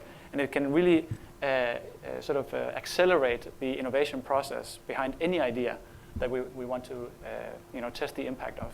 Okay. So further comments or questions on this futures? There we are at the back. Thank you. Hello, Gordon Bora. I described myself as a random maverick earlier. I think I'll stick with that description for the time being. I was also actually one of the founders of the Digital Catapult in Brighton in my work at the University of Brighton. So I kind of got a little bit of background in this sort of space. But one of the interesting observations that I was picking up from what you were saying was just that how do you see the catapults actually helping in this space, particularly things like the digital catapult? To my perception, that things are getting a little bit siloed, we tried to build in to the digital catapult some design thinking, some Fab Lab type experiences, and it was resisted because it didn't fit with the model of the digital catapult, the National Digital Catapult. Just one other observation, if I may, which is we've talking about Facebook being the internet for people. My 14-year-old son, to use a phrase that was said earlier, that Facebook is pale and stale, and it's WhatsApp, it's Snapchat. So if we're talking about the future, there's the future. My 14-year-old son is the future, and that's where he's sitting, and he'll probably be on something else by the time we get there. So, yeah. So anyway, back to the question, which is, are we siloing things with our so-called accelerators? We might take another question as well to add to that one, and I'm particularly interested in thoughts about this kind of, the challenges that the social sector faces and how perilously close we might come to having a big charity fail in the space. Peter, you wanted to come in as well. Well, sorry, you know who I am. I was going to say, I'm quite curious about this idea of a goal in 2054. Like, how do you even begin to explain that to a city? I've tried it with, I'm from northern Denmark, went to my local authority and we had a chat, and I told them about Fab City, and I got this kind of blank stare, and they went back to thinking about children's services and schools. And I kind of, how do you get people bought into your vision? And I guess it's a question for Christian, and for Julian, I guess the same question is, if I go to the pub with my mates and I tell them about personal data, they don't really know what that is. Maybe that's something more about my friends than displaced, but I think there's this thing around kind of like how do you tell people this is important, that you should care, and marketing of course is one bit, but like what's the levers? Anyway, 2 questions. Okay. So some persuasion tactics and education, and then also this question about are we getting too siloed in our rush to create spaces for this type of innovation to flourish? Christian, do you want to kick us off? Right, yeah, so I should mention first that part of the Fab City vision is to have cities, and by cities we mean mayors, pledge to become a Fab City, which basically means that they pledge that by 2054 the city will be 50% locally productive, self-sustainable. And the reason why it's 2054 is that where this originated in Barcelona, they became the first Fab City, and that was in 2014. So it's a 50-year span, and that's both a strength and a weakness depending on your point of view. I mean, clearly it's way into the future, and it can create the kind of blank stare I imagine that you mentioned, Peter. But it's also a way of getting sort of political uptake on the very highest level, because the mayors who will make this pledge are not going to be around by the time it's time to collect. So in that sense, they're sort of putting the city on a trajectory that others will need to follow up on. And it's also sort of providing ample time to actually initiate something as ambitious as what we're proposing. So in that sense, it's my impression that it's having the opposite effect than creating a blank stare. On the contrary, when you're talking about decision makers and getting them on board on this level. Okay, great. Julian? So to answer the question of how we get people interested, it's not to mention the word personal data at all. It's a kind of a land and expand strategy. You've got to find a reason why it's useful for you to have your data in the first place. And it might be as ephemeral as you just want to be able to search your old social data, right, and find posts or photos. It might be because the bank is offering you the ability to get a better loan and you need to get the data in the first place to do it. It might be because your health company is saying, hey, look, this is a great app to keep you healthy. It's what's the first thing that makes you realize that there is power in having your data yourself, and then you can go and open it up. So my job is to, perversely, because you always think businesses are terrible when it comes to personal data, but they're not. Most of them want to do the right thing, they just haven't got the ability, right? So go to those companies that would love to ask you, love to give you new services, show that it's game-changing for them. They'll produce game-changing stuff on the back of that, and that requires our platform. So it's a kind of land and expand. Okay. To answer on the digital catapult and things like that, we came out of my own accelerator, so I had one because I sold a previous business and stuff. But we've seen many, and we've been part of Microsoft, we've been part of stuff, and I think it's down to people's ability to want to learn and want to engage. I don't think it's necessarily a good or a bad thing from Digital Catapult to others. We've used Digital Catapult, they've had showcases, they've introduced us to people, we've used their facilities, which we get for next to nothing. It's been very useful to us, but it's not enough, right? And so therefore for me, and what I recommend to other startups, because I've invested in plenty myself, is you've got to go out and find the people that can help you with individual pieces, and just going to one will never be enough. So having many is fine, right? Because it gives different focus and things, but it's down to your responsibility as an innovator to go and find those people that can help you and take advantage of it. So I'll never blame the Digital Catapult. I'll say it's up to us to take advantage of what you're offering and what others are offering. Cool. Can I touch on all three quickly? Yeah, of course. People don't care about personal data until you lose it, in which case they care deeply. That we're all going to learn from that at some point. Maybe that's the way to help people learn. On the the Facebook thing, I think the point that I want to make there is that the technology that you use is linked to your socioeconomic background. And, you know, if you are a young, educated person in the UK, you're going to be able to use very different access to technology and what you use than somebody who's on a low income who's using a low data version of Facebook in India. And there are important kind of ethical questions around that. And then I probably don't know enough about the specifics of Brighton Catapult to comment on that specifically, but you mentioned the NHS work that we've been doing, and that has been a really interesting lesson in sort of how to embed digital inclusion in healthcare. So the NHS knows that they can save tons of money, they can improve the patient experience by getting healthcare being more digital. What does that mean for the many, many users of health services who have really poor digital skills? We tried one approach 3 years ago, which was really good. It was just, we'll teach people how to use all this healthcare stuff. Of course, like when the funding for that program finished, it ended. So what we're doing this time around is running pilots, and we're not imposing anything new on the systems that already are there. We're not even giving them new outcomes to achieve. We're working with like GP surgeries, hospitals, to say, you know, how would you embed digital inclusion into your existing services? Like, tell us what's already here, tell us what you're already measuring, and let us help you do that, rather than saying, you know, here's some money, but also here's a load of extra stuff that you've got to do, and here are a load of extra things that we want you to measure. Interesting. Just building on the kind of NHS system example, our CEO, who we're going to hear from in a minute, has written about the radical's dilemma in the context of social innovation labs. So how close do you get to the system which will take the edge off your kind of radical edge, and then if you step too far outside of it, then you risk having no impact at all. Particularly when we're talking about kind of transformative approaches, how do we get, you know, close enough to the system but without dulling that radical edge? Julian, do you have thoughts? Well, I suppose I've never really thought about it that way, because I just go for where I can pragmatically have effect, because I'm a business and I want to try and have a positive effect, because that's going to help me as well.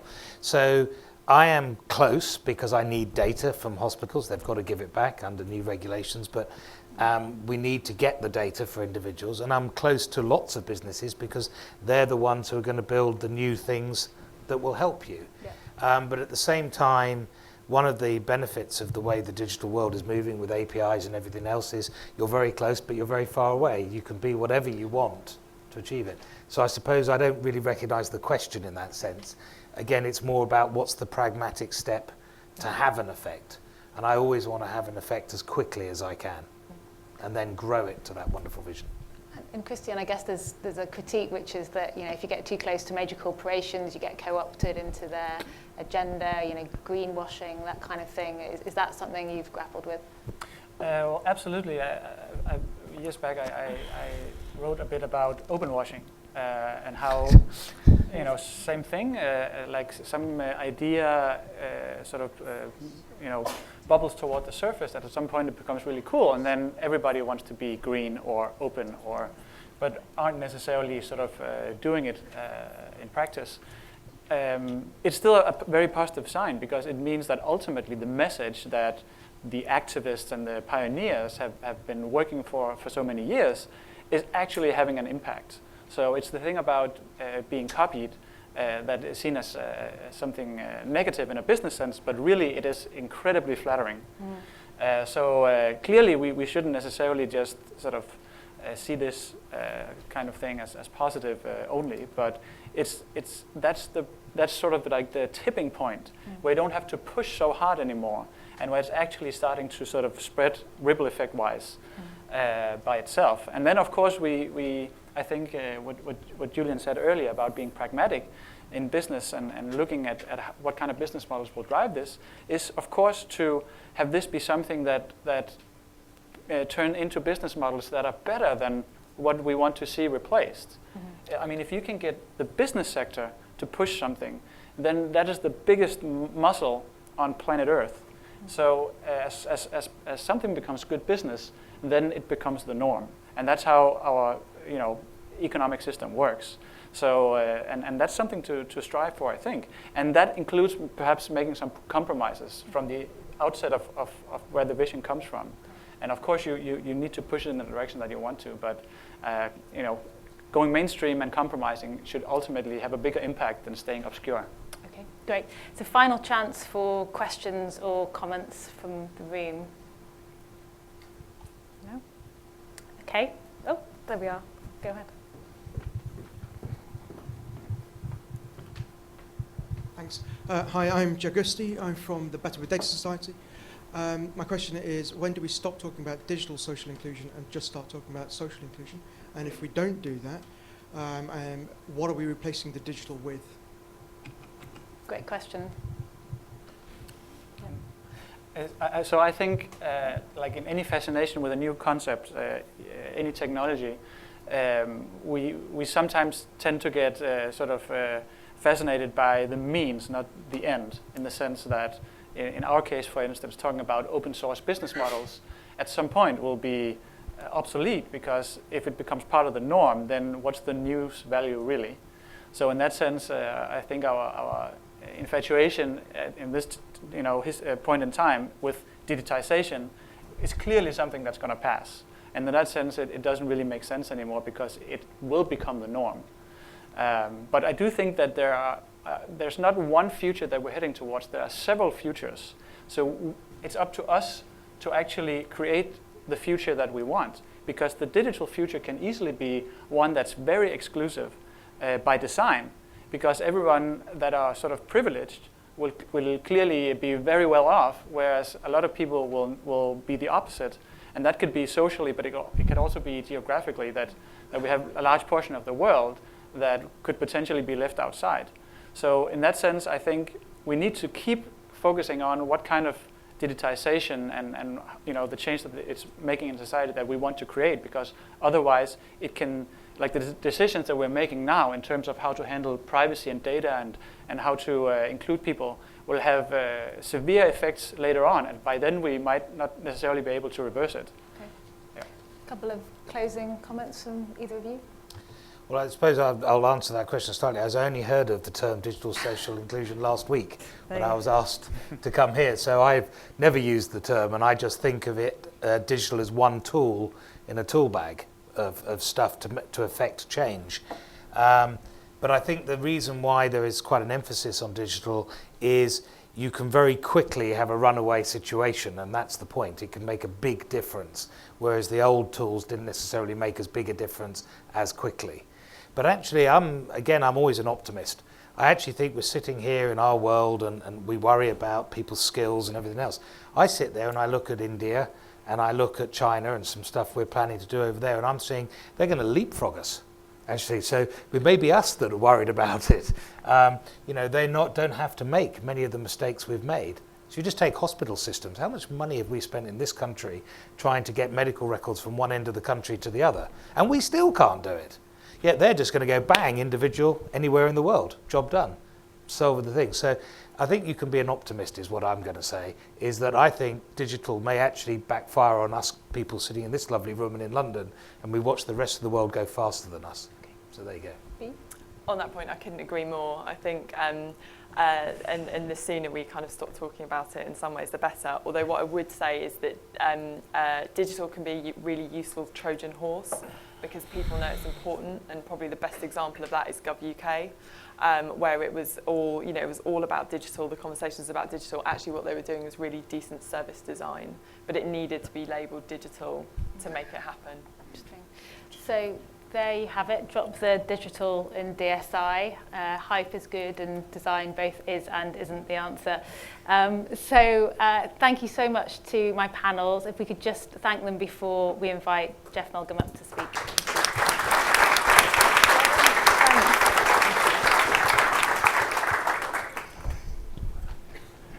Well, thank you. Well, I'm going to be very, very brief in saying some final comments, because I know there's alcohol outside. There is a lot of research on the attributes of successful innovators, persistence and resilience is the single most important one. So you are all, by definition, the people likely to succeed, since you're still here at the end of a long day. First of all, just a quick show of hands about Facebook. Who in this room thinks Facebook is actually the most important ally of digital social innovation in the next 5 years? 1, 2, 3, or 4. Who thinks they're the biggest enemy of digital social innovation in the next 5 years? Not many. Okay, so we all have a slightly sort of ambivalent feeling about Facebook. That's probably appropriate, and who knows where it will go. Can I just make one stunning comment on India and China, which was just being mentioned there, because I think it's really important, although this is a European conversation, we see it in context. India has done, in some ways, the biggest and boldest move on digital social innovation of any country in the world with the Aadhaar project. 1.2 billion people now with a biometric digital ID, which will in time make possible all sorts of things which are not possible here, and yet is also deeply scary. China, whose hospitals are a complete disaster area, I go to quite a few of them, so I do look forward to them leapfrogging us, but they are doing the social credit experiment, their version of Facebook, where your behaviors are scored, and if you score well, you get privileged access to public facilities. It's an experiment which is deeply controversial within China, but I guess it is part of this, this story. So just 2 or 3 comments. One about language. There's a saying, I think it's Hannah Arendt who said, if you give a stray dog a name, it's more likely to be looked after. And in a way, I think so DSI was trying to give a stray dog a name. As everyone has said, it's a kind of complicated name because everything, all innovation will be digital to some extent. Its boundaries are very unclear, and perhaps a mark of success will be when we don't need to use it at all because it's so obvious, just as we don't talk about electrical social innovation. Although there was a time when electricity was fantastic and new and everything had that in its label. Why does it matter? It matters partly because for all that we've talked about today, this field is getting only a tiny fraction of the public money which is invested in innovation, let alone private money. Horizon 2020 is how much? 80 billion euro or something? Tiny fractions going here. The US spends 53% of its public R&D budget on the military alone, and Trump is actually increasing that, not diminishing it. If you look at venture capital, I think the commercial investment in social digital projects in this city is about 1,000th the commercial VC investment in the last year or two, partly because that's been quite healthy. So there's a big argument still to be made in favor of why this matters. And it matters in particular because of where I think the conversation was just getting to in that last point.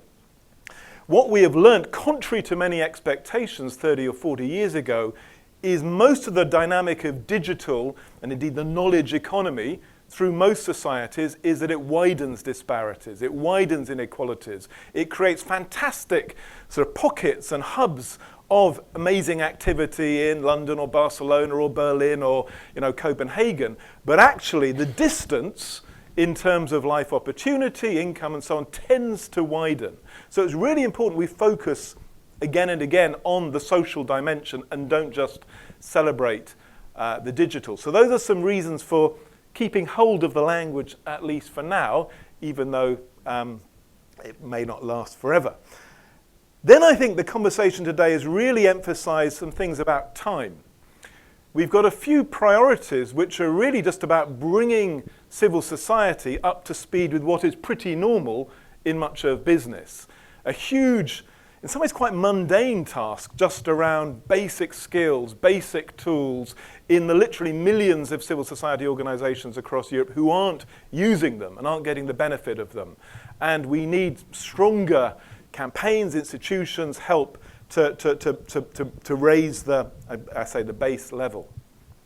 There's then, in a sense, the middle ground, which is what most of the conversation has been about today, of how to grow, scale, enhance the impact of the many, many projects which are doing fantastic work, the 1,500 or so on the site and others. And here, I think, everyone seems to have, a healthy shared notion that this has to be about combining the short, middle, and long-term view. You know, keep your feet on the ground but your eyes on the horizon. Be very pragmatic in the short term, but always with a sense of the bigger picture that the small actions are part of. And there is a very big picture in much of what's been talked about today. You know, a very different view of how a state should operate, genuinely with citizens at its core, not just at the end of a line of provision. A very different view of an economy, which is genuinely so collaborative, enhancing of humanity rather than the opposite. And it's really important we don't lose sight of that small and sometimes very big P political side of what's being talked about. But it requires that the bottom-up and the top-down link.